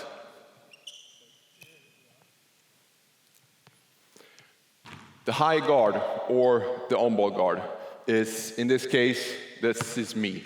I'm playing the highest guard or the ball. If the ball's here, I'm the ball defender. If the ball's there, let's say that's the big, now I'm still the highest guard. The closest big, let's say we bring you up for a ball screen. Now in this case, Ash will be the closest big. We have the low guard, so Ash, if you play the guard. Now, the low guard, I'm responsible for crowding space and backdoors and guard slips. So right now, I'm responsible for Ash's player making a handoff slip, and I'm responsible for my player with his backdoor, and obviously his shot. So my triangle as a low guard is here. Ash, since he's playing the ball, he doesn't have a triangle. The closest big, my triangle, is the ball and my player. And then we take the off ball. Let's say that this is the guard. He would be then the third guard. And my job is to crowd space and to stunt. So right now, we're trying to crowd the floor. So I'm here. So if, for example, we have a drive in, we don't want that, but let's say we get it. Now I'm in stunting and recovering. And then the last big, or the second big, is responsible for 3-way switches. So if we get to a point where we have a pop, for example, so Ash is playing, we dribble down. Now we have the early switch, Ash going out. We have the big on the ball. Now I would be the second big, so if they roll down now my job description is the triple switch.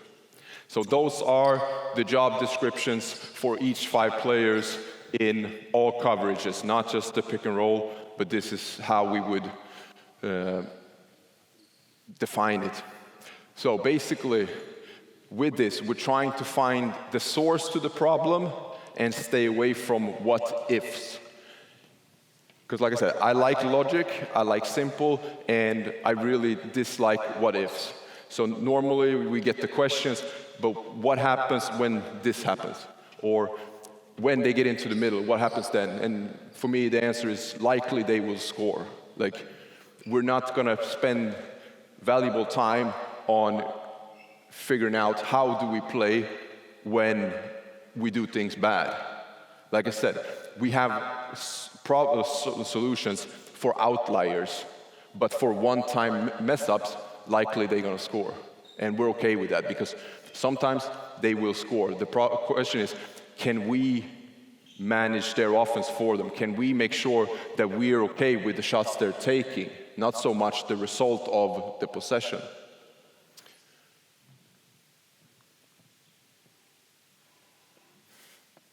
All right, Ash, you can start setting it up. Ready? I will have a quick water because I'm not used to talk this much. So now, any questions on any of the slides so far before we get to the actual actions?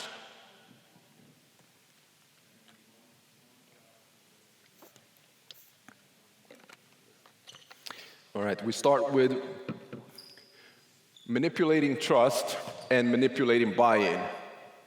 Because we as coaches, we always talk about we need the players to buy in, we want them to trust what we're talking about, and it's really not hard, but I kind of find it easier to trick the players or fool the players rather than trying to convince them.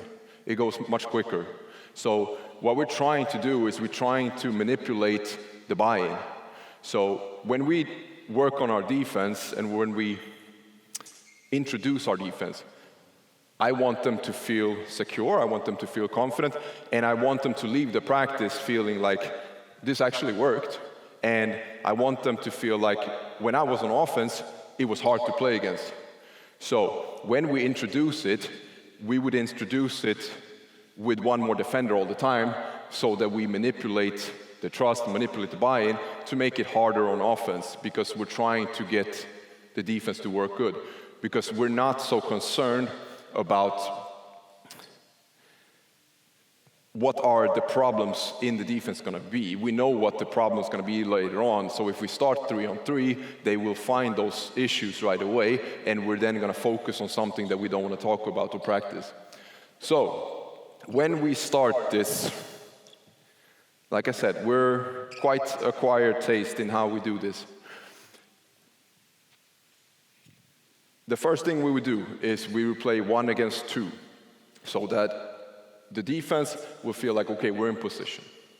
Now, the high guard or the on-ball guard, my job is to not get beat to the middle, and also, like I said, we're trying to have the terminology or the language where we talk about what we want them to do. So in this case, we want to send the ball to the crowded areas, which would be sideline and baseline, and to our designated helper, the closest big. So when we do this, we start on basic situation. We will be in a side position, eyes blue, call it whatever you want, but from a man-to-man now, because we take away the screener to make it easier. So my job is to send them down. With that being said, in order to do that, I need to make sure that my guard can only use one hand. Because as soon as he can become shifty and use both hands, then he can square up again and I will be in dancing position. So that means I need to eat up space to be with my chest and towards his shoulder and a little bit of a hand check in this position. Because right now we're assuming or we're visualizing that the situation is that he just caught the ball. So right now I'm jumping into this hip, eat up space, I'm here, I'm playing high up so that he cannot go to the middle. Now if he tries to go to the middle, I just hold it and then we go here because I want him to dribble down. I'm not worried about if I'm going to be behind, I'm going to be late, I want him to dribble down. So this will be the situation. I'm here, we're playing, and then we play, all right? So this is the starting point. Our big, he's not defending anyone, to be honest. He's just responsible for the ball. He's here making sure that he cannot score. Now, in order to get it more efficient, you will only get help from your teammate if he goes on the baseline side. If you get beat to the middle, you're on your own. And then we would play. We're live.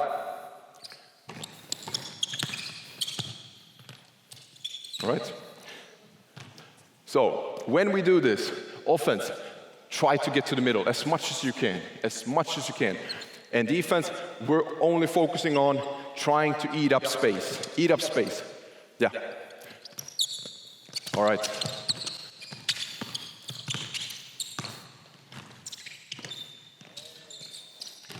All right, so this happens all the time. Now, like I said, we're not worried about him beating us down.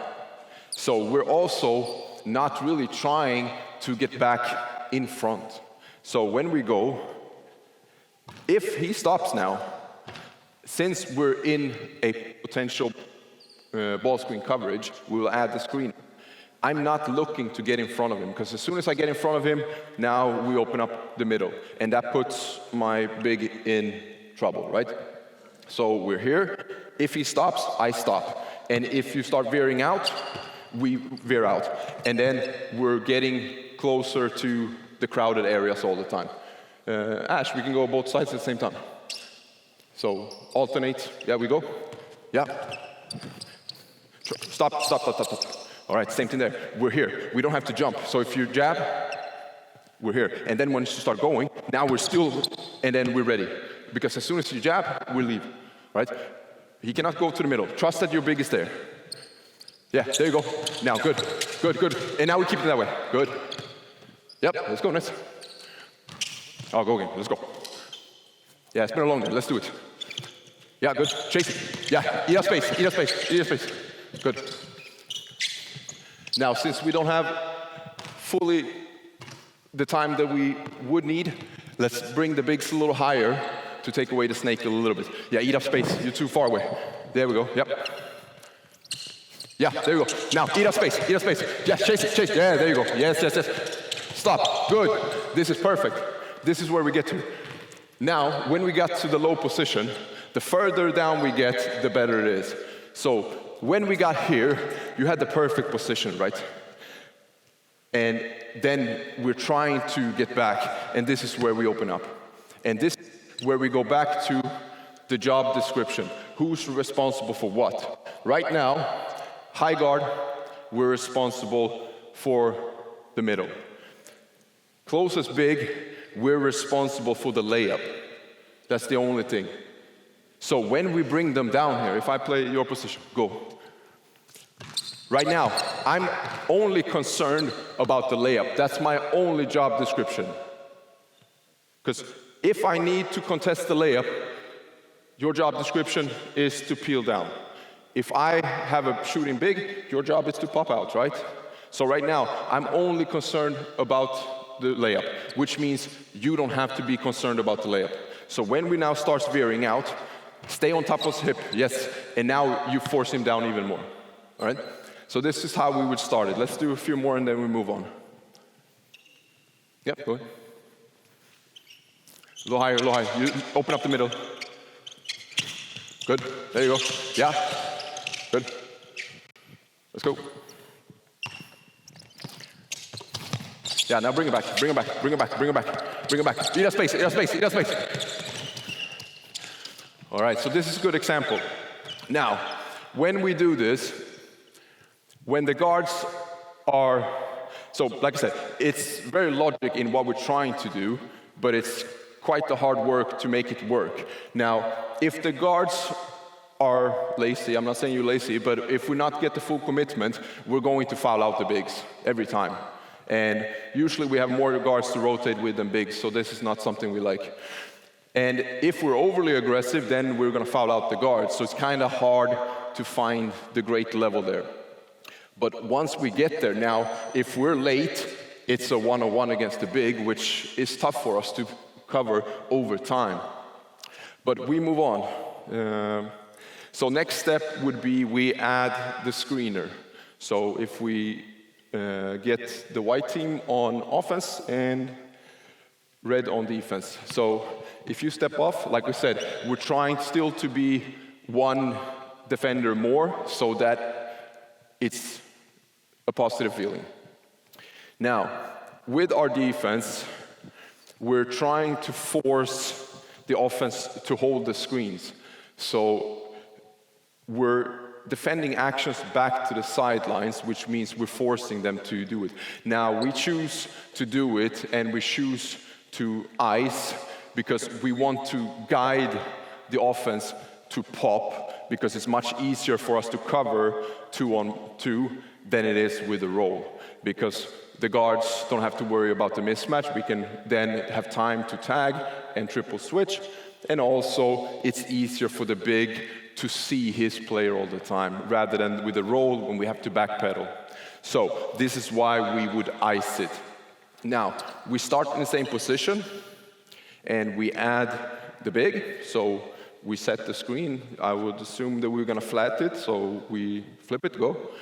And then we have the third big.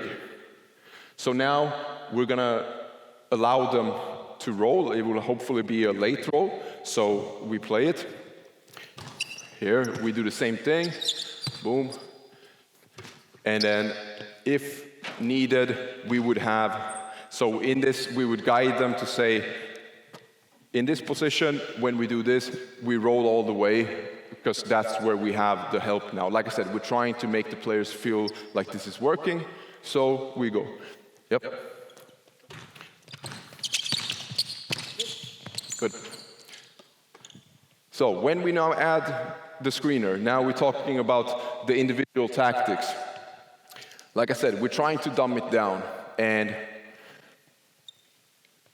the easiest way to say this is we don't want to get hit on a screen. And it's easy to say yes, but we really mean it. Like, I don't care if you're behind, if you're pushing, we don't want to get hit on the screen because that takes time that we don't have. So right now we go, and then let's say you hold it here so that they get a good connection. Now, like coach showed earlier, we would go with the outside leg over. So when you use the screen, I would then take the same route as the guard did. Because if he can take that route, it's also free for myself, right? Because if he now would change it, then offensive foul. So we take the same route. My job now is rear view contest and the early switch if he pops. In order to help my teammate, since I'm not worried about the layup and I'm rear view contesting, I'm also helping him on the pop. So if this is a neutral shooter that we wouldn't switch right away to, but it's also a player that we don't want to shoot good catch.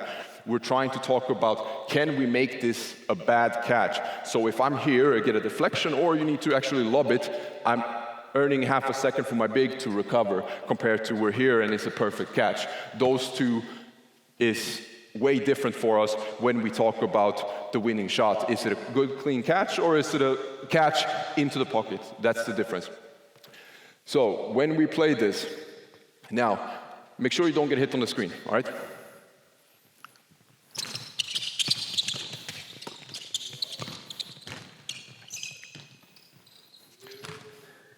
All right, so this is where we need to define, are we worried about the pop or not?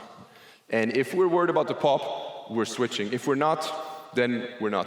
Because you're the third big, you're responsible for the triple switch. So we're holding position, and then now, since we didn't get hit on a screen, this is where we're trying to get to the point where we're playing 2 against 1, not that they play 2 against 1. So when we icing, like I said, we're trying to guide them to pop. Right now, we see this situation as a 2-on-1 favor for us. They could see it as a 2-on-1 here, but we prefer to see it as a 2-on-1. Now, if it's a problem, we're switching, get the ball there or keep it. And now when you start rolling, we tag, and then by the free throw line, we triple switch. And that's where you're involved, right? But you don't have to come too high. They will come to you. And then by that time, you're responsible for the guard, right? Don't get hit on the screen, and then the arms on the pass. Yeah, deflect. Yeah, go. Arms. Okay, good. Now we play from there. Yeah, switch back. Good. All right, so that's technically how that would look. So like I said, we're trying to talk in terms of what we want them to do, and that way the players know, is this a good possession or is it a bad possession? And we can find the outliers. So when they score on this a bunch of times, because it does not fit us, it's an outlier that we need to take care of. Ash, we get to the situations now. Like I said, all of this coverage is built on trying to get the situations to this position, whether they play a flare, a down screen, pick and roll. And then, like I said, we're trying to get them to play actions that we're good at defending. And when we do that, a lot of times it will end up with a big to-guard handoff, and our solutions are the outcome. We're trying to get them to go to the sidelines. So in order to do that, for the big to-guard handoff, we have 2 different options. We have either we blow it up completely and they cannot touch the ball. So if I'm connected early, go, If I'm connected early, then we're here, we just blow it up, and we take it away. And by that time, if you go up, now if you pass, okay, on the catch, we're back. Hopefully not this high up. And then you're ready to play defense, right? Now, if I would be in a more open stance from the beginning, because they reverse the ball, and I'm not connected, you gap for me, and then my job as the high guard is to bring them back, right? To stop the middle. So my only job, make sure that they don't attack to the middle. So if we go back quickly, then it's under, back to side. So we go here, you gap, and then boom. And the terminology that we have, if he just pops out, that's the best that can happen for us because it's easier. But now you stop and you actually rescreen afterwards. Is we need to eat up space. Because if they use both hands, they're shifty, they will move us. So in this handoff, I need to get to a point where I'm above the line of the screen. So right now, if I stay here, set the rescreen please. Now I'm behind the level of the screen, right? I need to get to in front of the line of the screen so I don't get touched on the screen. And I'm forcing him to set the screen. And now if we play from here, we're back to the same position we were, right? The ball screen defense. And from here, we have the different options into whatever shot selection we want for them. So this is how we would defend the big to guard handoff. So you choose if you're staying connected and you blow it up, or if you go under to side. The outcome is we bring them back to the middle, and then we try to create one out of the 4 shots. Right? Let's go. Stop. All right, so what happened? What happened? Yeah, why? Yeah, but if you decide to blow it up, then we need to have the tactics. So when we get here, when I'm connected, by the time we get here, now we push on their hips, so we push them away a little bit, all right? And we're not worried about a back door, because we want them to go, right? So make sure we jump high, force him back.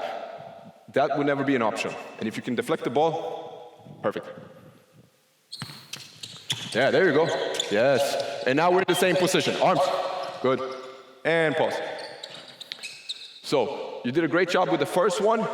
Now the second part, like I said, for the guards, it's really, really just hard work. For the bigs, it's tough because you need the timing and the angles, which is hard to find bigs that can do. But now you got here. Okay, you did the job. Now we need to eat up space, and you need to help your big with the pass to the pop. Because now you're chasing and your arms are down, they throw it over, and then we have to involve more players, which we don't want. Yes, good. Arms, arms. Yes, perfect. Now next one. All right, so like I said, we're getting to the next situation. Like, we're getting there to points where situations we're good at defending. So we defended the big to guard handoff, they passed it back. Now, you can hold it there. So you already played the first one. They passed it, we were matched up, right? But now, you started chilling and relaxing here, all right? This is okay, now we need to finish the play. And in this situation, when we're already high, we would top lock and send them down. But we're back to another situation where it's big to guard handoff, unless they go this way, now your job is done and you become the third guard. But we need to finish the play and force them to play another situation. But that also means that we need to be ready for the next situation, all right? It was good to the first part. Yes, bring it back.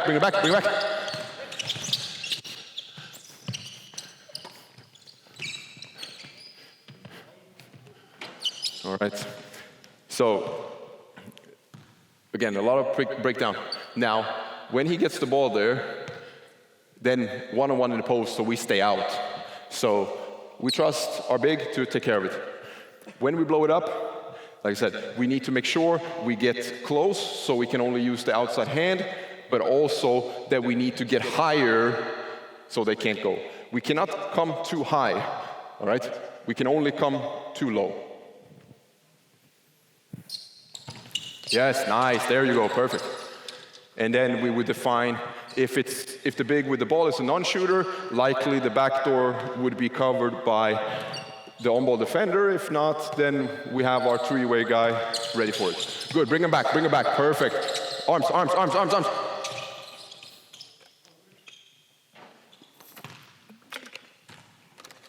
All right, we're getting somewhere. Now, we're getting to points where, okay, when this happens, now the next situation. So we got here, and by this point now, okay, let's switch out because our bigs are shooting, right? So then now we get to this point, it's in a position where it's much easier for our bigs now to play one-on-one.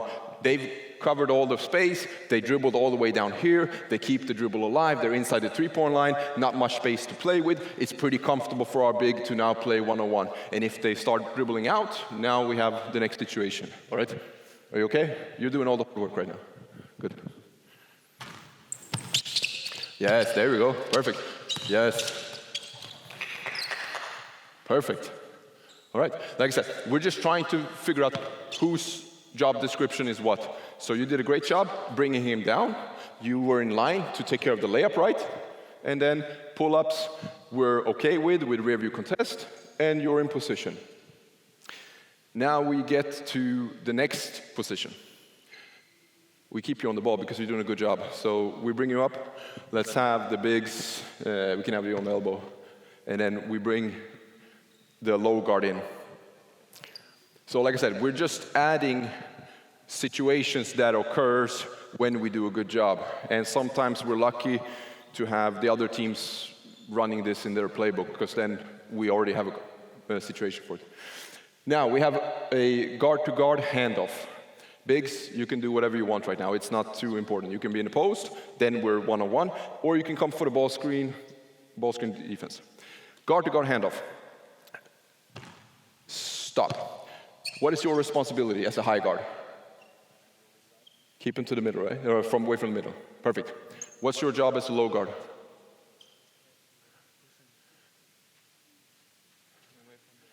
So your job as a low guard is to be in the triangle. You're responsible for your guys' back door, and you're responsible for the high guard's slip handoff.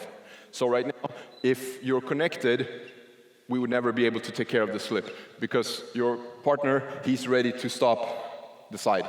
So we need to be in a position where if he passes, now, go, pass, we're one step away to get into contact. And then we're ready. If you now handle fakes, go, yeah, go. That, yeah, just dribble, keep dribble. That, yeah, fake it and go. That I'm here, okay? That's my job. The high guard now, like we talked about, we need to eat up space and we need to attack high. Because if we don't eat up space, now we open up angles to the rim and we're putting our bigs on the bench because they're fouling out. So what we need to do is we need to release early, because we're not worried about my guy's slip layup, because that's my partner's job. So by the time now I realize we have a guard handoff, I now release, go for the handoff, and now I jump it and we're here. All right? Where it gets difficult is obviously if they flip it, you need to be ready for that. But it comes to, the more aggressive we are, the more physical we are, the easier it will be for us and forcing them to play further out. So, if we just run that one time and see how it looks.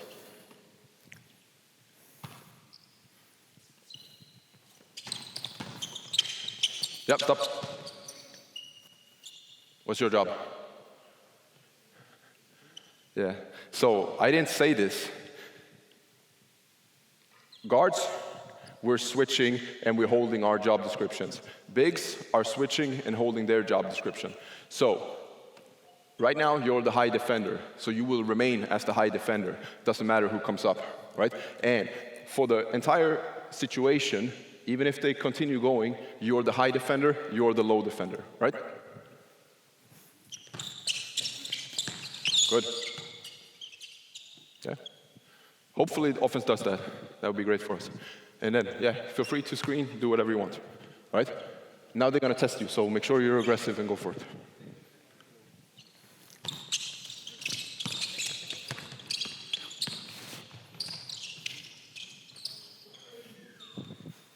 All right, so what happened? Why? You didn't go high enough, right? Because we can never get too high, we can only be too low. Right, let's do it.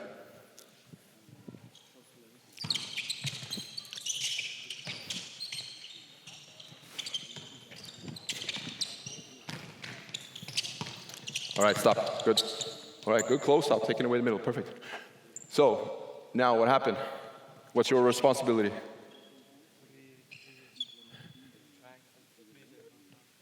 So who are you responsible for? Your own guy's back door and the slip layup. So right now you were too high, you need to make sure you're in line. So if he goes back door, we're fine, all right?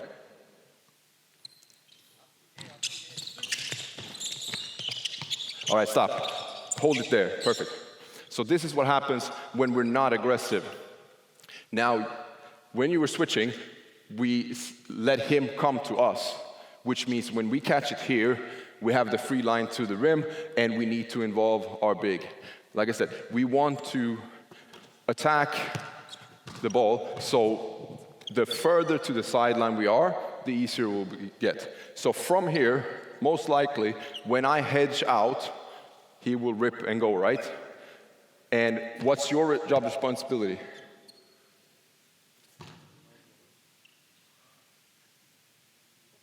Say it. Yeah, you're backdoor on your own guy and slip layup. So when you rip and go.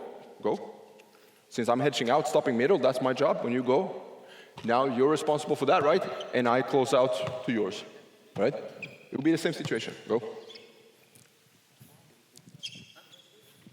Yeah, let's go. Yeah, eat up space. There you go. Yeah, eat up space.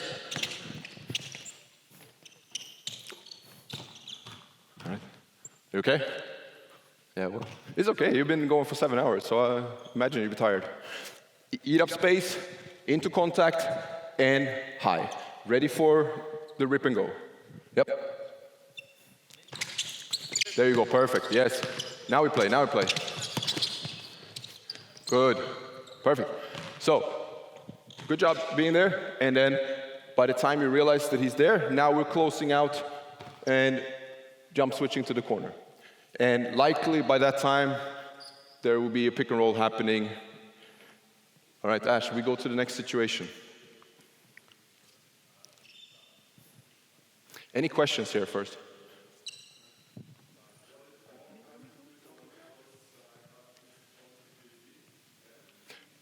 Depends on the situation. If he goes right in from the handoff to the pass, then the initial matchup will close out, and the point guard will then deny, so we keep them going down. If it's the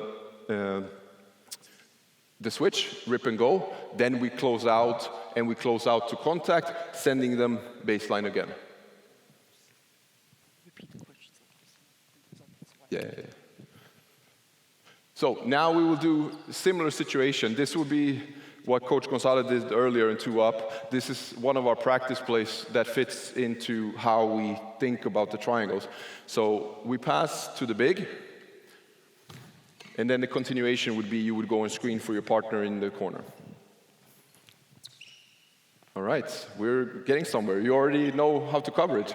So the high guard is responsible for the middle. The low guard is responsible for slip layup and backdoor. So it will be the same situation we just did, but without the ball. However, we need to get to the first point first. We come back. So like I said, we're guiding the offense, so right now we need to get them to go to that side. So I'm right now in a neutral position, we're playing one-on-one defense. When the ball goes,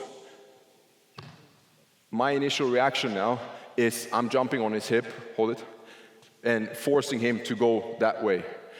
The worst thing that can happen to us is that we start dancing, you start faking, and then you go into the middle, because now we need to involve other players. So when I have a high post pass behind me, I get to the hip and I lean them this way. So you can focus on one-on-one. Here, likely they will try to cut over the elbow, right? We will try to do the opposite. The further to the sideline, the better. So same thing as with the handoff. I'm on the hip, we go here, and I'm trying to push him to his partner. So the more I can help my low player, the easier it will be for him, because the further away he needs to switch on, the harder it will be for us to cover the corner, and also the easier it will be for the point guard to slip in front. So I'm trying to help my corner low guard by pushing him out, and then hopefully he stays and we're in position. And then we're back to a big to guard handoff most likely. All right, let's try it.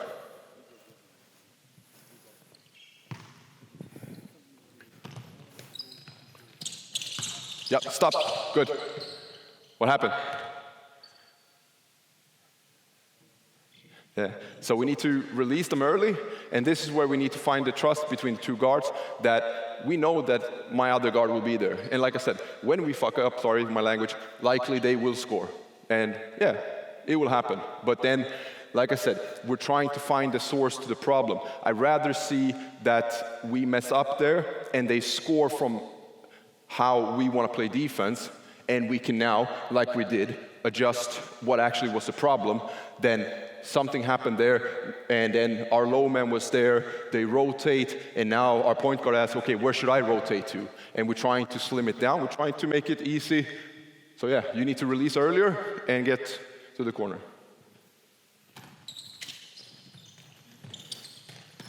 Yeah, now play.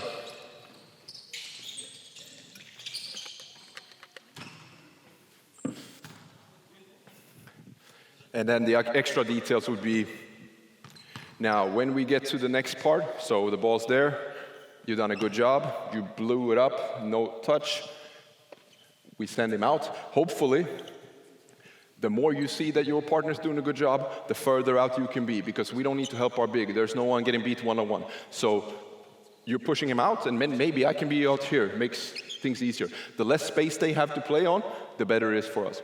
Now, you keep your low position. When I switch down, from here, we would be in a top lock position, because I want him to go back door, because now, if he goes back door, who is taking care of the back door? Yeah, I send him back to my partner all the time. If they rescreen, go. Yeah, you're there, and then we're ready for the next one. And you're also ready for your own slip. So this is the triangle you need to be in. All right, we'll try it.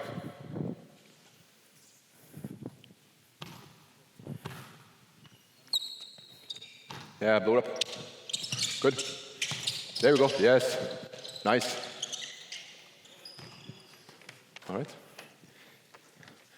And then, next one, you need to keep working. You're in the toughest position because you keep working all the time.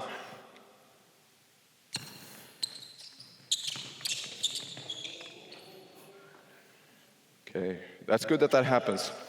Like I said earlier, we're trying to find the outliers where our problem is tactically, not where our problem is personnel-wise, defensively. So basically, when that happens, okay, you need to do a better job. If you can't do a better job, we need to find someone else to do it. It's simply, that's where we're at. Last one. Go ahead.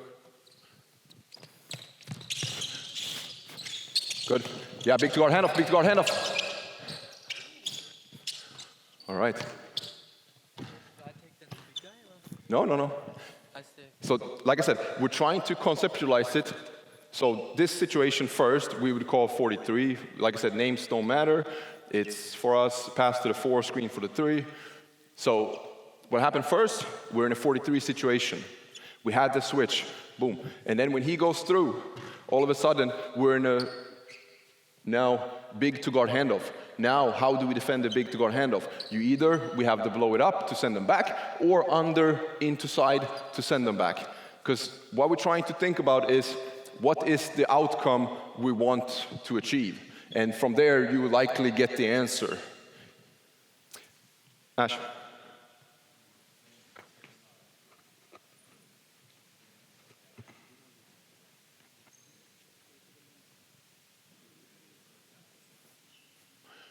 All right, so this situation we would call 21. It's the same type of action-ish. We have a down screen, and then at the end we will have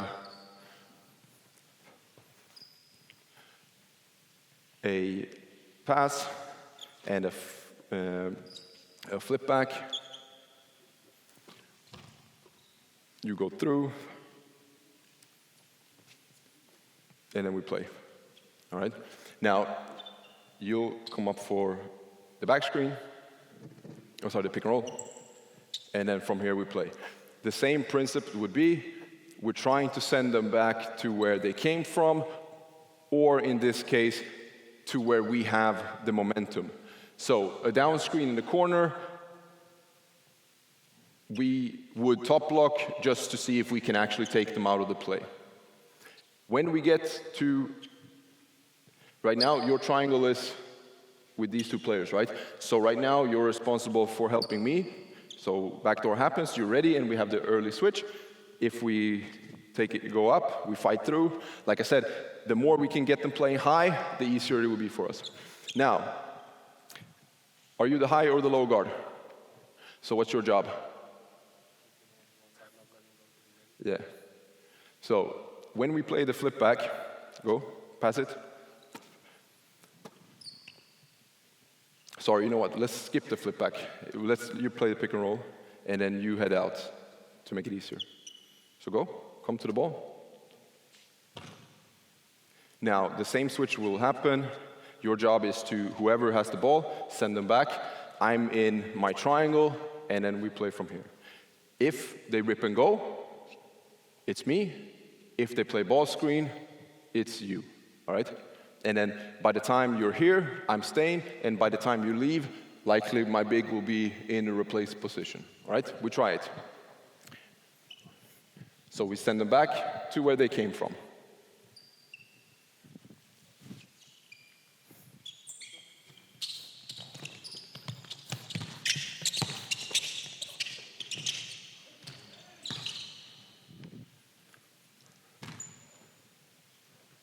All right, so if they play guard-to-guard pick and roll, then we would just switch it from the beginning. Like, then I keep the high player, you keep the low player. Play it, go.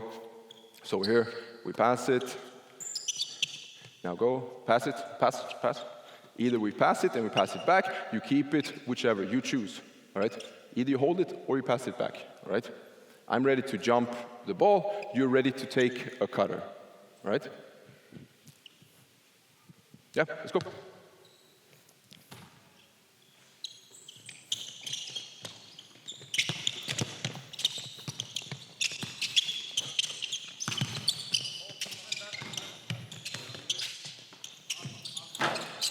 All right, so good job. Because there what happened was, while you were in the curl situation, they curled, you were there to help, because that was your triangle, right?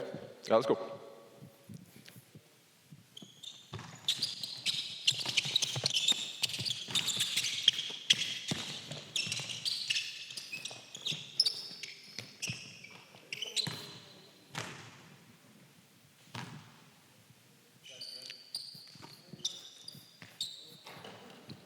So basically, like I said, we're trying to either send them back to where they came from, so we don't let them use the screen, or we're trying to send them to where we have the momentum, because we're trying to make sure that when I chase over somewhere, that now, when I get to this position, that I don't have to shift and play defense this way.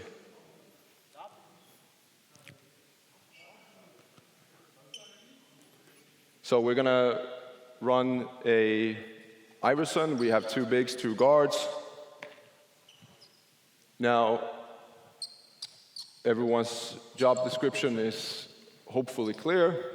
Right now, we go over top, double Iverson, go. Right now, we hold it, pause. You're in the triangle, right? Because your job is the triangle. Your job, I will get to later. Your job is to lock them to the side, right? So we send them down.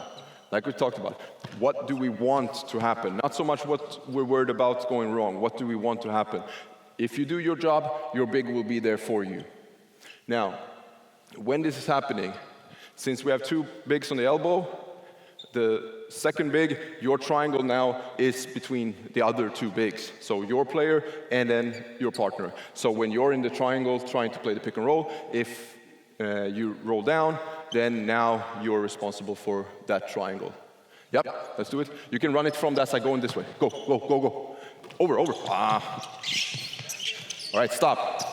It's good, because this happens all the time. And we're talking about taking the long route around. We don't want a sheet going under, because what happens when we go under a screen going out is the re-screen will come back to the middle.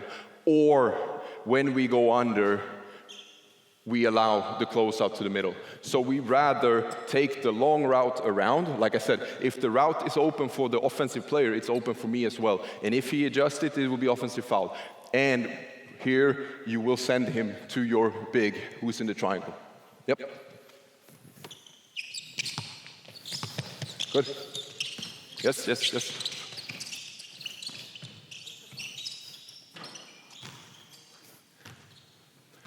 All right.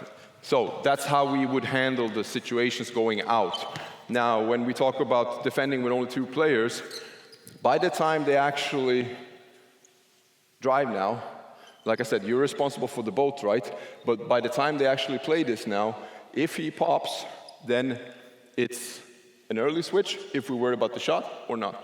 So when we get here, go to this position.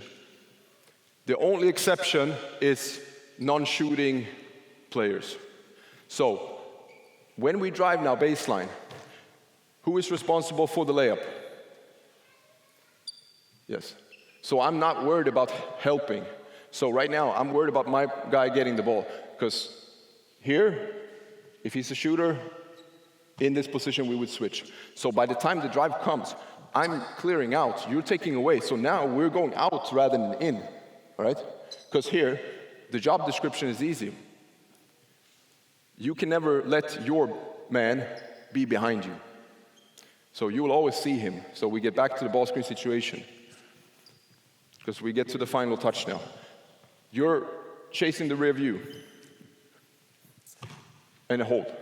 Right now, layup, making sure that your big is never behind you. Like I said earlier, we're not too concerned about the alley-oop dunk, so we're kind of okay here.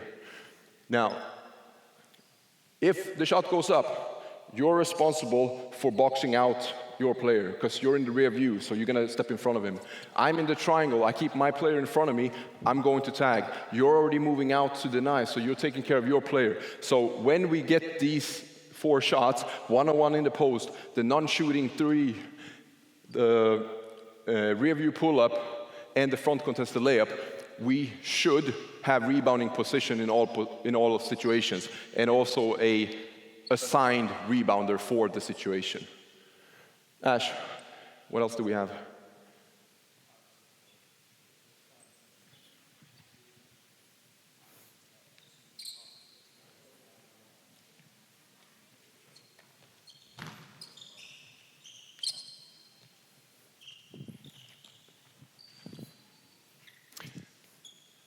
Into the stagger, right? You take the ball, Ash. So we get you down here. Yep. Offense, defense. Ash has the ball. Now we get to the Iverson. So you will do the same as you did.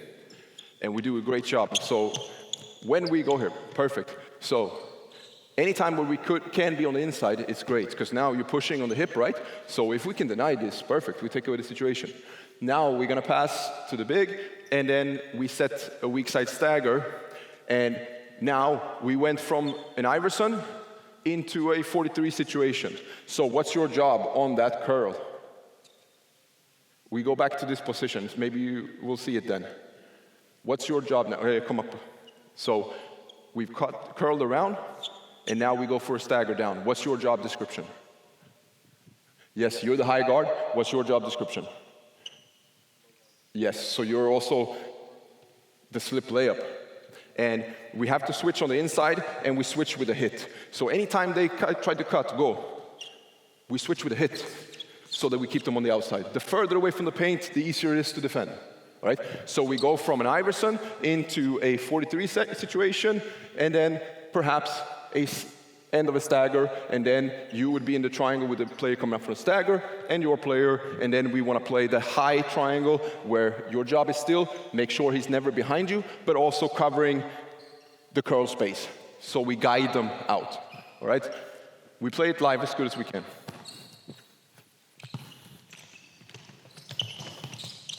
There we go. Yep, 42. Good. Yeah, Jay. Stop. Perfect. This is where I get to. First of all, your job is to help on the curl, right? And also cover the space so he don't see the curl. This is the most important. We're trying to prevent, so every time we're trying to keep someone in the driving lane so that they don't see space. So when they curl now, if I see space, the guard will lead me into the curl, but I also will look for it. But if I see that there's someone there, now automatically I will go to the three-point line, right? But what happened was, when we get to a point where it will happen, that now we're chasing, and the pass comes from there. So, like I said, just because we wanted to keep them to the side, and we tried to hold them here, that's already passed. Now the ball is here, and I don't want to shift my momentum, because if I did, I would then have to go here, and then we have to send them back this way. So if we now come from this side, now I'm jumping the hip here, and sending them this way. So I don't have to shift my momentum, I have my balance, and I'm ready to continue moving this way. And I also know that my partner is in the curl position, so if he drives, now I have the early switch, or we have the late switch if needed, and I'm also in a position to rear view contest. Yep? Go.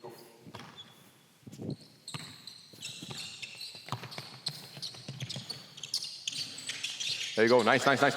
Keep chasing, keep chasing.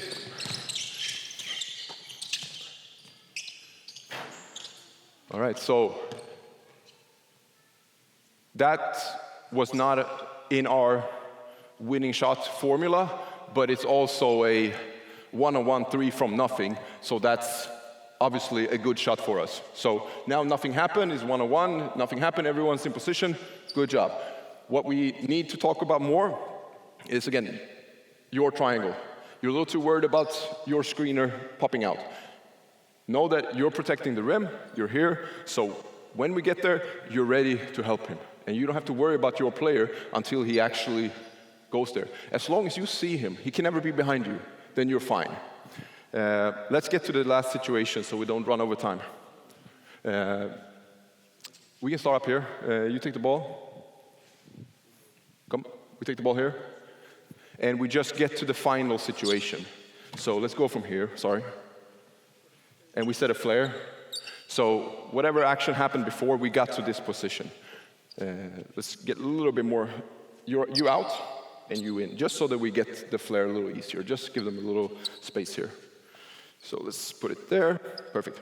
Now, like I said, we want to defend actions back to the sidelines.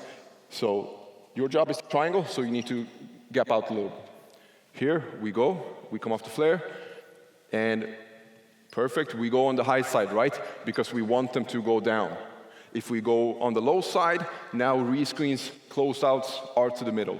So even if we're late, we take the high route so that I'm here now from this position. It's so easy for me, yeah, you go. So easy for me to go there. But I put my big in such a big trouble because then I try to get in front of my man. He doesn't know if it's gonna help. And what's gonna happen is we're gonna get to the position where we have three players in line. You are in front of the ball, right? Or the front of the player.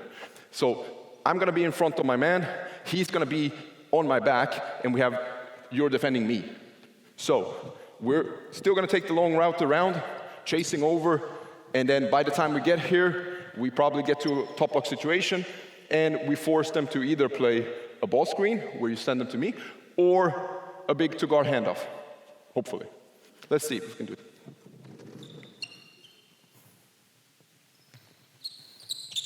Yeah, good. Good, good, good. All right. Like I said, the big positions are the toughest ones.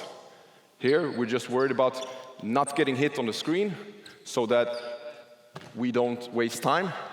And when we talk about the big and we talk about the positioning, we're in front of the ball, worrying about the layup. So the last thing that we do before we go to questions, if we go to the ball screens, obviously the middle is harder. We're still trying as much as we can to ice it. So if we can, if you now hold it to this position, it's better. The other, because the screens. If we can be in this position, even in the middle, it's better because we're guiding the offense to pop. If we go over, we're guiding them to roll. And we want them to pop. It's much easier for us. So, the big position, the triangle's here, but it's in front of the ball. So like I said, we're preventing, we're making sure that he sees that there's no space to go to. If I'm here, he sees space, and that's worse than the actual coverage. We just want to make sure that he doesn't see it, so maybe by that time we have already covered the situation.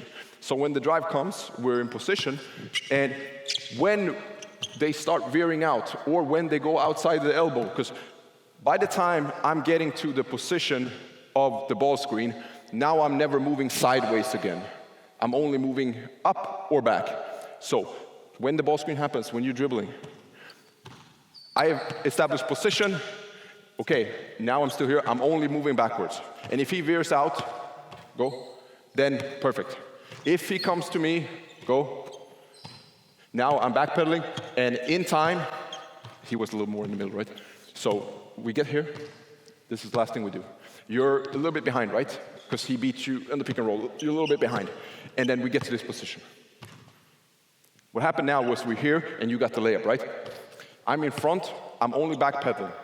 And since we're taking away the screen, we're playing 2-on-1. And our mindset is that we have 2, and they have 1. He can never be behind me, but also you have a free line to go to my player. That's why we don't go over the screen.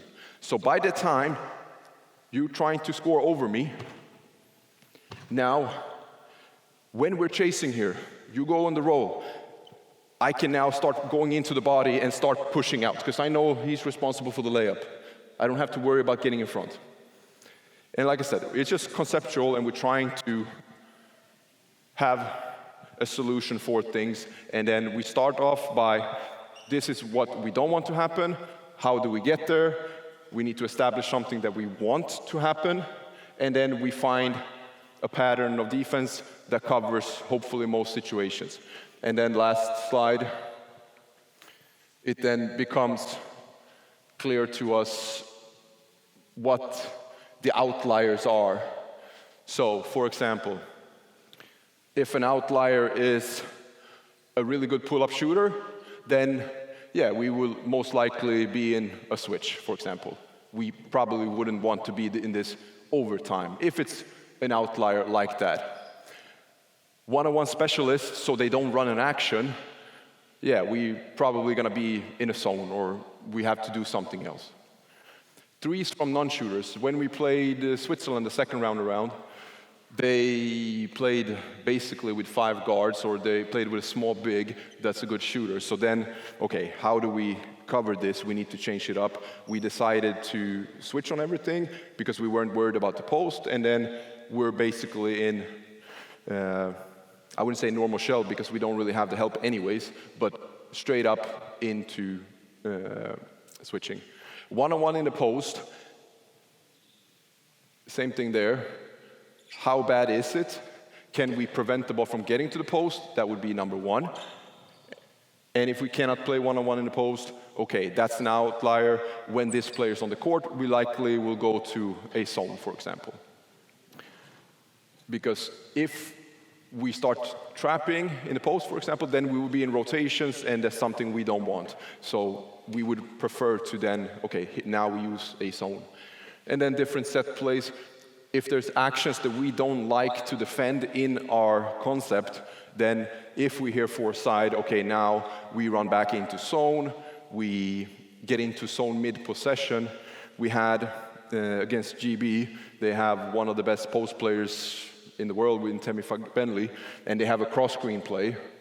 So basically, in that game, what we decided to do is, since we want to play one-on-one in the back, and we don't want to give up uncontested shots, on the cross screen, we went into a zone. So the player who went to set the cross screen were now fronting the post and then became the back of the 2-3.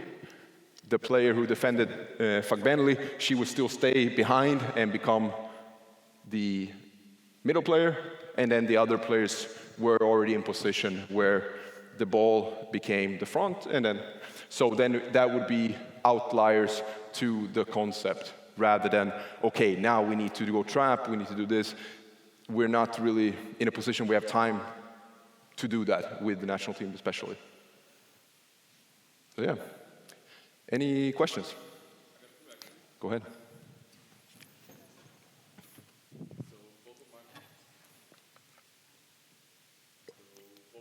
Questions, no, you can hear me, are related to foot angles on the ball. Sorry, to foot angles on the ball. Yeah.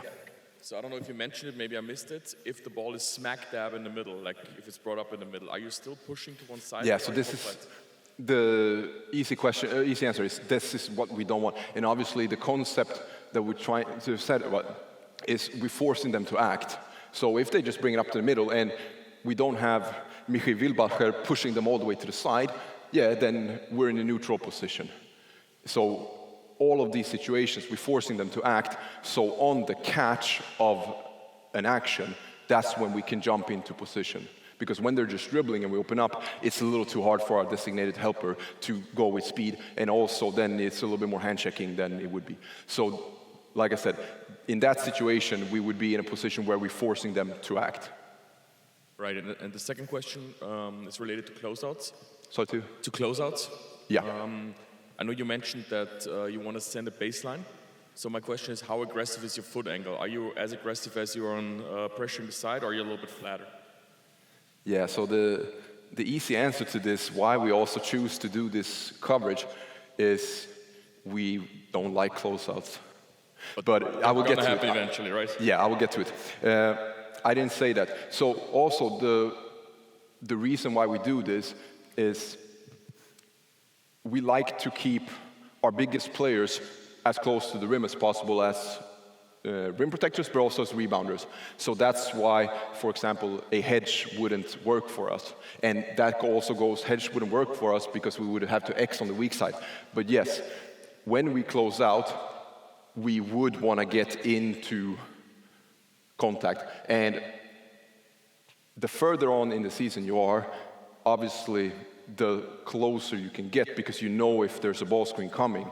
Because if it's a ball screen coming and you're fighting over an Iverson, for example, you can basically jump into ball screen stance right away.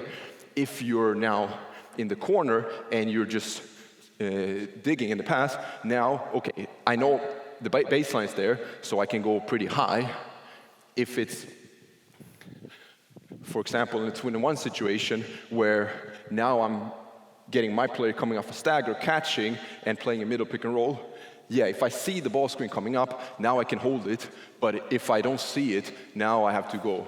So likely there will be a new action coming afterwards, so then we would jump in to send them down stance. If there's from a breakdown and it becomes a advantage closeout that we don't want to be in, then it's just basically run them off the line.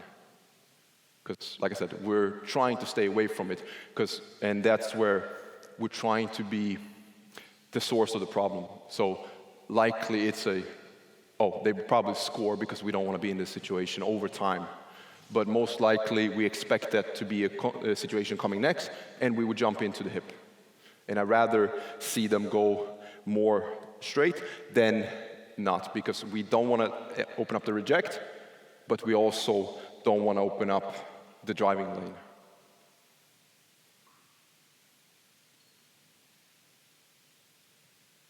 Any other questions?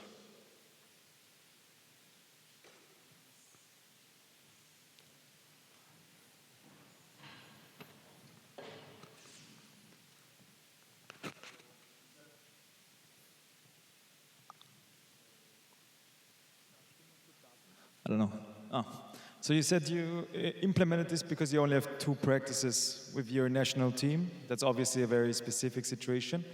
Would you recommend this system also for teams that practice 5 times a week, or do you think it gets less and less beneficial? Yeah, I would say that it more so depends on what level it is. I probably wouldn't be doing this if I had a U team where it's more teaching, because I think it's not the first thing that they probably would learn.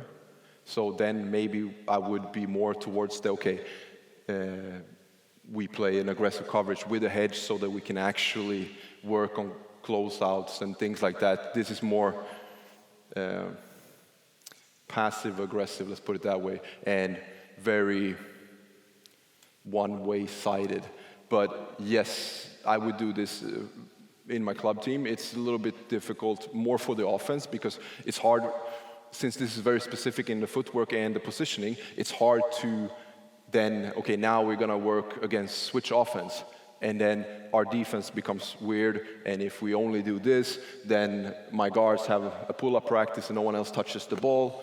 It's a little difficult, yeah, but some would say that this would be more like a zone defense, where it's very positional, and then you use this as your extra coverage, for example.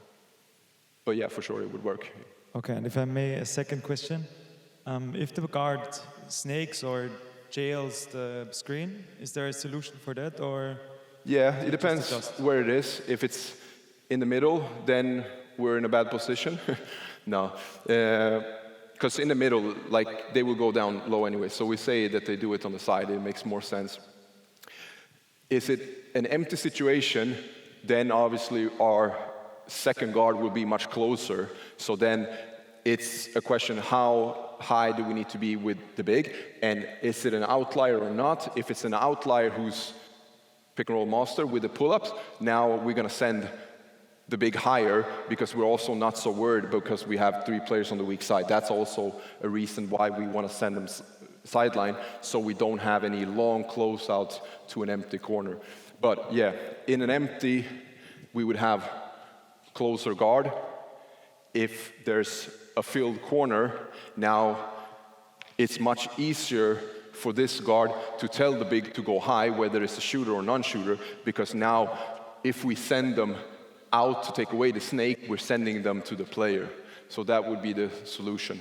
And if they still snake with a 2-man, then we would be, like Coach said earlier, we would be in a next situation where we actually have to send this player completely in, because like we talked about, we're trying to have the free angles. So when we're on a snake in jail, the positive thing about it is there's no one screening me to clear out.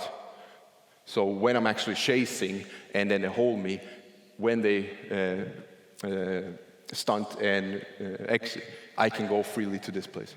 And then when this happens, anytime where we stunt, so for example, if it's a pick and roll happening that way, in a zipper situation, for example, the point guard has passed it here, anytime where we stunt, if my player goes back door, it's into another 43 situation we worked on, where the weak side guard is ready to switch and they go out. So the same would be when they snake, we would next it to get the player here. Rarely we get there, because most likely when they snake, they also veer out and then we're back. But if that happens, when we go here, now, by the time we get here, if they now go back door, we would send our guard all the way to the corner. So that would be the solution. But like I said, it's an acquired taste, if you like it or not.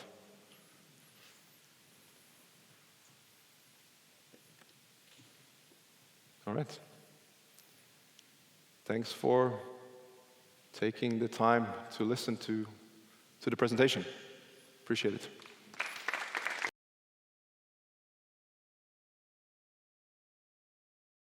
Now I'm especially honored to welcome Aramis Naglic, our men's national team coach, to Vienna. Thank you so much for taking extra time before the window to speak for us. I will leave everything else up to you. Again, if there's questions, raise your hand. Online, same thing, just type it in the chat and we go from there. Okay. Okay, first, I want to say hello to all of you and say hello to our colleagues on a stream on YouTube. First, I want to introduce me, but please don't make me wrong, okay? When I introduce my way, basketball way, I don't do this to look important. I do it just because our subject today is about experience too, and I have more than enough of experience like a player and like a coach. I was like playing really long playing career till I played till 40, and I had a lot of success. Okay, EuroLeague winner, Olympic Games, more than 15, 20 trophies. And like a coach, I don't think I'm on the same level. I'm a little lower than this, but still, I did a great job with some winning trophies and working with the great players and the great coaches. Tonight's subject is like cultural leadership and competitive identity. Okay, this is something. Well, we're going to try to explain how we're going to build a successful team. Because a lot of times we saw that a less talented team winning and be more successful than talented team. What is important? It's a really complex question. It's a big question. It's hard to build not just a team, but the first word is very, very important, culture. Culture is not just in a locker room. Culture is society culture, team, club culture, okay? This is very hard to build. I will try to mix, because we are in the end of the day and I know you're tired and your focus will be maybe a little lower than before. There was a lot of basketball before. I will try to bring some stories from the past to try to explain you those words. Culture, leadership, and competitive identity. Well, let's start from culture. When you step in some societies, when you step in some clubs, starting from locker room to offices, to way the people talking, the way the people doing, you can see the difference between a real strong culture of the team and some teams who are like improvising. They're there just to be there, okay? We're going to talk about winning culture. We're going to talk about what we want and what we need to be winners, okay? The first question is like, can we move those first page? Yeah, the answer is really talent alone. The most successful team builds a strong culture, effective leadership, and clear competitive identity. Može dalje.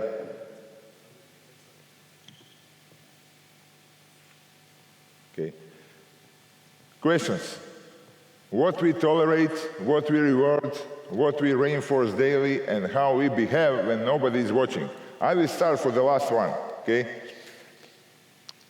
The players, the staff, the office, what they think and what they're doing when nobody is watching. If we really have a culture, a winning culture, okay, strong culture, then we will work the same and we will think the same when nobody is watching. I don't like personally the players, for example, and I see here great coaches, which some of them work with me. When somebody comes to the practice and he work hard, but after that he don't believe in those things and he just make a fun, this is not a great culture, okay? This is not a winning culture. What we tolerate, we need to find red line, what we tolerate with our team, what we don't tolerate with our team. I'm going to tell you one example. Last year, I had a team, I had like a lot of foreigners, and we was in a situation where we changed, and I supposed to be softer than usually. And I had 4 or 5 players who came on the practice with the phones, with the earphones. I didn't react immediately. I would just turn my head because there was a situation, actual situation on the club was like this. We need to survive, we need to set our things. After that was too late, okay? After that was too late. I don't like those situations. I need, and we need, like a coach, is the player who will be really focused, the player who will be 24/7 committed with the things we do and with the things we want, okay? Then this is something, when we're talking about what we tolerate, we need to find the line. Do we tolerate when somebody come late on the practice? Do we tolerate those kind with the iPhones, even if the modern generation now was different and it's not like years ago when I was young? What we reward, same, okay? Do we gonna reward good work? Of course, we need to reward it. Do we wanna reward some effort of the players, extra effort, when somebody come early in the practice, when somebody stay after practice? We need to reward it to build the culture, okay? What we reinforce daily, same, okay? We are here to help our players. We're here to build them together, okay? Then we need to be ready. If we saw somebody want to work extra, stay with him after practice, come earlier with some players. This is little things what gonna make culture, okay? When we're talking about culture, one more thing. My opinion, that the winning mentality and winning culture is not just a court. It's not just a team and the coach, it's everything around us.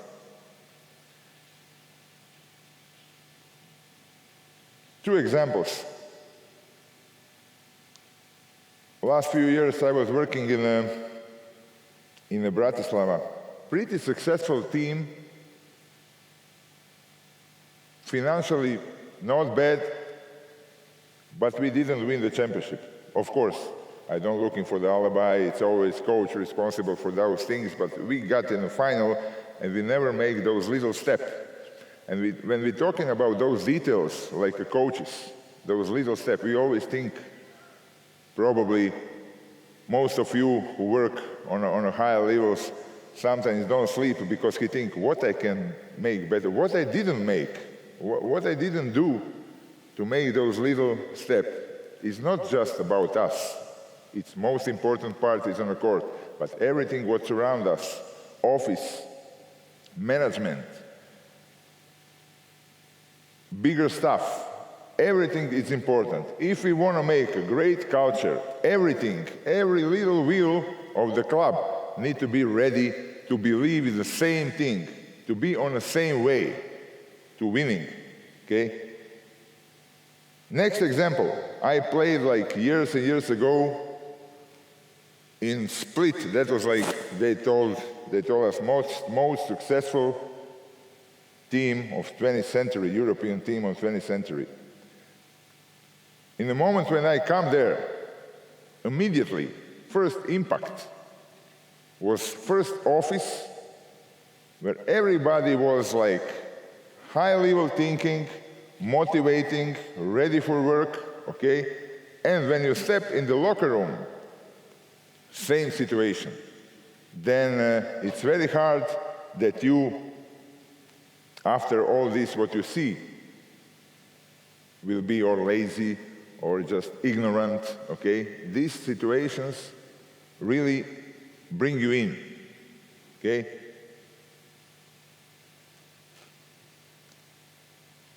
Može dalje. Yeah, this is just the words. Culture is values, behavior, and accountability. This is something what is like part of culture. I see like my ex-coach and my friend Raul corner here, and I told you that I will try to be relaxed today, okay? Not too much facts, but some stories what really show you what is a culture. And when I played for him, I was already veteran in the end of my career, and he was a young, prospective, ambitious, working type of coach, what he is still today. Still young for me, not more for himself, okay? And even if I was young, he showed me, again, the world culture, okay?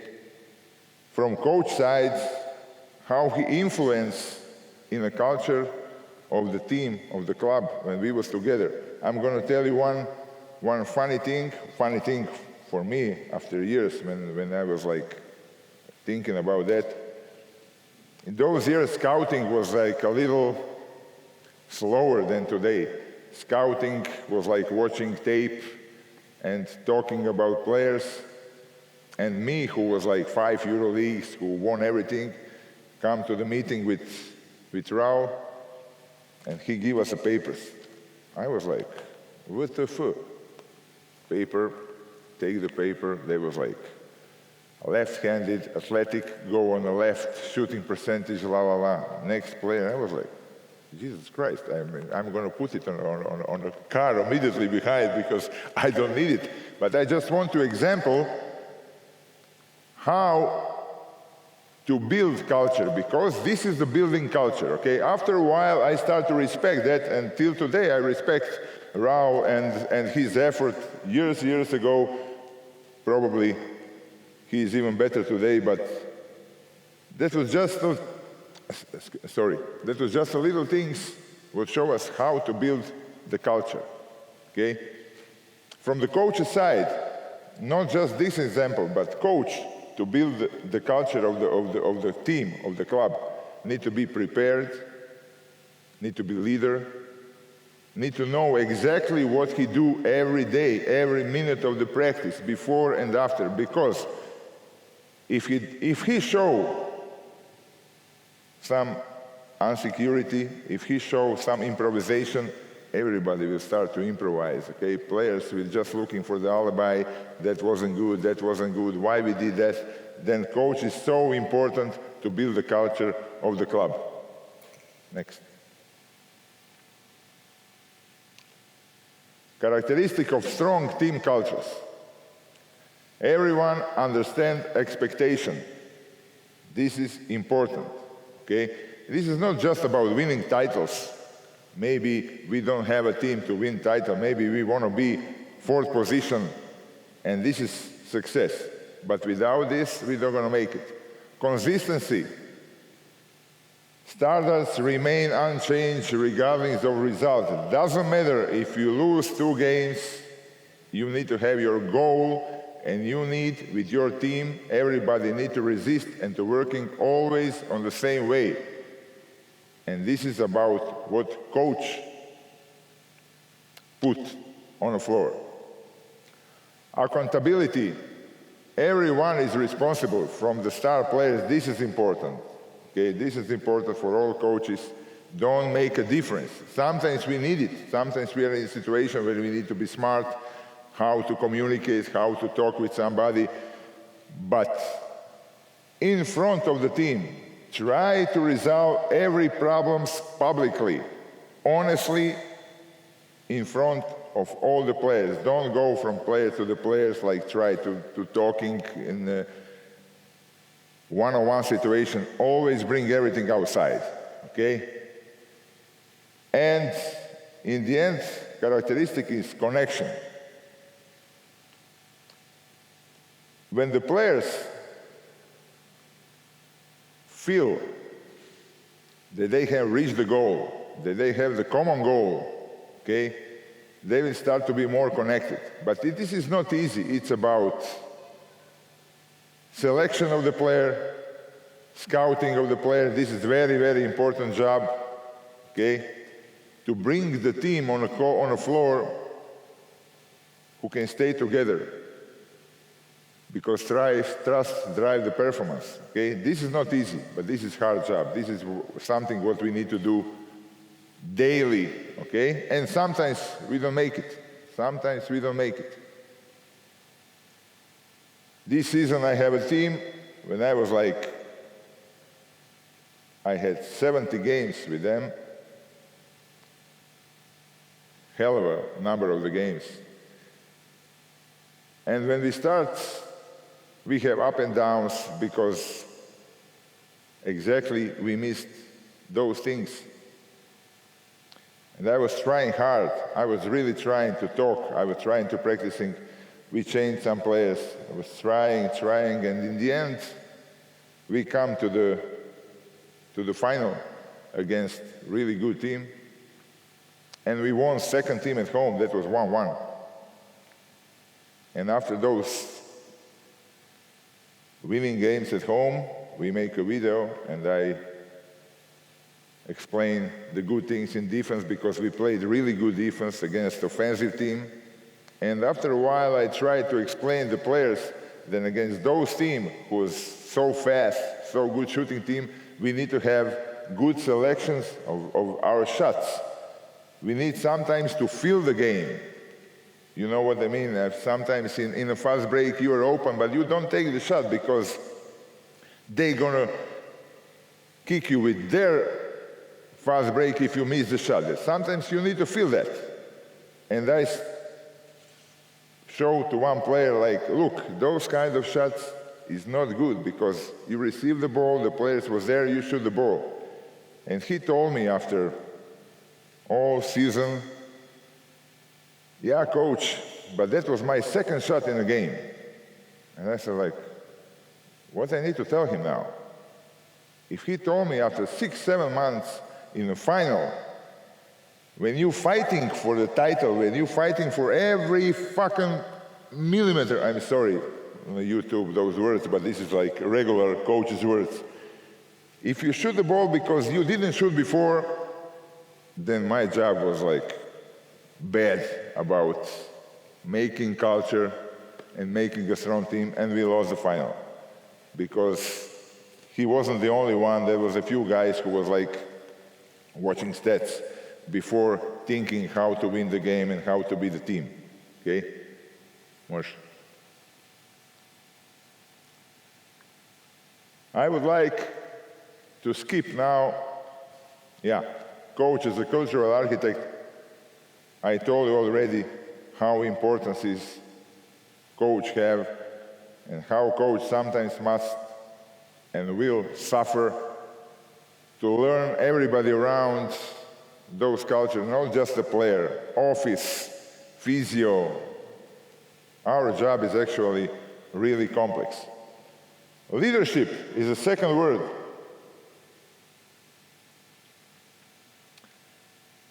What that means, leader? Today, we have a religious leader, we have politics leader. Leader is knowledge how to make people to believe you. Okay? This is like, is some kind of art. And it's same for us, for coaches, okay? You need to be prepared, you need to have argument, but you need to know how to make players believe you. It's really hard. And we have two main group or way to lead is, let's say, autocratic and democratic. Okay, same like in politics.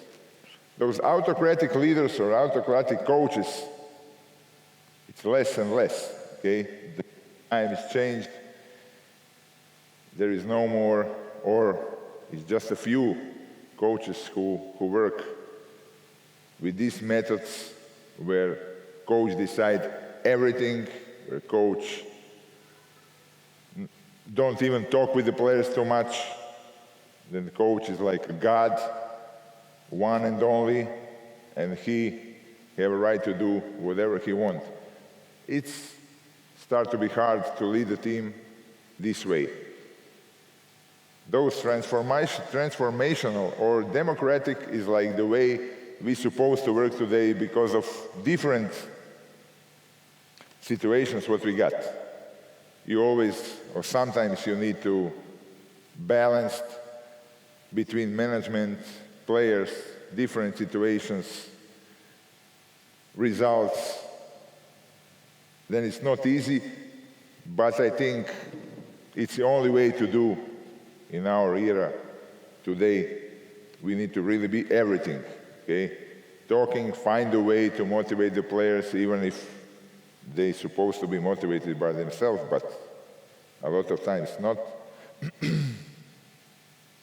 And when we're talking about players, we have a different shape of leadership, okay? One is like performing leadership. You, I think, had or you will have the players in your team who will be always on a high level, who came first, who stay after practice, who work hard, who try to win every set in the practice, who are loud. This is performing leadership. On performing leadership, we have another one type of leaders. This is the guys who sometimes can be even quiet, sometimes can be even a little, like, I don't want to say lazy on the practice, but when you play the game and when important moments come, who you're going to believe, you believe to him. This is the same like way of leadership, what is very, very important. And I know that you meet those kind of guys. For example, I have a luck to play with some of the best players of Europe, and for my side of view, one maybe the best was like Toni Kukoc, with who I'm a good friend, and we played a few years. That was a guy who was so simple on the practice. Sometimes he shows some incredible things on the practice, but he was like relaxing, fun.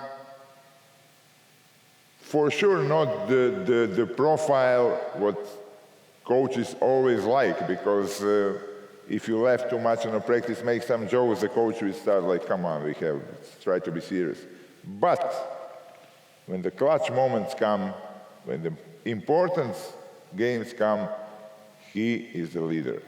He do everything exactly how supposed to do in a moment, okay? Then like a player, you feel like, here is the ball, tell me where I need to go, where I need to stay, and he's gonna make it. And this is the leaders, of course, I'm talking about highest possible profile. But I need to mention this. Može dalje. Yeah, we're talking about performance leaders, we're talking about vocal leaders. You will always find a guy who is a vocal. You don't need to be the best player. One example, I don't know if you know him, he played shortly in Austria, and after that he developed like a really good coach, Lee Skinner, American. Last 2 years he was involuntary in Romania. Incredible character, incredible. Then on the practice, on a game, you can hear him all the time. Go, help, me, you, switch. This is so important. He is not the best player in the world. Even now, he wasn't the best player of the team, but the way he acts, the way he plays, the way he is vocal is incredible, and this is very important. I know that you have experience today why I saw those vocal leaders is so important, and I really said like this guy, because today is very hard to teach the players to talk. You can work sometimes in the practice, you can work defensive drills, shell drills, or switching, or whatever, rotation. And after 15 minutes, I catch myself that I'm talking more than the players. I'm around there talking go, switch, mine, and then I turn like, guys, who need to talk, me or you? This is very important. Those vocal leaders are important. Emotional leaders, this is the guys probably who pull the team, who push the team, more in a locker room than outside, okay? Important, but not visible like performance and vocal leaders. Next.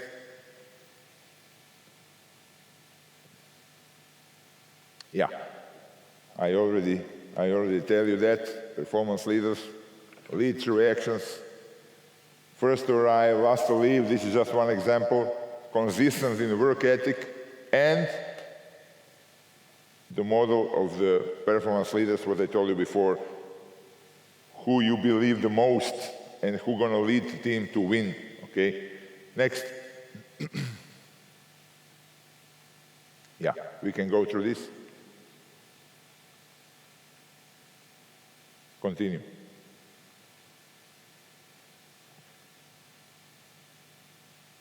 The third word, identity. Coming out from those two first, coming out from culture, it's coming out from leadership, and in the end it's coming out from coach's philosophy and his work. When we're talking about identity, exactly how it's writing here, when people watch you for 5 minutes, what should they immediately recognize? Competitive identity or identity, what kind of basketball you play with your team.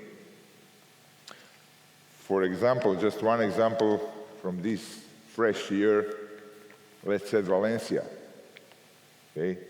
We immediately recognize the identity of this team is spectacular, how fast can play and how they do always. Doesn't matter what kind of game it is, doesn't matter what moment in the season it is, but they have not just identity, they have a culture. We go back, they have leadership in their coach, okay? And this is a great example when we're talking about successful teams. Exactly, Valencia this season, I was so surprised. I didn't expect when they play against Panathinaikos, I was talking like myself and my friend, oh, let's see now if they're gonna run and shoot the ball like before. That was like semi-final, they will be probably under pressure. Let's see, they did it. They did it all the way, and I really like that. Next.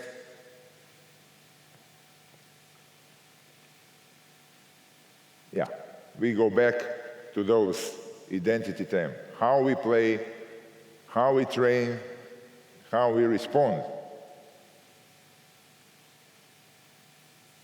We play like we train, usually, okay?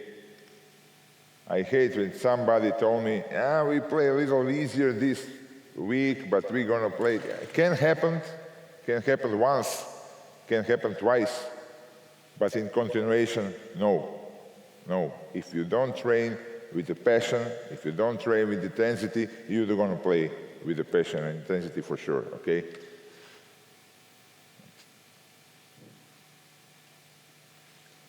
How we play. Now we are in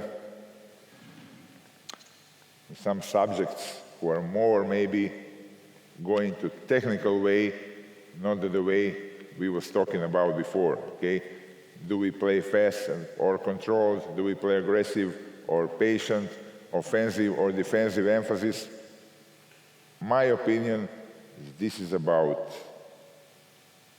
coaches, because coaches, they usually need to weigh to be successful regarding what they got, okay?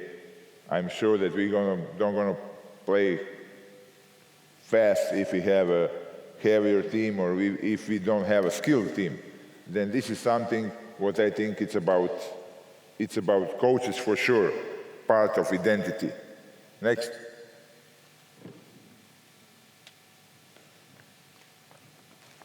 How we train. intensity standards, attention to details, and professional habits. This is maybe the most important thing when we talking and when we thinking about our team, about, I'm going back to the culture, because this is part of the culture. We cannot do and we cannot keep those standards on a higher level if we don't have nothing what we mentioned before. When we're talking about those standards, attention, and professional habits, I will go back to, again, the team where I was like a player, because I had luck that I had a long playing career and a shorter coach's career, okay? The split team, 3 times in a row, European champion, okay? It's hard to explain to somebody who didn't feel that and who wasn't there in a locker room what high level of ambitions, or working ethic, intensity without pushing them, without pushing players. The players pushed themselves because there was like 12 players, each of them was thinking that he's supposed to play in the starting 5. Okay? Attention to detail. Aco Nikolic, legendary coach, father of ex-Yugoslavian basketball, and I know that the basketball was different than today. It was even more about detail because it's slower, it's more screens, it's more like 30-second offense, okay? That was like incredible on which details we worked. Then, for example, when he came to help on the team, then I was on a second 5. I was bench player there. Then my head immediately started to killing me, because you're supposed to be so focused on a practice that was incredible. First time in my life, I meet some situation when, for example, I make a screen for somebody and he stopped from there. He said, stop. And he wants us to be froze. When he said stop, he wants us to just stop immediately. And he told me, like, from the center that my leg, instead here, need to be here. First I was like, well, what's the difference? I make a screen. And then he explained you step by step how important is this, like 10, 15 centimeters angle of the screen, where your player coming out, exactly situation, and he stopped. 1 week, every practice the same, every detail is the same, and I must tell you, this help you a lot, not just a team, just individual, because after that it's so easy to play basketball. Sometimes you're just joking with the players when you make a screen, it's open for the screens, okay? But one other thing I want to tell before I start with Aco Nikolic about how committed these players and this team is for work and for the make result. We finished the practice and we have a gym 200 meters away from our main gym. Free for us, we can go there whenever we want. And the practice finished, nobody dressed, because we watch each other who's going to the gym. If he go to the gym, then I need to go to the gym because he's gonna make more bench press than me and he will be better. Then immediately, one guy step out, where are you going? I'm going to the gym. shit, I need to go to the gym too. That was commitment, incredible. Believe me, I played like after that and before that, those kind of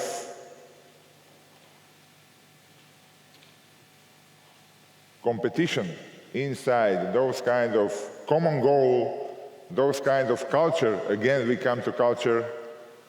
It's hard to find. It's hard to find. That was just happened. Okay, let's go.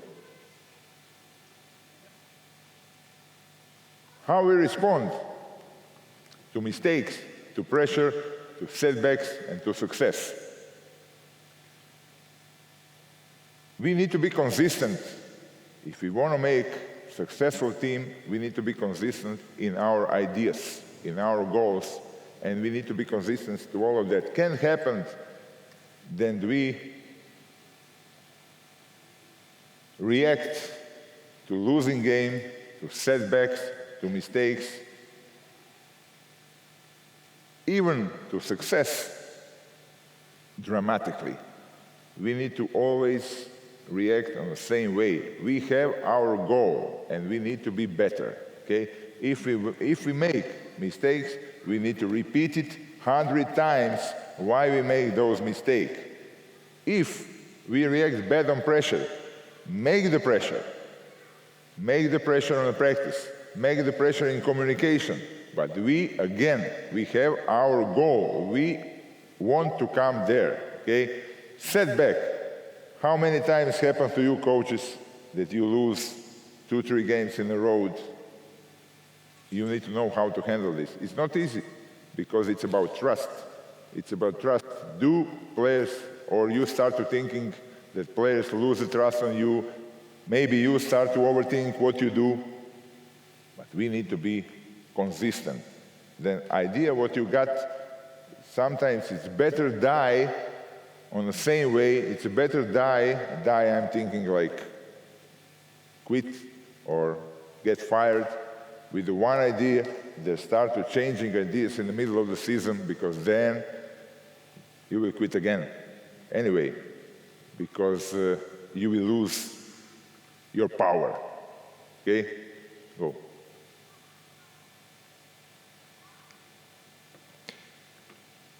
We come back on identity.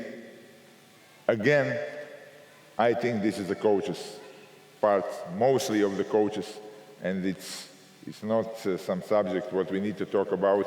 Defensive identity, transition identity, mental identity. This is something what we need to have, or we want to be recognized like coaches in some part of our game, or we need to be recognized on the way we play. Like Raul play hedge defense, and he didn't give up from that, and that was his sign when he was in the Bayreuth. This is what we want to have. Personally, I like defensive identity, because defense is the part of the game where all the team need to be committed, when all team need to be together, when they need to cover each other, where they need to be ready to sacrifice for the result. Then I think every big team or success team, defensive identity is most important, and those mental force for sure. Okay, you can go. This is what I told you right now. Defensive identity is like physicality, communication, toughness, discipline. Everything what we want from the team come into those defensive part of our game. And this is where we're going to see very, very fast, do we have a team who we're going to believe, or with whom we can make good results, or this is just a group of guys who with a little faking and be there to pass the season and to make some money. Okay? Transition identity is something different. I mentioned Valencia before. It depends what kind of team you got. Okay? I think that the first one, defensive identity, you can make always almost. You don't need to be the best defensive team, but you can show mentality, okay? Those kind of identity is like depending a lot of profiles of the players who you got. Do they have a skill set? They're fast enough, they're good shooters, they're good ball handlers, they're quick decision makers, then this is something else. Okay?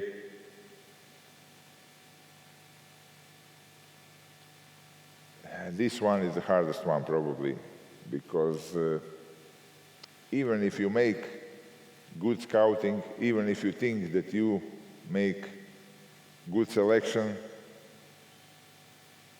sometimes you find out that this player is mentally weak after few weeks, or first hard situations what you got together. Mental toughness is like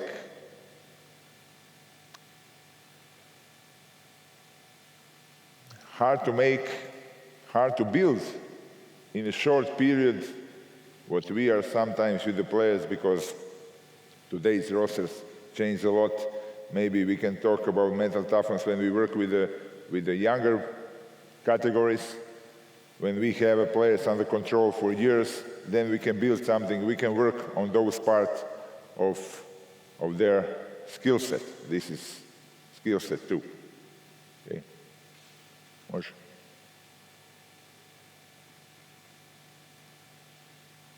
When I tell you before that we need to be consistent, exactly like this. Systems may change, identity must remain. Then whatever we have like idea, whatever we have like a goal ourselves, like a coaches, we need to stay consistent. The biggest mistake or the worst feeling when you're talking with yourself and start to have suspicions. Do I did right? Do I need to change? Maybe some other systems is better, maybe some other way is better, maybe, and a lot of maybes is like the worst situation for the coach. Okay? Building high performance environments. Some questions is coming back from our talks before, what I said before, but purpose, why we do exist, is a little like philosophical question, but it's just a question, do we want to win? Are we here to make success, or we are just travelers through sport and through our life? I think that whoever is a real sportsman, whoever is a strong character, need to admit that he want to leave some trace behind him. Whichever level, it's not about be champion of the world, it's about what we leave on a court. It's about somebody gonna say like, he teach me something, he was a good coach, he was a crazy coach, whatever, but just leave something behind you, okay? Don't be travelers. Standards, keep the high standards. It's not easy. Every morning when we wake up, I'm talking like a player and like a coach. We need to find new energy. We need to find a new motivation. Sometimes you're tired, you lose the game, and next morning you say like, Jesus Christ, again I need to go to the gym. We need to find energy. Standards are not negotiable. I'm going to tell you, again, try to make it more relaxed, those all talks. when we're talking about mental force and we're talking about standards of working. I came to split like a backup for position, and during the preseason I was like a starter because some situations happened in the team, and I played great. It was the preseason. I played great. Every tournament, the people start to talk like, this guy can play starting five, good. But with the beginning of the season, some players come back, and now I understand, after 20 years of that, what coach think in those moments I didn't understand, because player is the guy who want to play. Coach is the one who lead the team and who think 2 steps forward. All of a sudden, 0 minutes. Sitting on the bench, but the team win. But I'm not satisfied. I'm sitting. And again, we were so competitive. We were so committed to the basketball. 6th game, coach come to the locker room and said, you start in the starting 5. I was like, wow. The game started, we won the game. I scored 27 points, 10 rebounds, I played great. I come to the practice like a big man, like this. Come next practice, I was like, I'm the man. Next game, 0 minutes. But the team win. I was crying at home. And Monday come, I was stronger than before. No, I'm going to prove it. I'm going to prove it. I was committed. I said, no step back. Now I understand what the coach wants, because we won everything, and the coach has his plan. And if you ask me now, I will respect that. I will say to myself 30 years ago, hey, wait, easy, work hard, and wait for your time. But in this moment, that was really hard. But what I try to tell you, never give up. Stay committed. Standards, higher possible.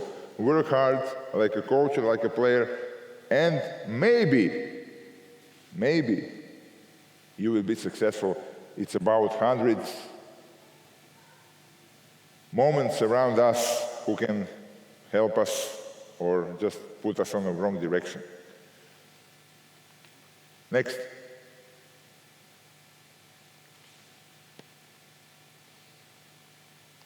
What do we stand for? What behavior defines us? What is unacceptable? And what makes us different? All these questions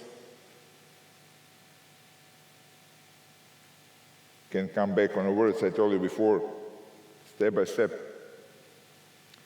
What do we stand for? We stand for, first, for the standards of working like a coach, or huge commitment to make a success and be better like a player. What behavior defines us? Coaches make the right decisions, be prepared, be honest with the players, honest with the people around you, and be ready every day. Every day. What is unacceptable? The things we was mentioned. Unacceptable is not to be prepared, is not to working on your almost 100% of your possibility every day. Unacceptable is if you just don't want, if you give up, okay? And what makes us different? Everything what I mentioned. This makes you different. The coach who brings himself every day on a court, not just to practice, every game, every practice, he's different. And the people who live with that, we can feel it, we can see it. How many times I was talking with myself, because it's I really respect. If somebody is ready every game, if somebody is ready every practice, I admire that. I'm the fan of those person, but I need to admit first that I'm not ready every day. I try to be, I fight with that, but it's happened that because of, I don't know, reasons, you come in some practice and you feel it like, I'm not here today, I'm not good, I need to improvise something, maybe my assistant can help me a little, you push a little, I'm not good. Or the game, same. When we come to this level that we are like really ready, and it's come with the experience too, it's come with the energy, it's come with the commitment, then we will be like great coaches and great players. Next.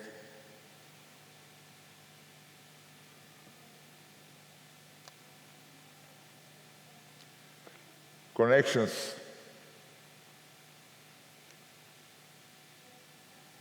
Connections between players, between coach and the players, between staff, but most of everything between players. What we're talking about, what we're calling good chemistry, this is like the way for success.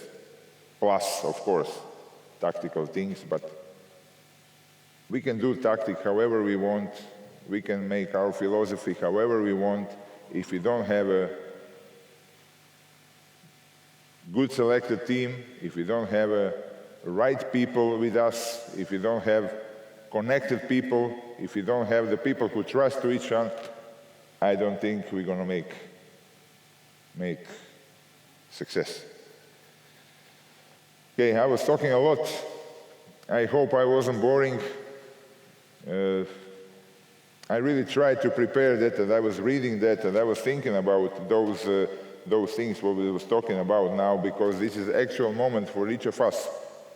We live with that every season, every day. Then I hope I make some mix of my opinions and a little part from the history. You know, the older people start to talk about history. This is my way. Now I'm 61, I will start to more and more talk about history probably, but I hope I wasn't like, it wasn't boring, it was some good examples. Then if somebody want to tell something about this subject, I will be happy to share talks, ideas about culture, especially about culture because it's beginning of everything, and the leadership and identity. We are here open to listen. Nothing. I'm killing you. You don't have no questions, no opinions. Yeah.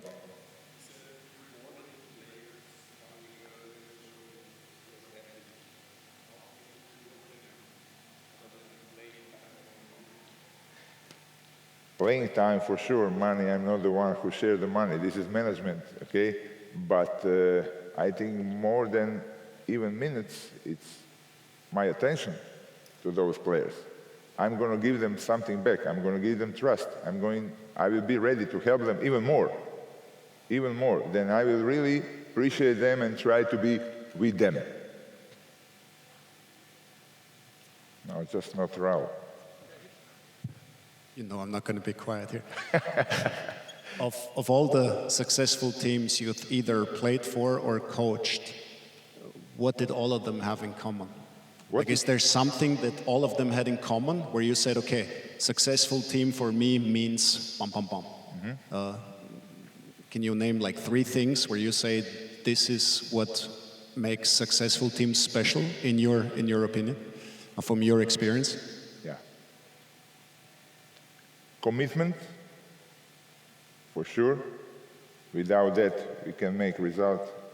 The guys in real successful teams so committed every day.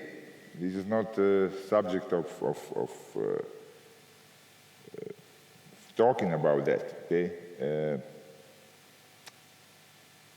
Incredible things is like in successful teams, those players talk about basketball. When they go to the coffee, they talk about basketball. when they go outside, they're talking about basketball. Of course, young people have some other fans, but this is like so important. Passion for the basketball. One more thing. If you really love those games, it's hard to explain. Maybe crazy to say, but when I was married and I love my wife, and I was already professional basketball player, and I always have my time for practicing. Doesn't matter what's happened. It's summer, it's kids, it's whatever. It's not like a new generation where we need to be like babysitting. I was professional basketball player, and I told her, we can talk about everything, but don't talk about basketball and my time. This is like a passion. This is commitment for the basketball. And the successful team need to have those elements inside. And in the end, connection. Connection. I played in a team that was Zadar. We won championship and we won cup in the same season. And that was a bunch of different characters and different profiles of guys. I was already 40. That was after my short career in Austria and Traiskirchen. They asked me to play ABA League, and I was like a father in a team. But on the court, especially on important moments, that was team so connected, so good communication, without jealous guy, with a clear and clean hierarchy, pyramid in the team, what is important, where you know who is who, when you know who need to do dirty job, who will score important points, and that was like so smooth and so easy, and we won everything. And we wasn't the best team. We wasn't the best team, but we was tough. And so good communication, so like stay together. What I like to say, in and out of court. You know that basketball players and the basketball life, sometimes you need to go out. And I always said, like a coach, was you out all together? Yeah, no problem. I don't even ask where you was, but if you go out, go all together. This is a team, okay? Next.